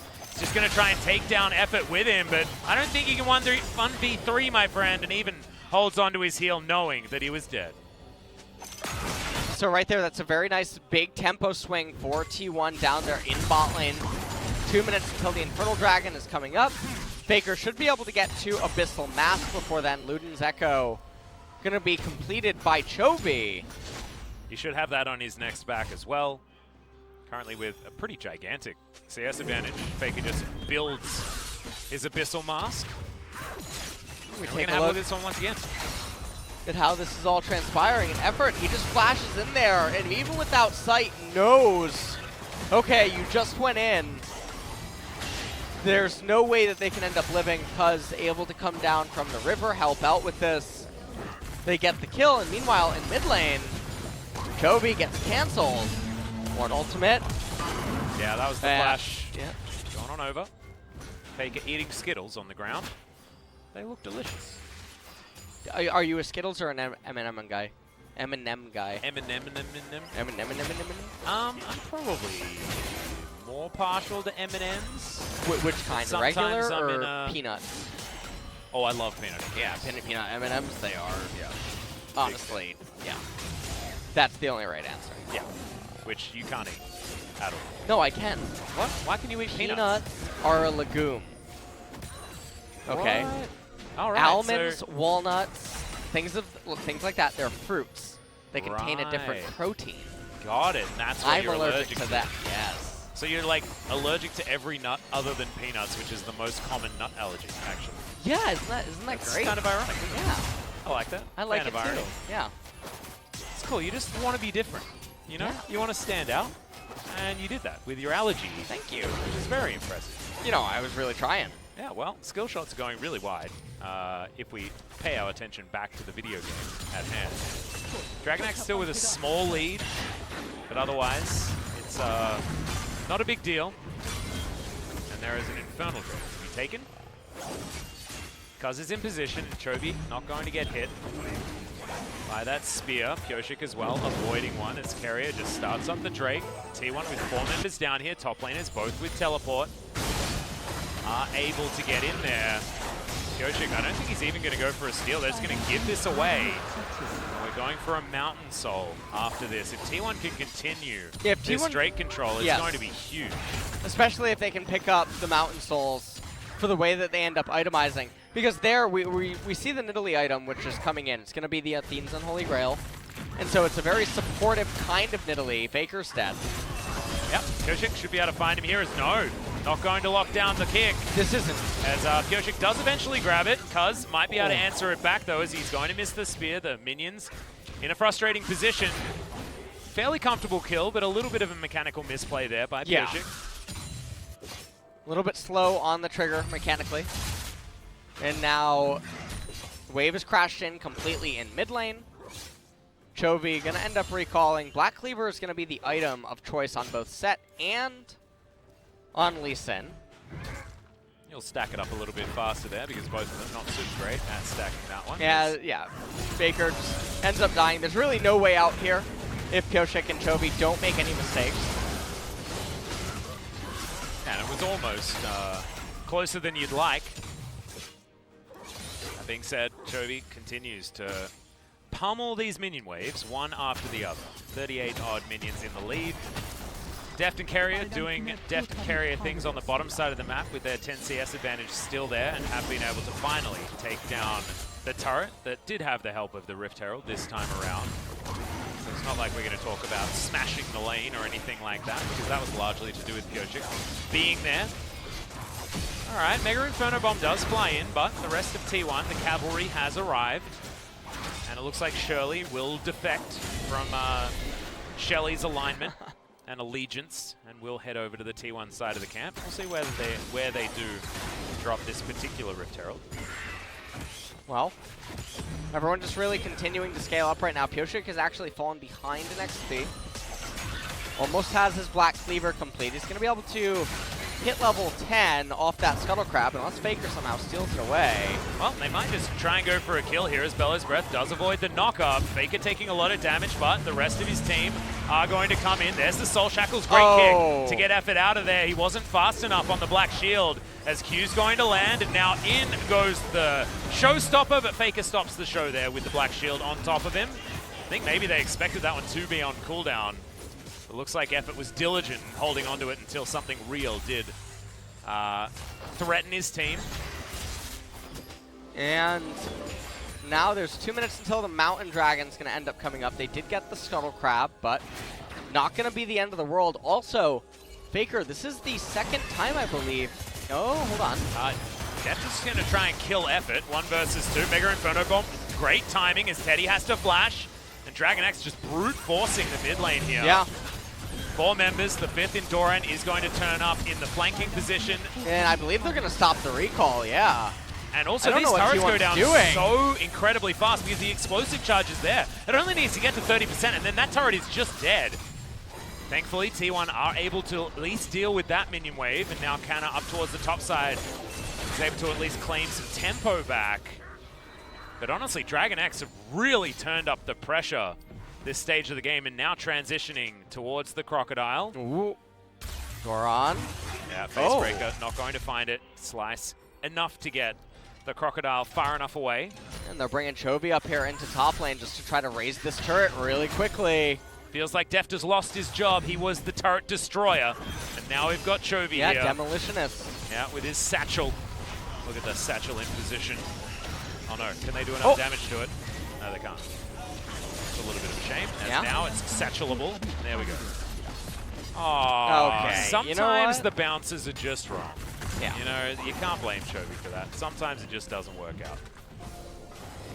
Also, as I was mentioning earlier, it's really surprising Faker. This is twice in a row now that he's going for Iceborne Gauntlet on Ornn. And it's so surprising. Perhaps likes the extra CC and damage or something. Don't instead say the mana. of the other stuff. Yeah, no, I'm not saying the mana. Well, I'm not sure what Chovy's building. He had a blasting wand, and then he ended up picking up a needlessly large rod. So this one's flat AP. Yeah, it does seem like he wants flat AP before this Mountain Drake. Perhaps he's viewing it as he has nothing else valuable that he could end up picking up, but I don't mind it. I mean, Deathcap is going to be the biggest bang for your buck at this stage. As Doran has found Canner off to the side. It's a fight on two fronts at this stage. Thank goodness we can zoom out. The bouncing bombs are going everywhere. Hextech Minefield down as well as Kaz. Oh, just basically eliminated with the feathers being recalled. And now Dragon X looking for their first Drake. T1 desperately want to steal this one away to threaten Soul Point.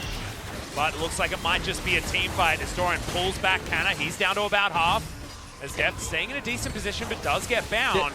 Now Pyosik should be able just to lock down this dragon pretty easily. And this is what we were talking about earlier, where Ziggs' poke is infinitely more reliable and problematic than Nidalee's. Yeah.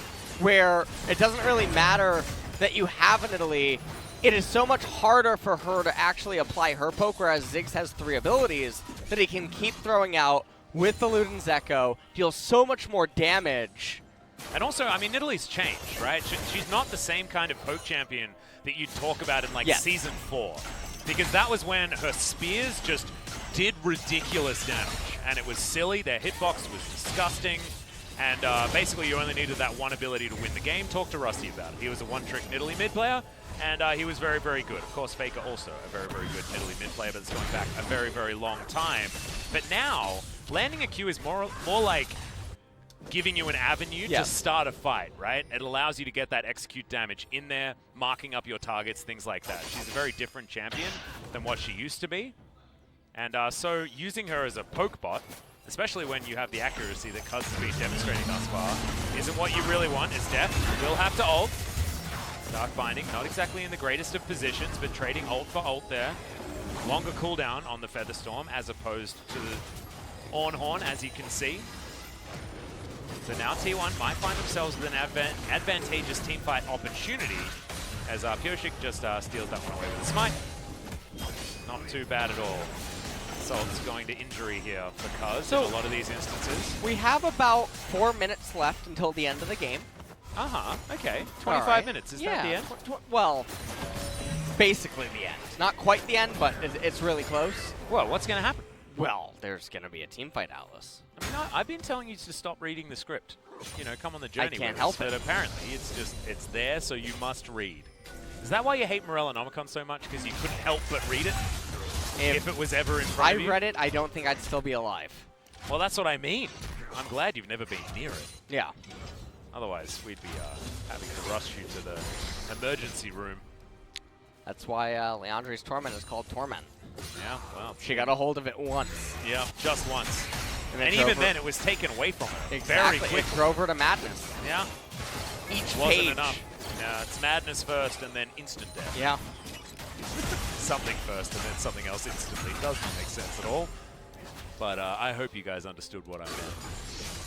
As it's not exactly a gigantic gold advantage. T1 could still outplay themselves out of this. However, they'd need to be doing it uphill, which is not how they were able to win Game 1. And Dragon X showed that even in Game 1 they had great moments, but in Game number 2 it felt like T1 didn't even have any avenue for victory because Dragon X were just so consistently better in their team fighting.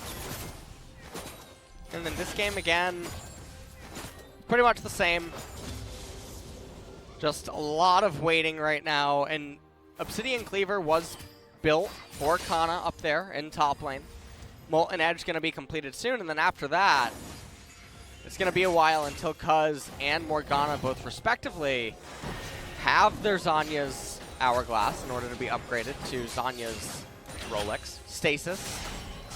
Zanya's Rolex, absolutely. Or no, Zanya's Paradox. Yeah, that's the one. Yeah.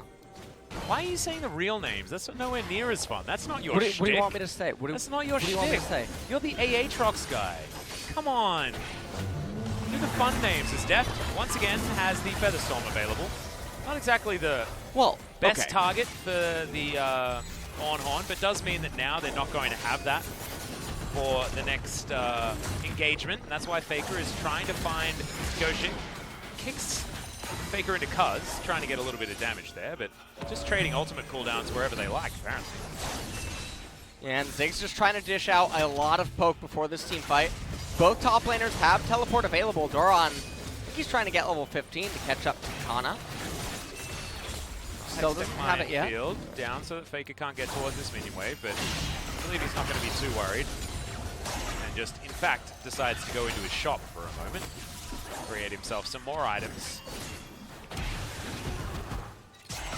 Faker stepping quite far forward there as the bombs are actually doing a lot of damage. Faker doesn't have huge amounts of magic resist at this stage, and Chovy isn't the guy that's playing with all of that flat pen and investing money into that. It's just all straight numbers from this guy.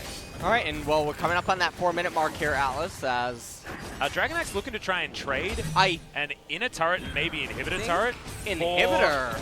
But like, they eat through these turrets so fast. Mega Inferno Bomb actually did a fair bit of damage there to that Drake. But as you can see, this is what Dragon X were looking for. Trying to break open this map is now Faker looking for that flanking play. Featherstorm not available. This is the time to fight with Faker's ultimate now back up. But Dragon X have bought themselves enough space. They won't be able to do that again, though, because Mountain Soul will be very important to T1 for weathering all of this poke. Yeah, that was a very bizarre decision as well. I'm so surprised that they elected to do that. It does give them a lot more control of this Baron pit, which is where Dragon X want to be transitioning towards as far as fighting around. Chovy, intelligent move, decides instead of finishing off his hat, he's got his Void Staff, meaning that when that Death Cap does come in, it's going to be ludicrous amounts of damage. Yeah. But now at least he's able to poke down Faker a little bit more reliably. Now making his way towards top side, you can see Carrier is poking his head in towards this Baron pit to try and get that vision. And Doran's now set up shop towards the bottom side and misses a cannon creep. Not what you want, but sometimes reality is not exactly where you're intending life to go. And honestly, they're just back to playing ping pong at this stage of the game. 3.5 minutes until Soul Point comes online for T1. If they can end up getting that, they could have a pretty real chance at winning this game. They're down about 3,500, almost 4,000 gold. And when you consider that even though the ornaments are coming in, these aren't the best ornament items to end up having picked up. We'll have them relatively soon, and of course Molten Edge is fantastic. The Abyssal Mask is certainly good, but yeah, you're right. And Cuz is taking a long time getting towards anything. And as you can see, Effort hasn't even put anything towards his Zhonya's at this stage. As Doran gonna find Canna here, finds the Haymaker, cancels a whole bunch of autos as Deft comes down. I believe Doran probably wanted to get in front of Canna there, or bait out a slice and a dice. But unable to deliver a kill over to Deft. Because of course, knowledge of Deft's positioning walking down that river was there. I believe Scuttle Vision available. No, just a ward in the river. I tell a lie. And now Dragon X just looking to try and clear out some vision here in what is a pretty dark jungle that T1 should have control of themselves. Zombie wards and traps sort of everywhere here. Still, Dragon X will just sweep on through. Lock this one down. Now, One thing that we haven't spoken about, I guess, since Chovy's last Ziggs game, being the only guy that plays Ziggs so far in the LCK, is Ziggs' ability to set up around a Baron. Because if you're taking it, and you've got Ziggs as a bouncer, I know he looks small, but he is very frustrating to deal with. Because the minefield is so powerful at creating zones of control.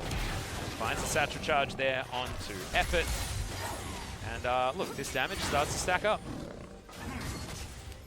And T1, I mean, they're posturing around this Baron. They acknowledge that DragonX could try to shred through it very quickly. Keria trying to get a Demolish proc off onto that turret. Not able to.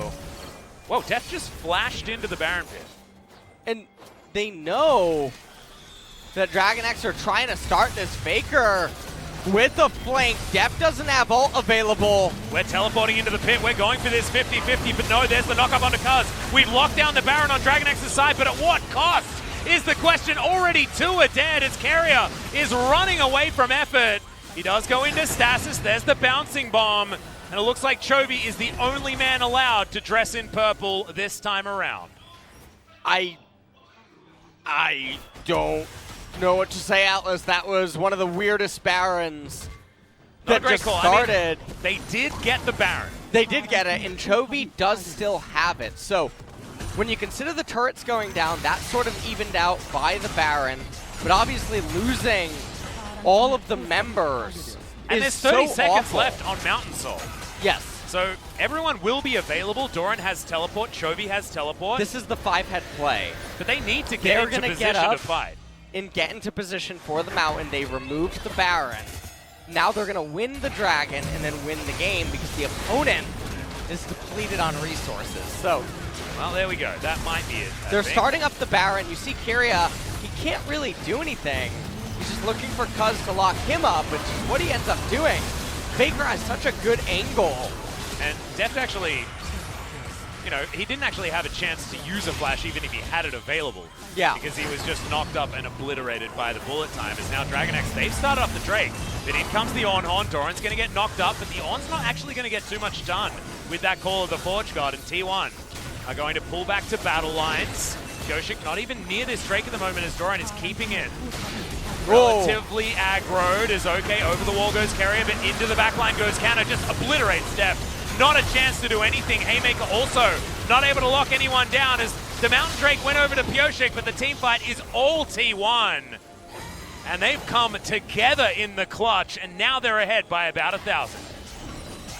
So they're ahead right now. Def died with his ultimate up, Keria as well. Yeah. And it really does look like they're sort of falling apart, and I don't know what would be causing it. From the initial decision to trade the mid-tier 2 and the mid-tier 3 turret for the Mountain Drake, which has brought the game to Soul Point, to that random Baron decision. T1 are now back in the game, even though nothing happened. 4 kills occurred at the Baron. Now let's take a look at this team fight, where Pioshik manages to win the 50-50 as Keria was up there with Kana, and then Def just gets flashed on by Kana and deleted immediately. He obviously really didn't want to use his ult if it wasn't for a team fight. It just wasn't the right call. It's Teddy now 2-0-6, really out-carrying Deft in this game. Well, I don't know what it is, whether it's tilt or something else, but Def doesn't feel like himself at this particular point in time. He had ult and stopwatch to try and avoid it, but it looks like the flash in from Canna was just too much. And I don't really know what to think at this point. I would still say that DragonX are favored in a straight-up team fight. One that involves the Xayah not disappearing before everything commences. Yep. Death Cap also completed for Chovy. Should be Leandri's as the next item. He does have a Blasting Wand. Yeah, Blasting Wand is in, so see whether that does turn towards the Burning Face. As Doran now looking for Canna. Superplex to start this one off as Deft is going to do a lot of damage, but kickback on top of the Xayah is not necessarily what the Xayah wants. There's a teleport in from Faker. Deft avoids that. And Canna is still alive here as Spooky Ghosts. Yoshik now trying to play more of that peeling role as the set is dead, and Canna survived through all of it. The rest of his friends turning up on time. So they end up actually trading Kana's Guardian Angel Oh, for the Doran's bullet life. time. Massive damage there as in goes Faker, just tanking up the turret, not too worried about it, but maybe he should be as Black Shield does come in. Kana was in the wrong spot, so unable to actually protect his mid laner. Now no summoner spells available for Faker, does have the spell book, but will not be able to teleport back. As some weird stuff is happening this game. I feel like both teams need to calm down just a little bit. So we have a look at this one once again. You can see Doran sneaking his way in here onto Kana, superplexing to start everything off. Dragon kick by Pyoshik to knock him back in. Def loses a lot of HP, respects the Ornn TP, and then T1 faster to collapse, even though Chovy and Kyria were both on the way. Faker ends up killing Doran. Does come again at the cost of the Guardian Angel. And Mega Inferno Bomb was on cooldown as well. We do have that Zhonya's completed for Cuz. Now has turned it into the upgraded version. There's damage taken pretty high this game for our mid to top laners, but of course, Chovy taking a lot less than what Faker has been able to. And you can see Def's number is much higher than Teddy's. And Baron coming up in 30 seconds. There's Another one ult. Yeah, they're looking for Chovy. Mega Inferno Bomb does come in, but there's the bullet time. Oh, just they got him! Gigantic damage. And Carrier dies as an afterthought there as well, as now Kana looking for the slice, looking for the dice.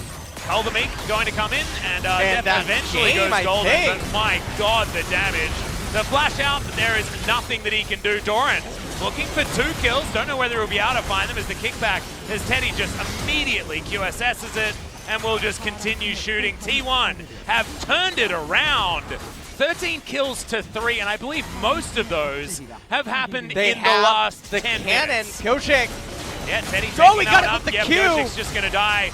Cuz is going to lock that one down, and despite the draft, despite everything, T1 turn it and take down the Nexus over Dragon X, but it's one hell of a series, and I can't wait for round 2. And I'm trying to think who to give MVP to. And if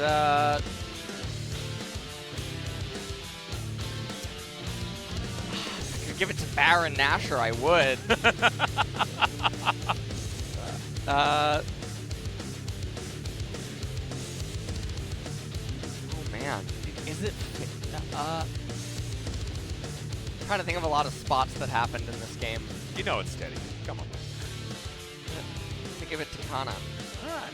I'm gonna give it to Kana. I guess he did make a Renekton That work was in a situation that he shouldn't the have. most bizarre series of events where everything was so disjointed. Dragon X never once were all together. They ended up dying. Yeah. They just kept dying like flies over and over and over, and then there was the Baron throw.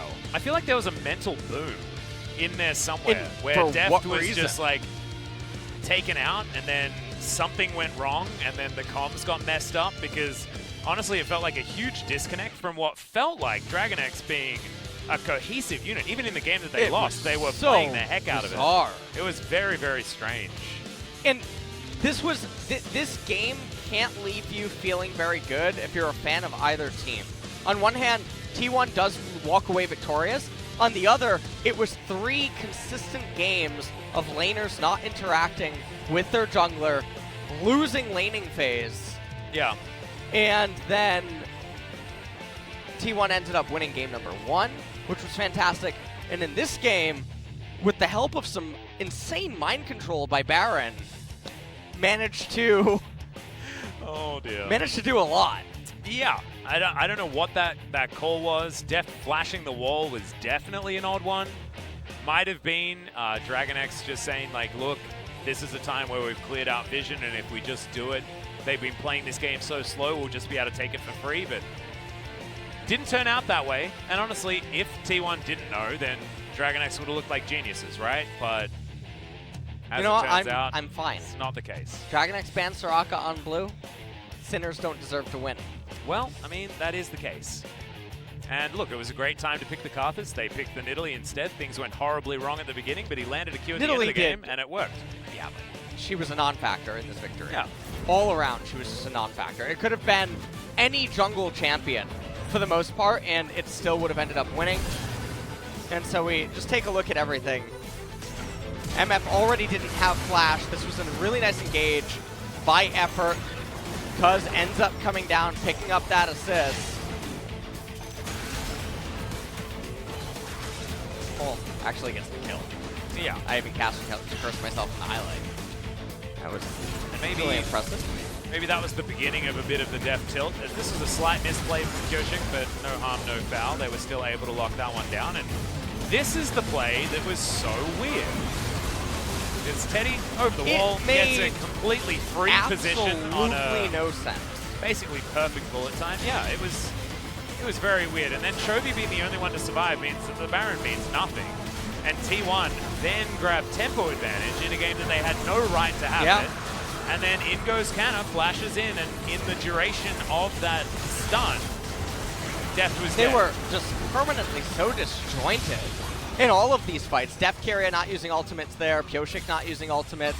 Everything was just so wonky. And even right here, they don't actually have the ability to kill him, and then they posture and wait. Through Guardian Angel, Pyoshik, I have no idea what he's doing. Just running around in La La Land. And eventually Doran gets brought to his demise. Effort fails to add anything more value there. But Chovy, this was very akin to the other game where Chovy played Ziggs. And it looked like he was the only one who was aware of everything that was going on.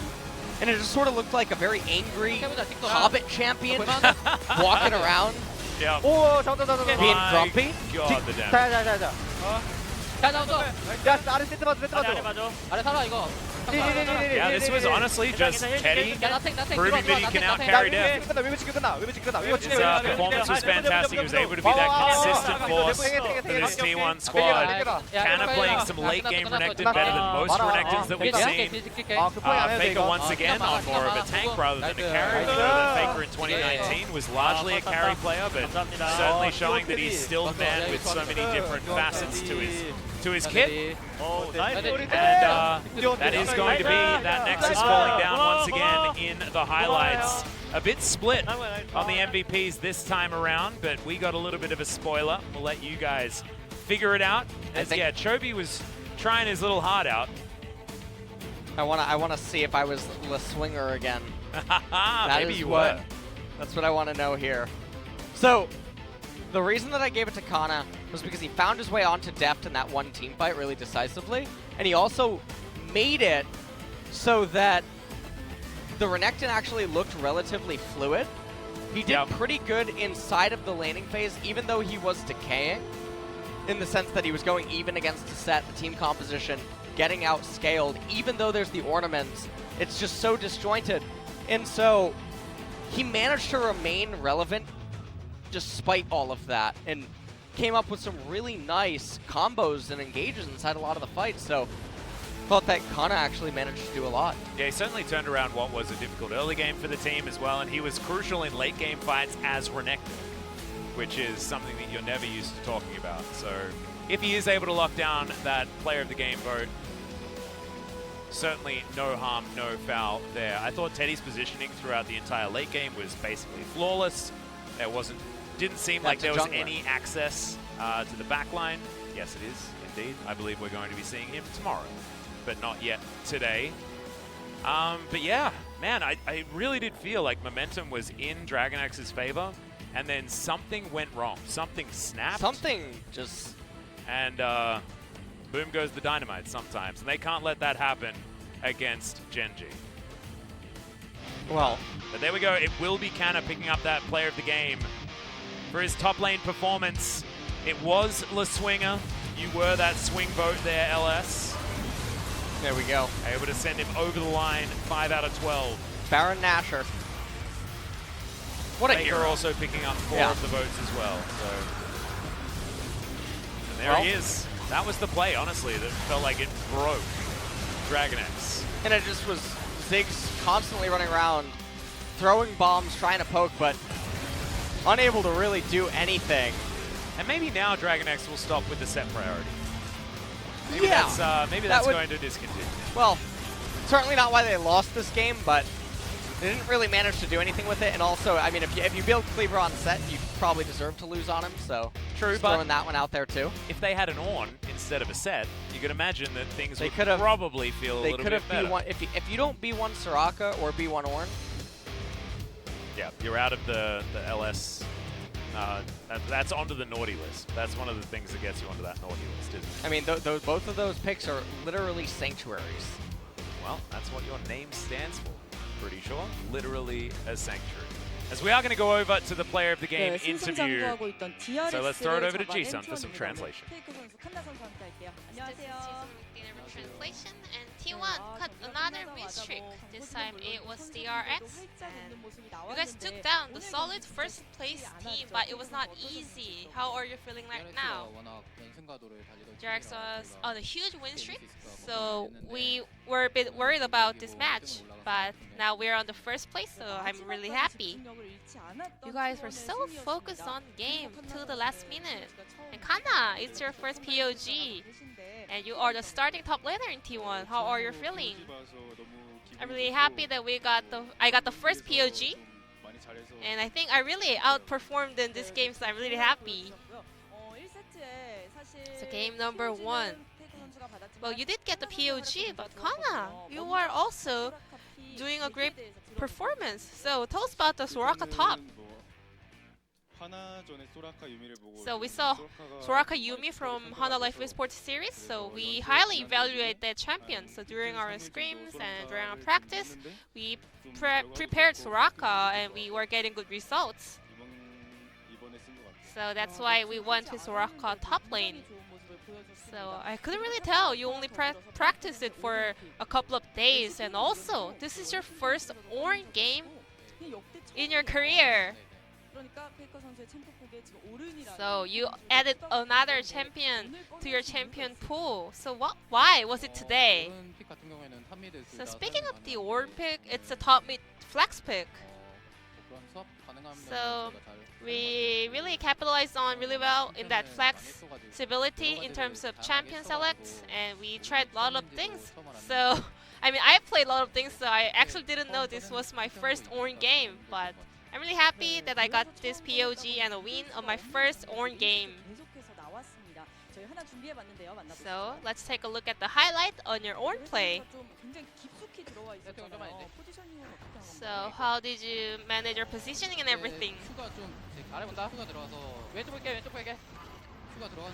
So as soon as I landed my Q on a couple of players, I was really confident, so I just went right in.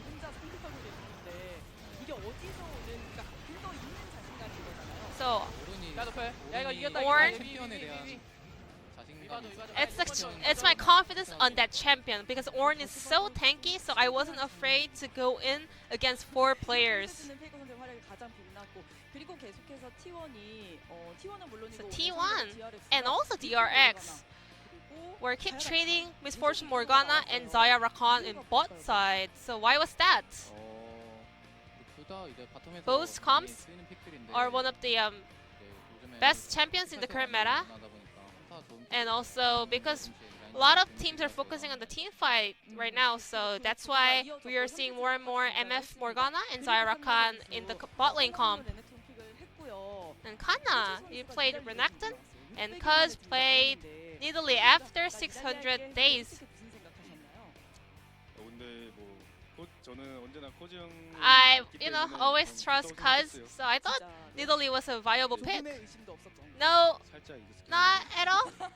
I mean, he was a bit clumsy, but because we did not really practice Nidalee during our practice, and also, I mean, we got to pick Nidalee out of nowhere, so I was a little bit afraid or concerned. But anyway, you guys managed to get that win thanks to Kana performing perfectly. Well, Game 3 was not really easy, but your Baron try actually opened T1 the space to turn the game around. So we weren't really aware of this Baron try, but as soon as they started the Baron, we just grouped up. You guys like got so many kills over here. So were you guys focusing on the Baron or were you guys focusing on taking down the players?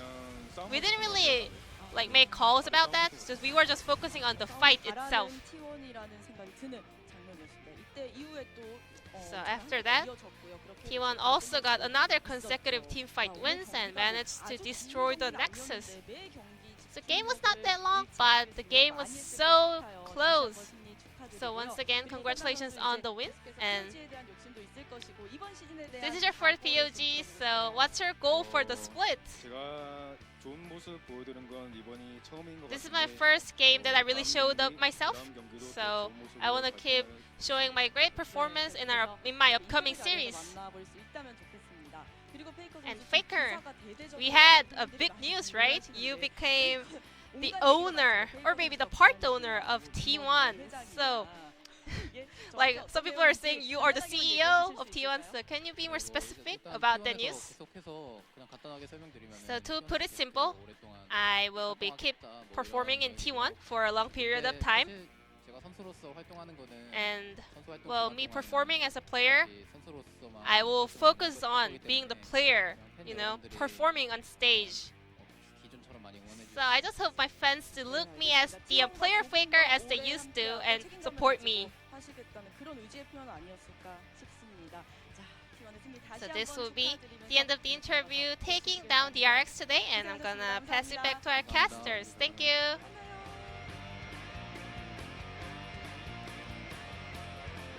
Thank you so much, Ji-sun, for your interview translation, as always. And what a day one to start this one off. I'm feeling a little bit confused, a little bit rattled after what felt like a throw, but that was maybe more than that. I don't know. It was a very strange end to that game. However, we've still got all of week 3 to come after this, and T1 have leapfrogged Dragon X. In fact, they're both tied. So it's not a leapfrog, it is just even. Between these two squads, which is very exciting. The win spree continues for T1 as well, 3 in a row, after only falling to Hanwha in their second match. The first one seemed like a difficult one for T1 as well, but they were able to get over the line there against Damwon. Genji now out in front, ahead of everyone, and let's see whether DRX is going to be able to change that as we move further on in the week, because that's when things get real spicy. Yeah, it absolutely is. We're gonna take a look at the next matchup, and so this is tomorrow, 5 p.m. KST, as usual. Griffin taking on Damwon, and then to round out the night, the battle of 9 versus 10. Yeah. KT versus APK. There are some nicknames for that matchup that we're not going to mention on this broadcast, but it is certainly bottom of the table. And in fact, both of the teams, 0 and 4, one of them needs to get a win. I think Smart Money's probably on KT. They certainly have more veteran status, but who knows? They've been throwing away games. I think I would give the edge to APK. Well, let's see whether APK can actually do it, but that is going to be the second match. Damwon versus Griffin, going to be a very exciting one to start off the day as well. But as for today, that is going to do it. Thank you so much for watching, and we'll see you tomorrow for even more LCK Spring 2020. And I think I almost nailed the timing. There we go. Good night.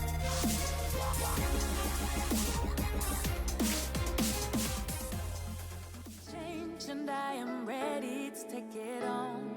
You told me to be myself and never feel alone. You're all that I want, you're all that I need. If I was ever in the dark, I'd see. You've always believed and have faith in me. You'll always be my hero. And I'll be for everything you've done. You'll always be my hero. Even you like the words inside. I feel so proud. I feel the freedom to be who I can be. You'll always be my hero. Give me everything I need.